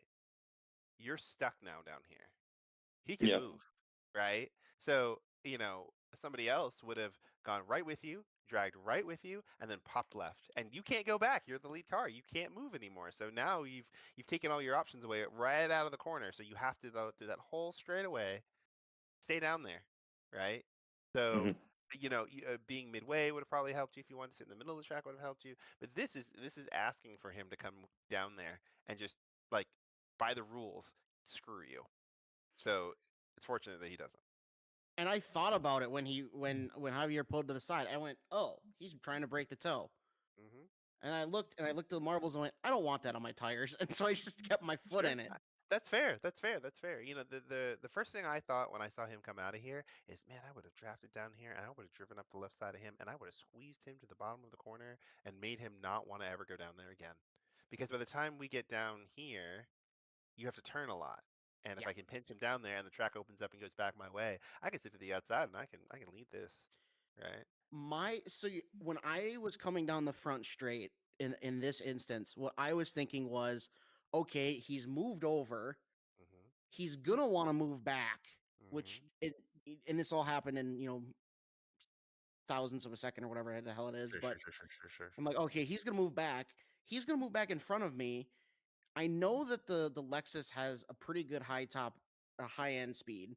I went, okay. And then he moved back in front of me, and I noticed that we were getting to the braking zone, and we were, I don't know how close I was in terms of like being in his window, in the being out of the vortex of danger. But I was like, well, I know that I know where I need to brake here. And if I can prevent him from taking his optimal turn in, I may lose the battle in turn 1, but you might win the war. But I might win the war coming out of turn 3, because then I'm in the position I wanted to be in going into turn 3. Right. Yeah, because the other thing to me that stood out that made me go, man, this is weird, is that he went all the way back to the racing line again, right? So, when you get down here, it just opens this door that says, hey, buddy, like, throw it up the inside of me. And the track's going the opposite way. So you're now staying vulnerable where he can't make the apex, which he can't do, and now you can manipulate him, and he goes over the curb, so it hurts him more, and it gives you this opportunity, right? If back down here, he said, okay, let's say he goes right, fine, whatever, and he stays here, well, good luck, Ty. You either have to go way down the inside, which is going to be high risk for you. You're not going to do that, or you're going to stay on the racing line and be stuck right behind him because he's blocking the way. He's slow both ways. Both options are slow. What he did is slow, and this is slow, but this gives him absolute positional advantage. So I would have stayed here and been like, oh well, man, like sucks. I think I went all the way to the left because of muscle memory of knowing that's the racing line and lack of practice. Oh, Yep. Oh, 100%. That's what it was. Yeah, exactly. So with more practice as you get back into it, you'll know that you can make more than one choice. Right? There's an opportunity cost to that trade-off, but there's a advantage to that because leading him is way better than all of this. Right? This is run at Suzuka. Right? Oh, I just want to race my friend. We're already racing him. This is racing him. This is racing him. This is racing him. So I want to win, right? I want to be leading my friend. I don't want to be racing with my friend. So this opens up this opportunity for him to manipulate you now. And that is not what you want. You want him to just look at your car and be like, damn, damn, damn, and get away, not tickle each other as you're driving around. It's exciting, but it's slow.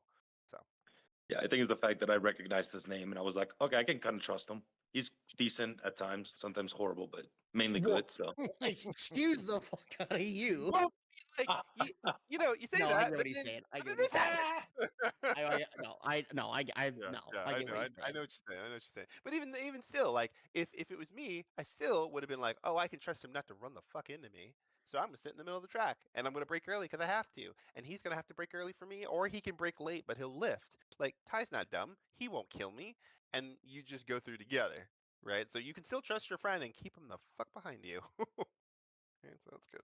So if I may ask, turn 1, 2, and 3, would we be able to get closer, or was that safe enough for the rookie season to driving side by side in a corner area?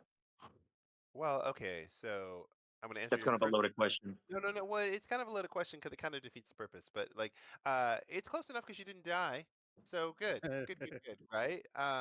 Is it something that you really want to try to be doing out of habit? No. So like, going too wide is slow and sucks. Like, I hate going too wide with people. It's slow. It adds to my race time. It makes the people around me get farther away. Like, I hate it when people go too wide with me. Like, it's just so fucking frustrating because I want to be on the racing line. So anytime that I can position my car so that we're going in a row, I'm happy. But too wide, like, why are you wasting my fucking time with too wide? Like, you're just two shitty lines that are slow as hell, and we're not going anywhere. So I think the sooner you can get out of like, oh, we can go too wide, the better your races will go overall. Because too wide is like, I'm either going to pass them or I have no other fucking option, right?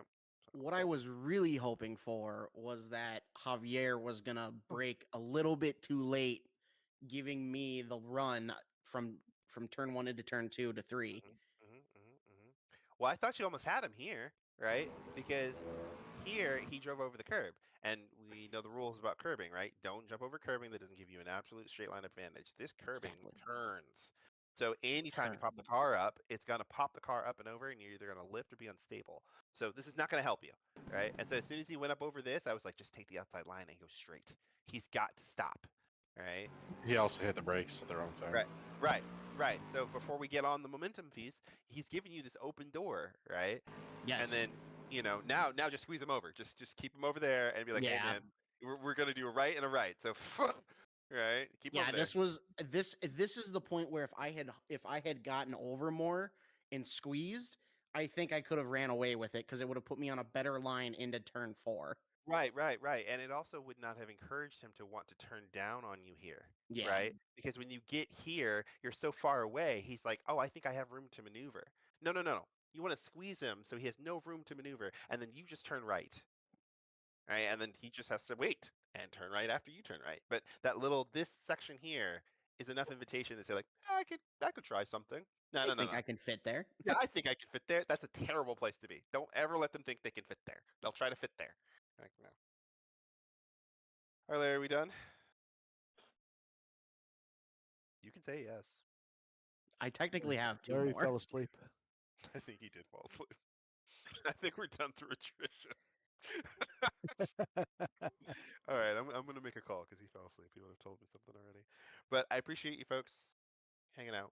I appreciate you hosts on your first race. Thanks for showing up. If you got Thank you. I had fun. I came in last, but I had fun. That's the most important thing, right?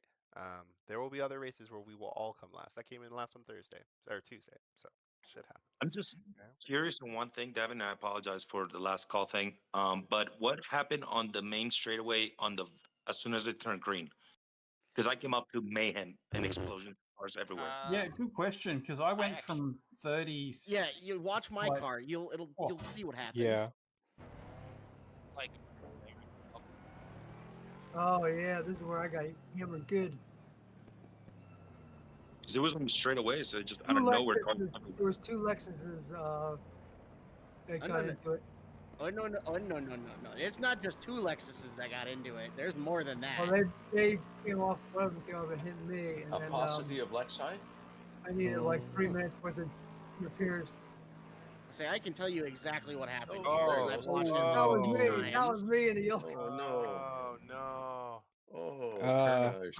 Davin, if you can just play that from Technical, I Churchill's started the yeah. race 43rd.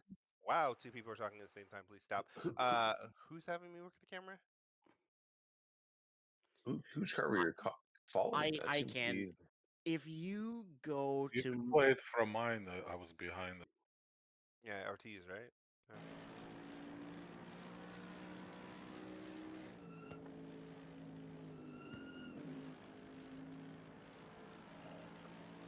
Okay. Actually, can you play it from Churchill's car?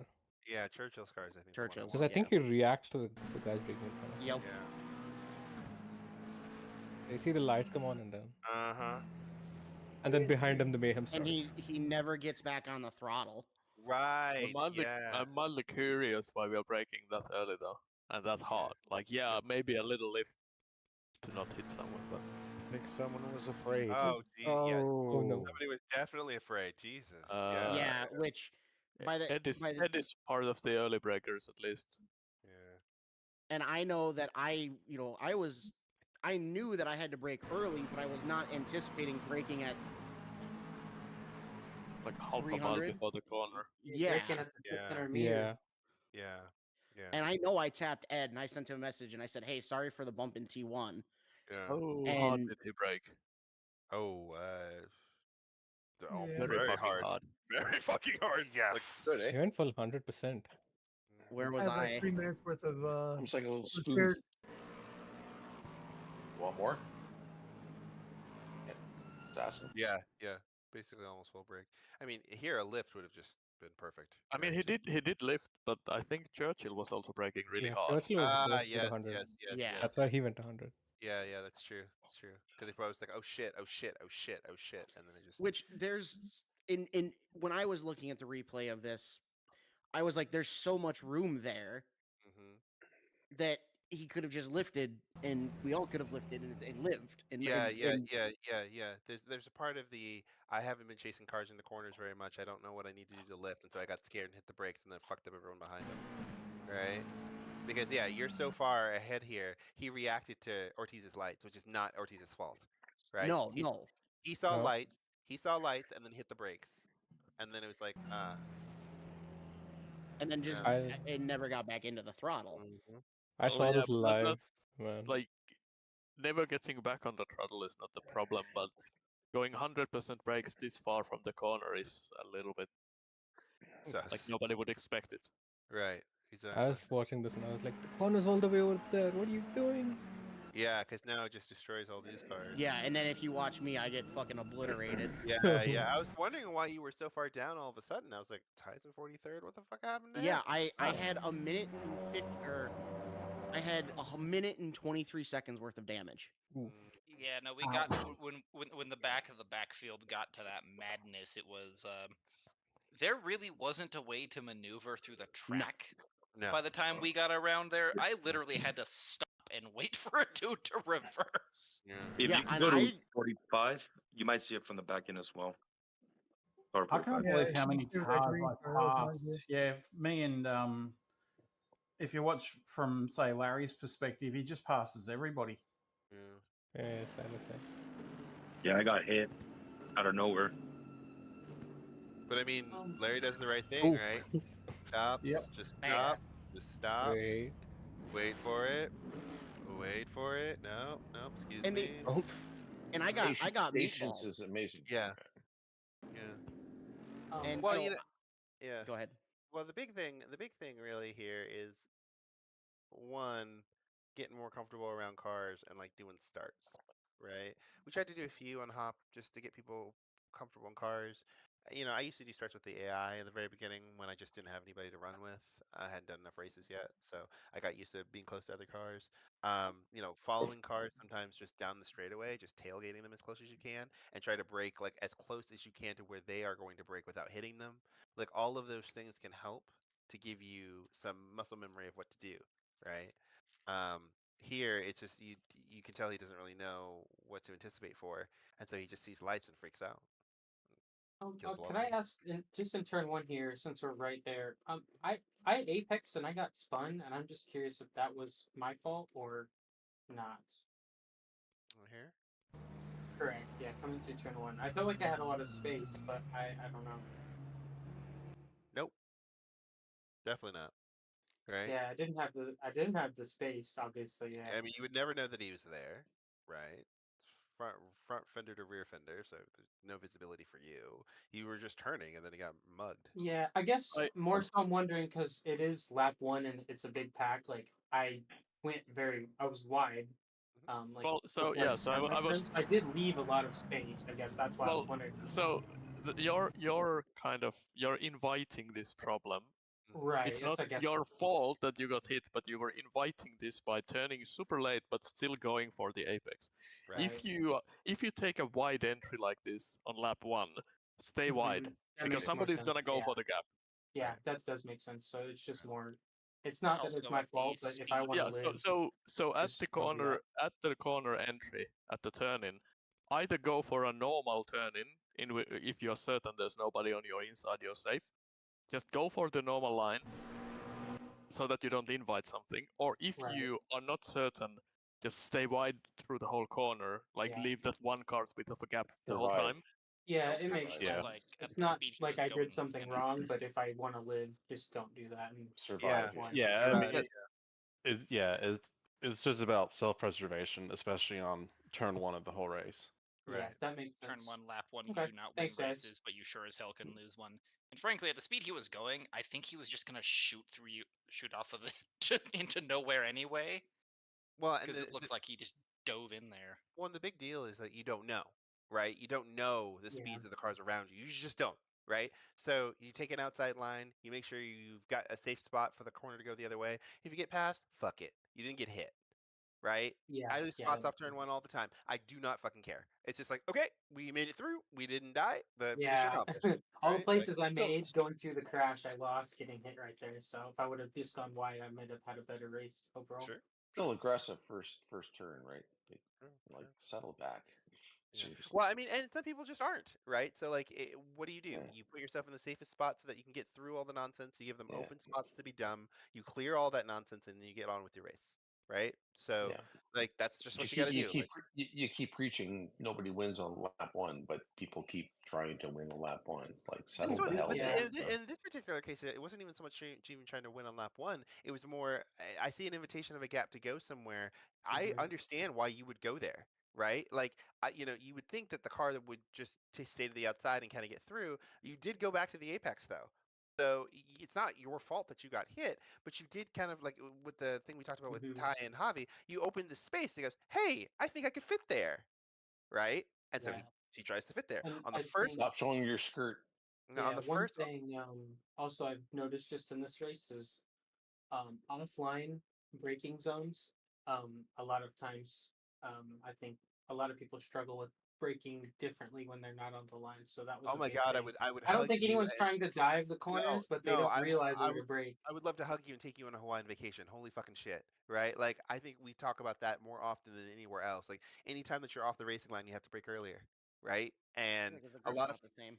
right, well, the shape of the damn turn is Corner, not yeah. the same. Like it's just a different shaped corner, and so like people don't adjust for those things, right? They, especially in hop, they don't go and break offline with folks. They don't go break too wide with folks to just see what the difference needs to be. They just kind of don't.